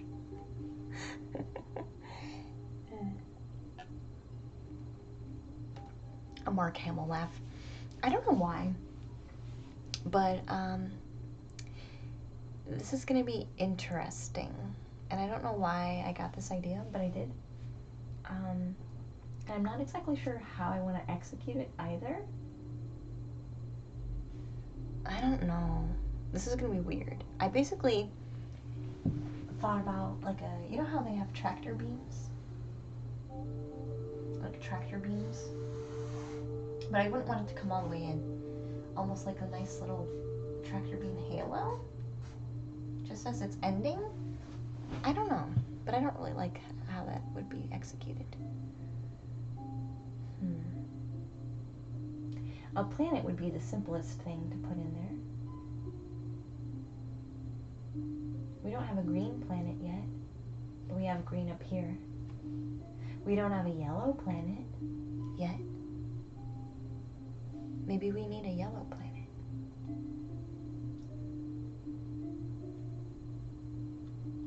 There's still more to clean up though, honestly. As I'm sitting here looking at the painting, there's still more cleanup to do. There is. That just happens with the way that the paintings go. Because of how we painted all the layers, there's some parts I have to go back and redo. So maybe I'll do that first, since I have that executed already and I know how to do that, and then maybe we'll come back to the right hand corner. Maybe we'll put something yellow, like a yellow moon maybe, or another yellow sphere with a ring around it. That might work. Or a belt, like a little asteroid belt. That might be nice too. Where there's a bunch of stars kind of all in the same spot. This is where it just keeps coming and coming and coming and coming and coming. There's just like no end. I do like the asteroid belt thing though.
Smudges of light. That's what we're doing now.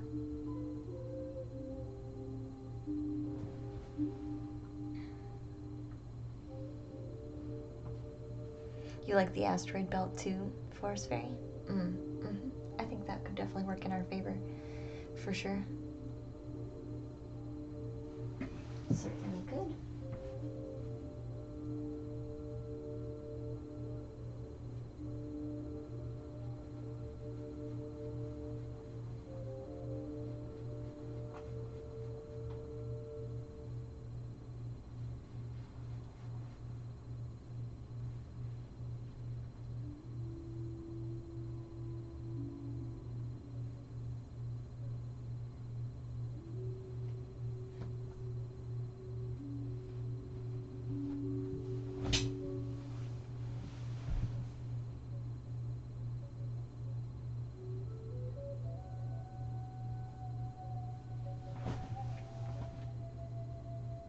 Decent. That's decent.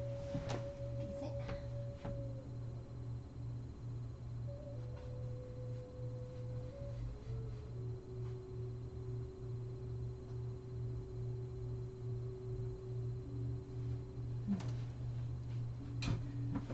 So we'd have to put a Well, I said we would have to have a kind of a larger streak of light, right? So that works. That works. So let's just kind of smudge some light in here with our finger. Some circular motion. Let's really just smush it around a bit. Doesn't have to be perfect. Nobody knows what this is supposed to be like anyway. Nobody knows.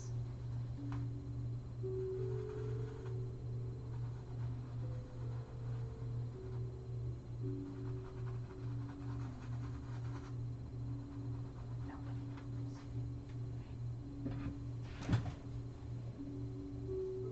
Hey Kythera, welcome back, hon. How are you?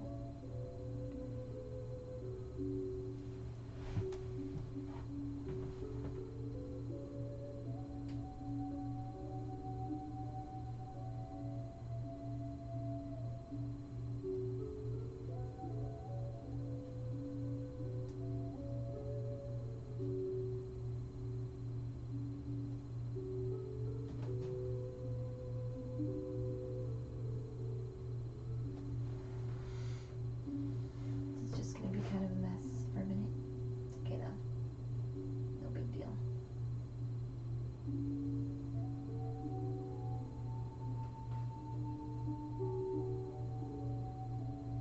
Can always come back. Reevaluate later. Just get something down. It is always really hard to not, how do I say this? Line things up and very particularly, like I see myself doing it already, lining things up just so. That's what your brain naturally wants to do. But if you're going for something that's organic, sometimes you do have to mindfully break up those patterns that your mind wants to draw.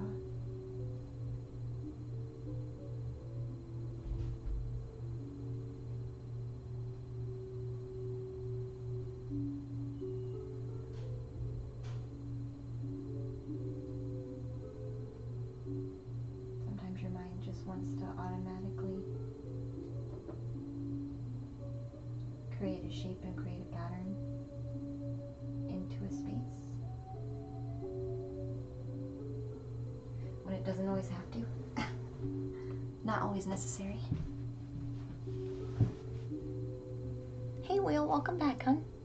So I'm putting in a little asteroid belt down through here at the very top. Hey Sweet Disaster, welcome back, sweetie. That's kind of what we're doing.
Making a larger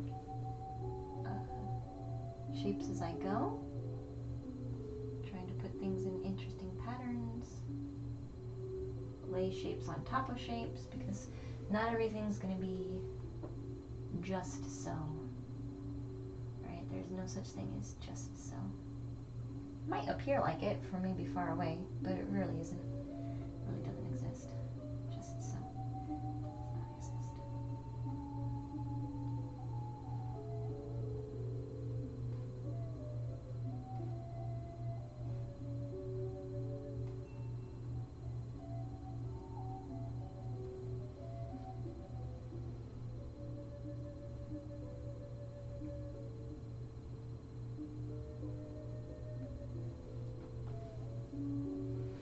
So I brought it pretty far down. I brought it pretty far down. That's pretty nice. And it's not too full. It's not too full. The painting is coming along nicely. Thank you, Wheel. Yeah, we've made lots of progress today. Here, let me see if I can get it closer.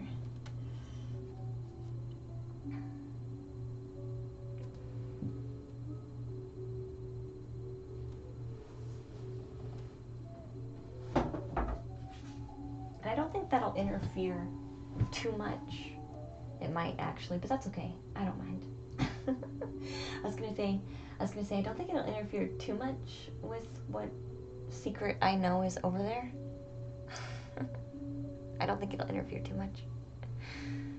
Thank you, Lucid. Welcome back, hon. How are you? That looks so freaking cool. Thank you, Forest Fairy. Thank you, thank you. Thank you, thank you.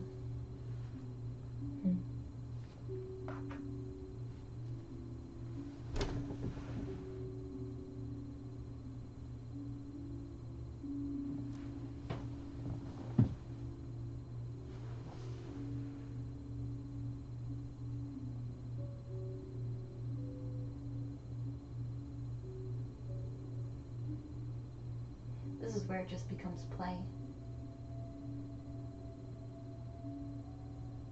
Not that the whole thing's not play, but once I start kind of getting further along sometimes, it just becomes nothing but messing around.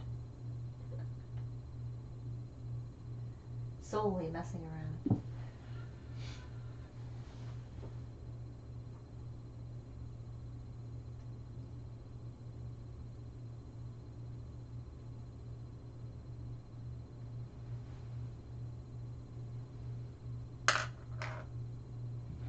You're gonna make breakfast, and then you'll be out. Reading the chime. We should read the chime.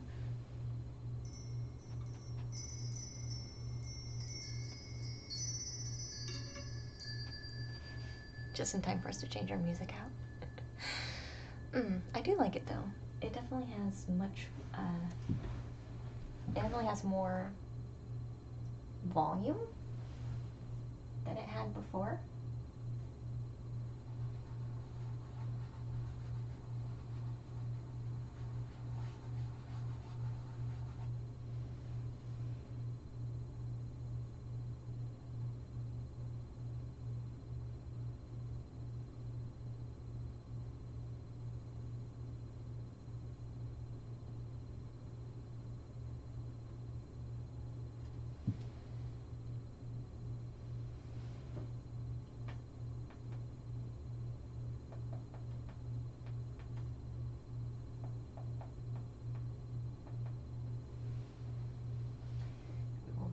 Some of this lead up through this little ship in space here.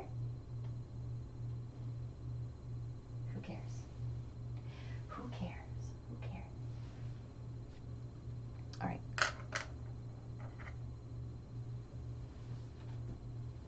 Continuing to build it as we go, right? There's really no wrong way to do this at this point. At this particular point, there's kind of not a wrong way to do it. You needed the calming sounds of the chime, did you? Metalunar, you poor dear. So that was David Young's Bliss that we were listening to. I think we'll listen to this Liquid Silk.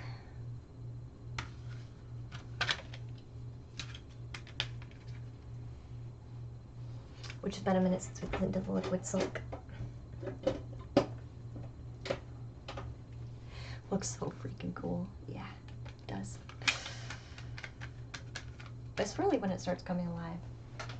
Near the very end of the painting is when everything really just starts coming together. And we're still not even on the highest highlights. We're still basically working with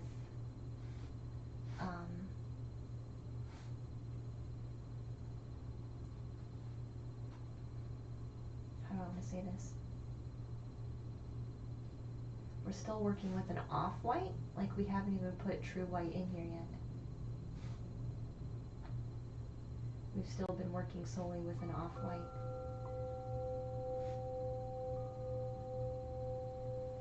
So there's still highest highlight we haven't put in yet. Hey Lika, welcome to the treehouse, dear. Glad to have you. Glad to have you. So yeah. We still have all of that to still put in.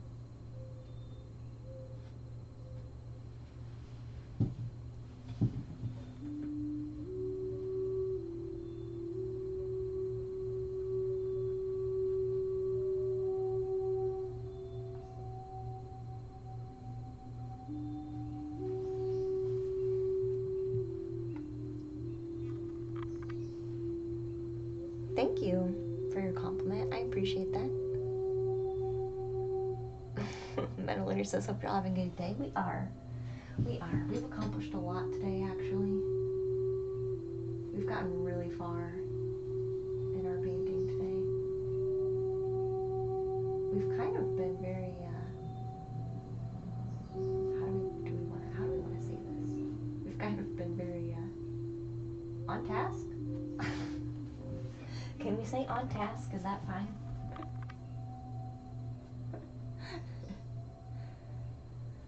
We have been, though. We've been very focused today. Not that you guys are usually distracting, but we've been really good. Forest Fairy, thank you so much for those gift subs. Thank you.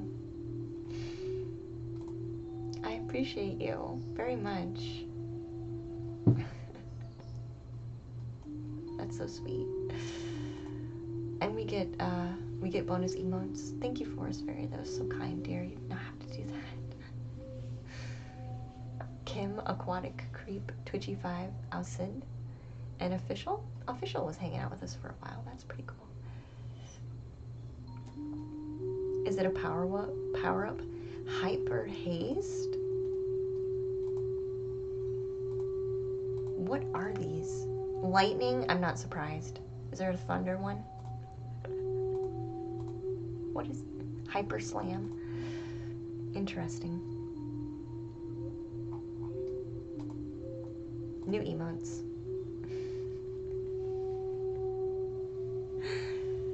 You have hit the numbers. Have I hit the numbers? The right numbers? Maybe I have. We need more white in our painting, though. Kim says thank you. You're welcome.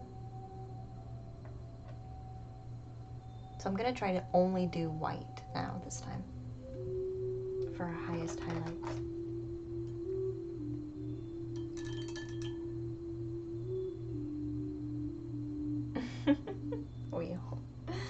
What a positive community. Yeah, we are. Takes everybody to make a community. Takes everybody.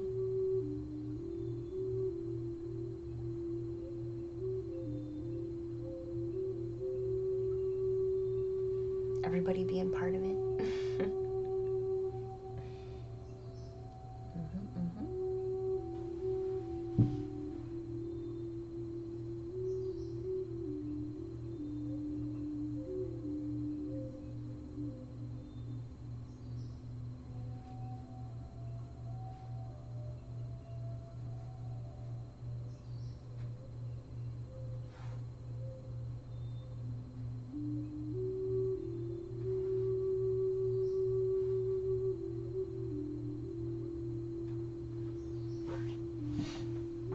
So this is just straight up white that I'm putting as a final touch.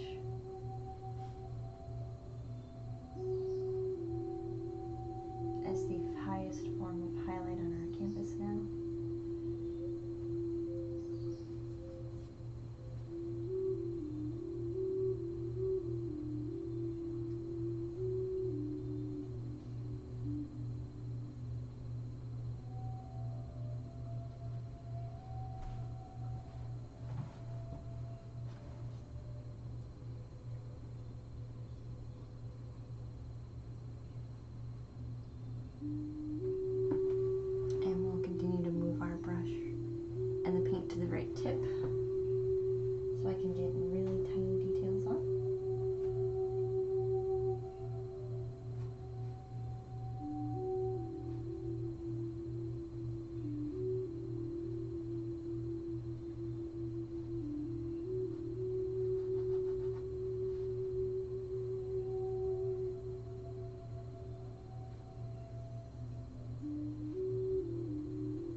have to get too carried away and do every single piece with a bright highlight, but even a little bit can go a long way.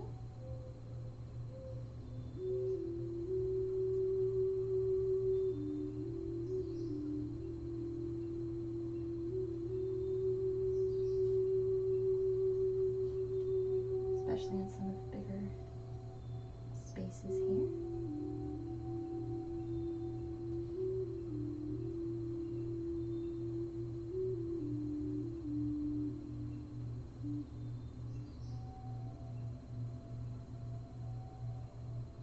I also like listening to the music while we do this. There's like a little trickle of water that you can hear.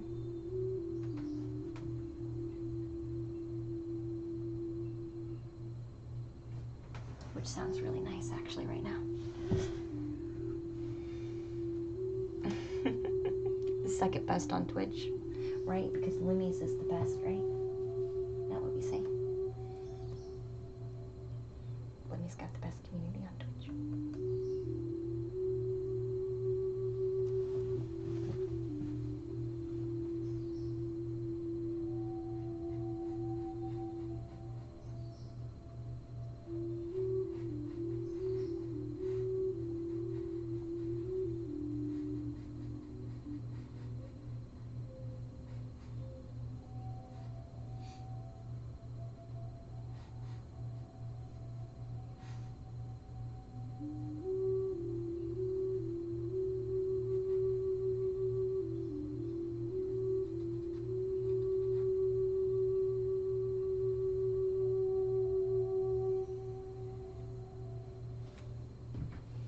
See what else we can accomplish.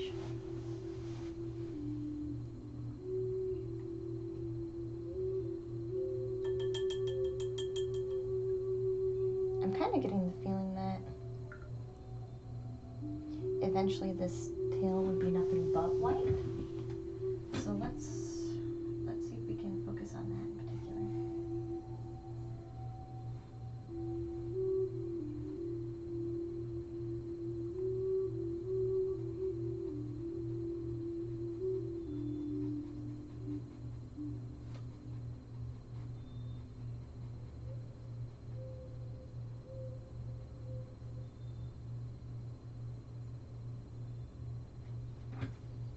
That would help us a bit too.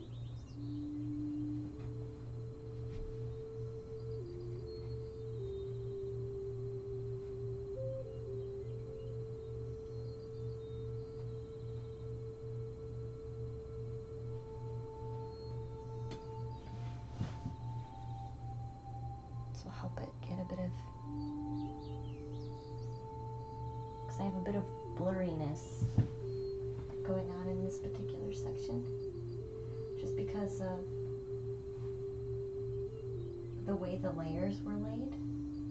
So we technically laid this layer down on top of itself a few times, so the definition is kind of lost in this particular spot because of that. The definition of what's actually occurring is a bit lost. So I'm just going back in now and working on that spot in particular and trying to use it in a beneficial way. Just moving the color right on down and back up a bit.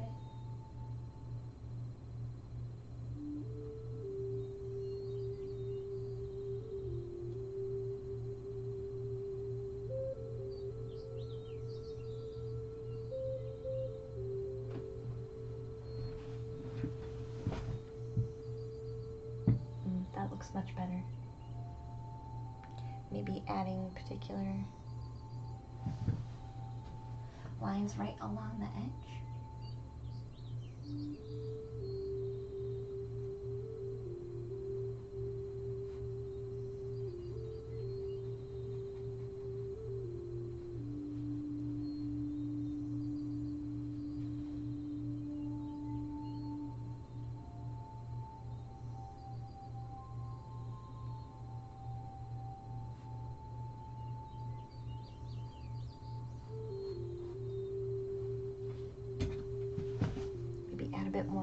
so it flows just a bit nicer. And then I think maybe we'll be almost ready to draw some runes for it, I feel.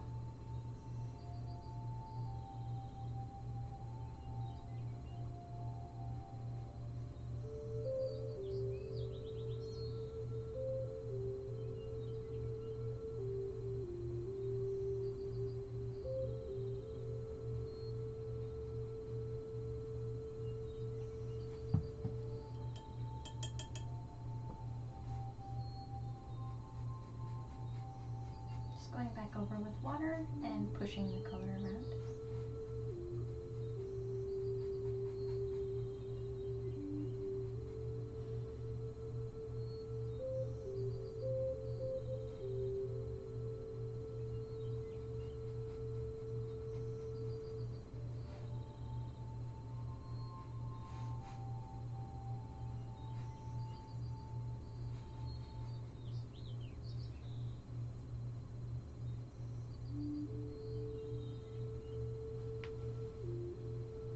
I think that definitely works much better.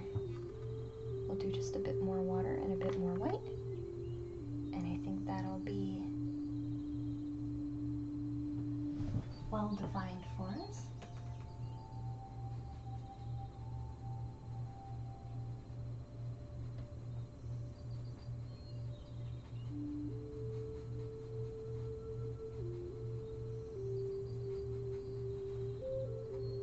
Pull it down just a tiny bit. Really just want everything to blend much better than what it had before.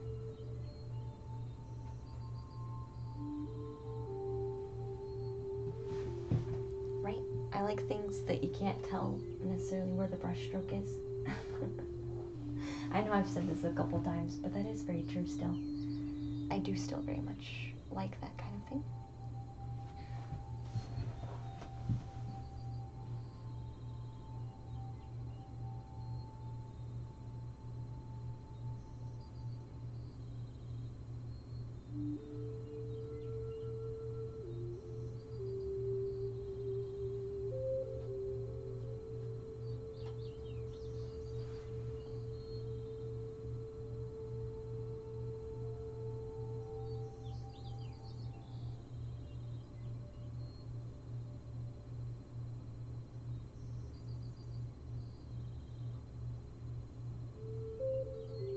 The music is very relaxing right now.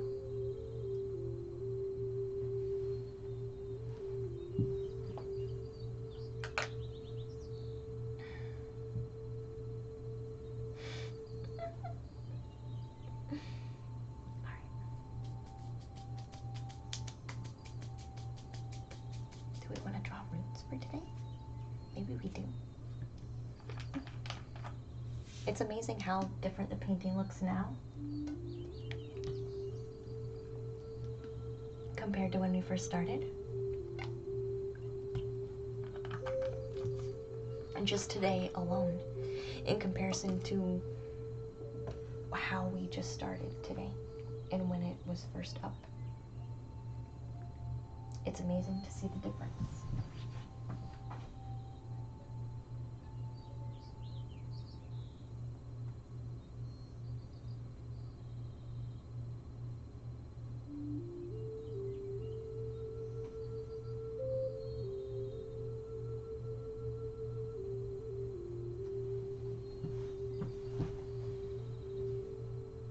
Difference even just a tiny bit can make.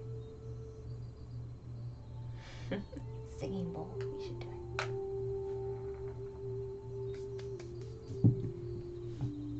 it. You fell asleep, Calcor? Yeah, people do that. You're not alone. You're not alone. People fall asleep. That's normal. Falling asleep is normal. It's normal.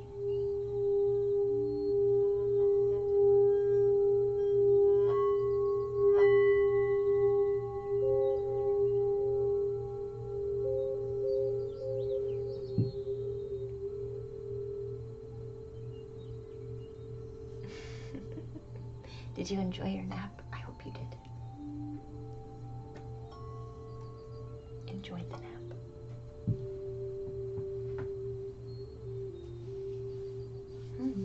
Yeah, this is feeling pretty complete. Feeling pretty complete. There's just a bit of cleaning up to do.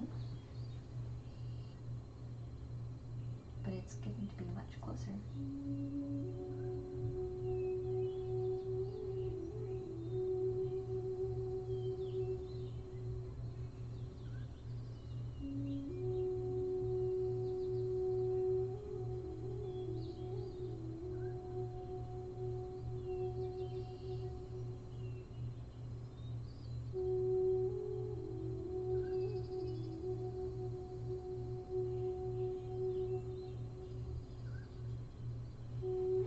This is our nice silver color. So I'm just going in, and when we added shadow, we did lose a bit of some of the contrasting edges, just a tiny bit, because I got a bit sloppy with how I was putting some of my paintbrush strokes down. So I'm just going back in now and filling that back out the way it was supposed to be.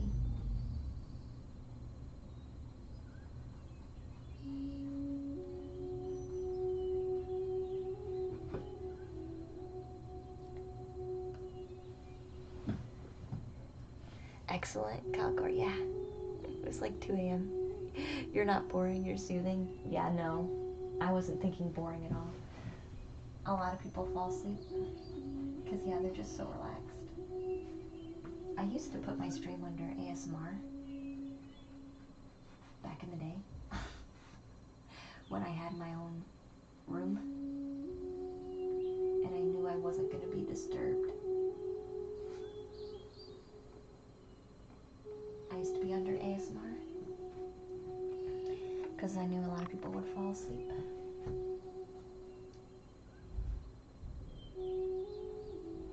It was just fitting.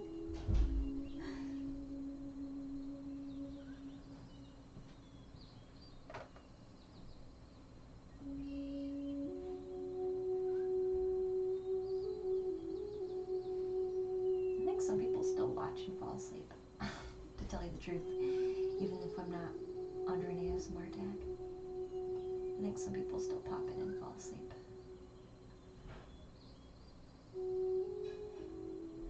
Who I don't hear from all the time.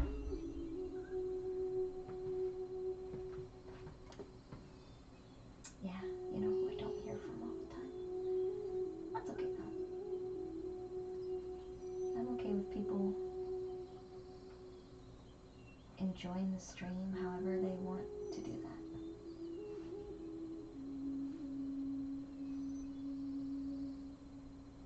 I don't really require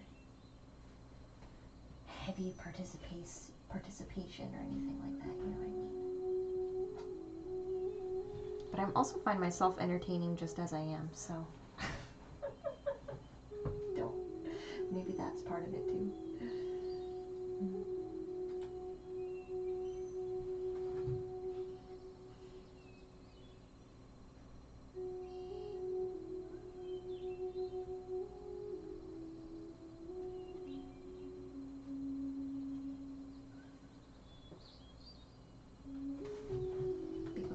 Some of this final gray out here.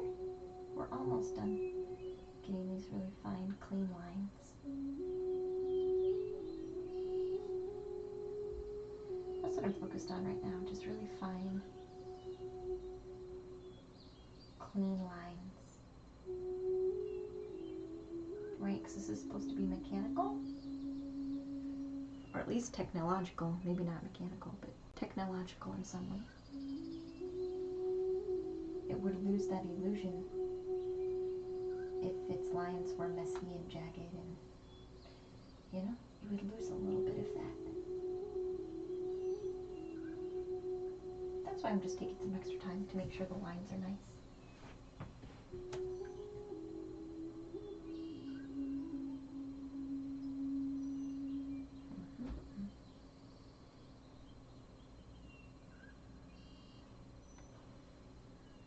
Some extra time. Am I the first streamer in a while who compels you to watch? Really? That's a compliment, I feel. That's a compliment. It's a cool time skip for you, right? Because it was relaxing. It was a relaxing time skip. Maybe you feel recharged.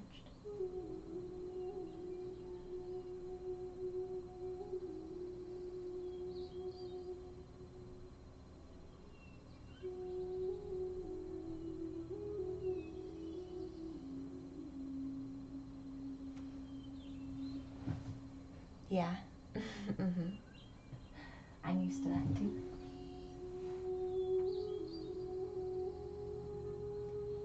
Yeah, we used to read dream meditations in the evening too. Kind of put people to sleep that way. Like guiding them into like a nice meditation before bed. I haven't done that in a minute. I'm just concerned that this house isn't as quiet. That's the reason why I haven't done that. There's a good example there. I do live with other people in this house. It's not just me. So I've been not using the ASMR tag just simply for that reason.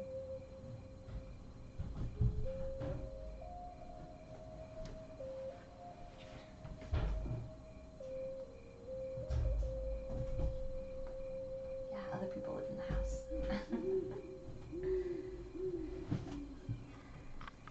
You usually stop watching after 10 minutes, do you really? You just had homemade baked goods delivered to your work, Force Fairy? Nice. That sounds delicious. You need one of those bowls in your life, too. The singing bowl? Yeah, a lot of people really enjoy the singing bowl.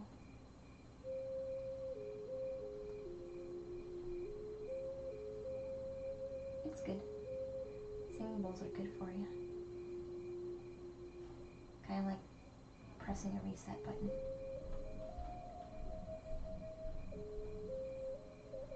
For sure.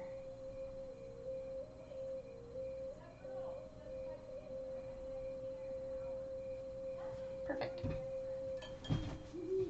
So I think this will be our progress for the day on our painting.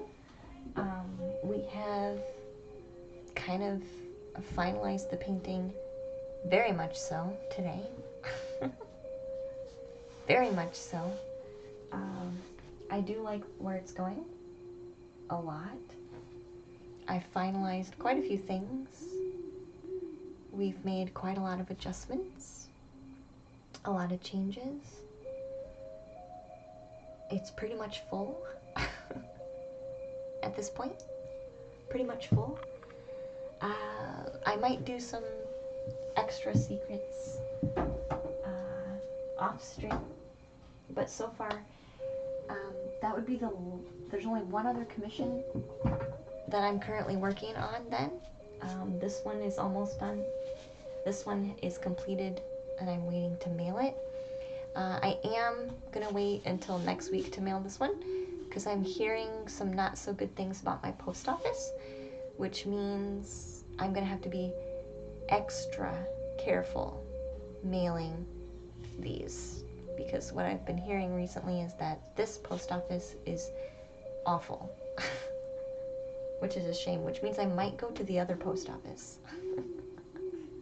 I might drive an hour to go drop it off at a different post office, to tell you the truth. But I want to make sure it's packaged really well before I mail it. So, you have a title suggestion, Red? Going hard in the paint? That's an interesting title suggestion.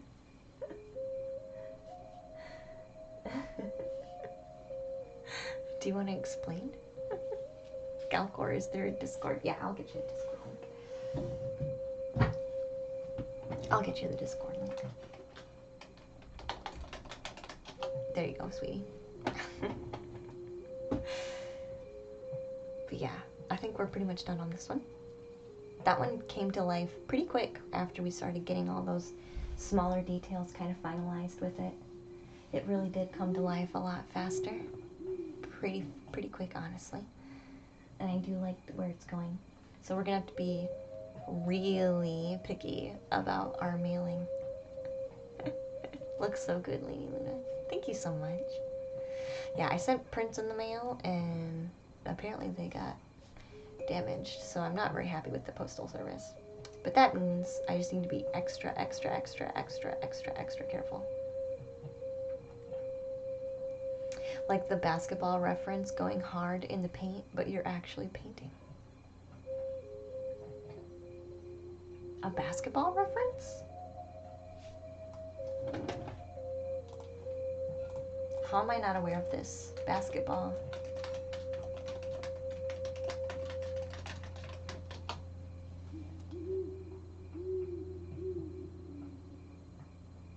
It's called Going Hard? I'm so confused. What's the reference?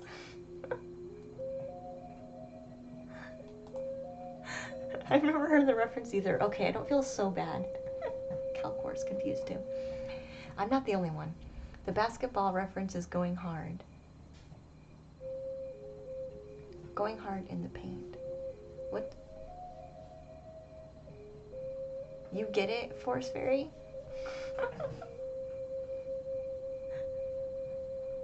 Your ex watches basketball? I used to watch basketball when I was a kid. I used to watch basketball a lot when I was a kid with my family. We'd all watch it. That was, we always, Bulls versus Pacers in the 90s.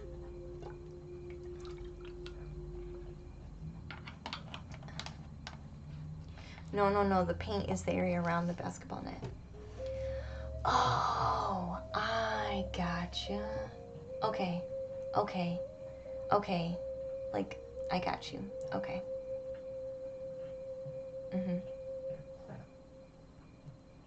Your dad watched all the sports? I think a lot of people probably did. Calcor says I find basketball to be one of the most wholesome. Do you? It could be the most wholesome.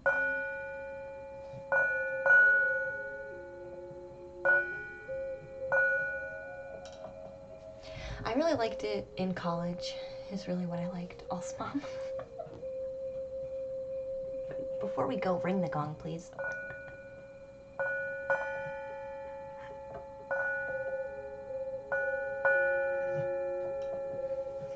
So you'll find somebody to raid. I do appreciate you all hanging out all day and watching me paint. We will be live tomorrow evening at our typical time slot, starting at 6 p.m. Eastern Standard Time, which is 45 minutes from now, but not today, tomorrow, for those of you who are new. Probably do readings, maybe do painting. Probably do readings though tomorrow. I feel like readings are easier at night. So be prepared. Be there or be square. Isn't that what they say? I can say that to you guys, right? If not, I just did. We'll find somebody to raid. I don't know who we feel like raiding. Hopefully you'll catch me then. Aw, yeah, you will. You will. I'm gonna see who's on though. Who our raid options are.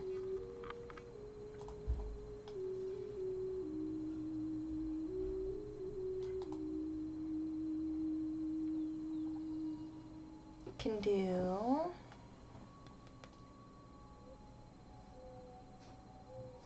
maybe Play in the Mud.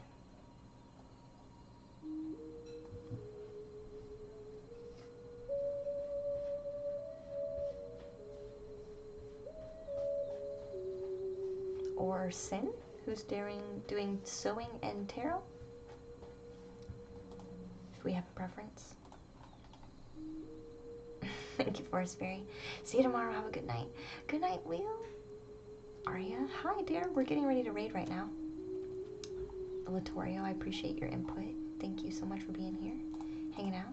Maybe we'll do, who haven't we done in a while? We haven't done Play in the Mud in a while, so I think that's who we'll do. They're doing art today, so I think that's who we'll read. We've done Sin recently.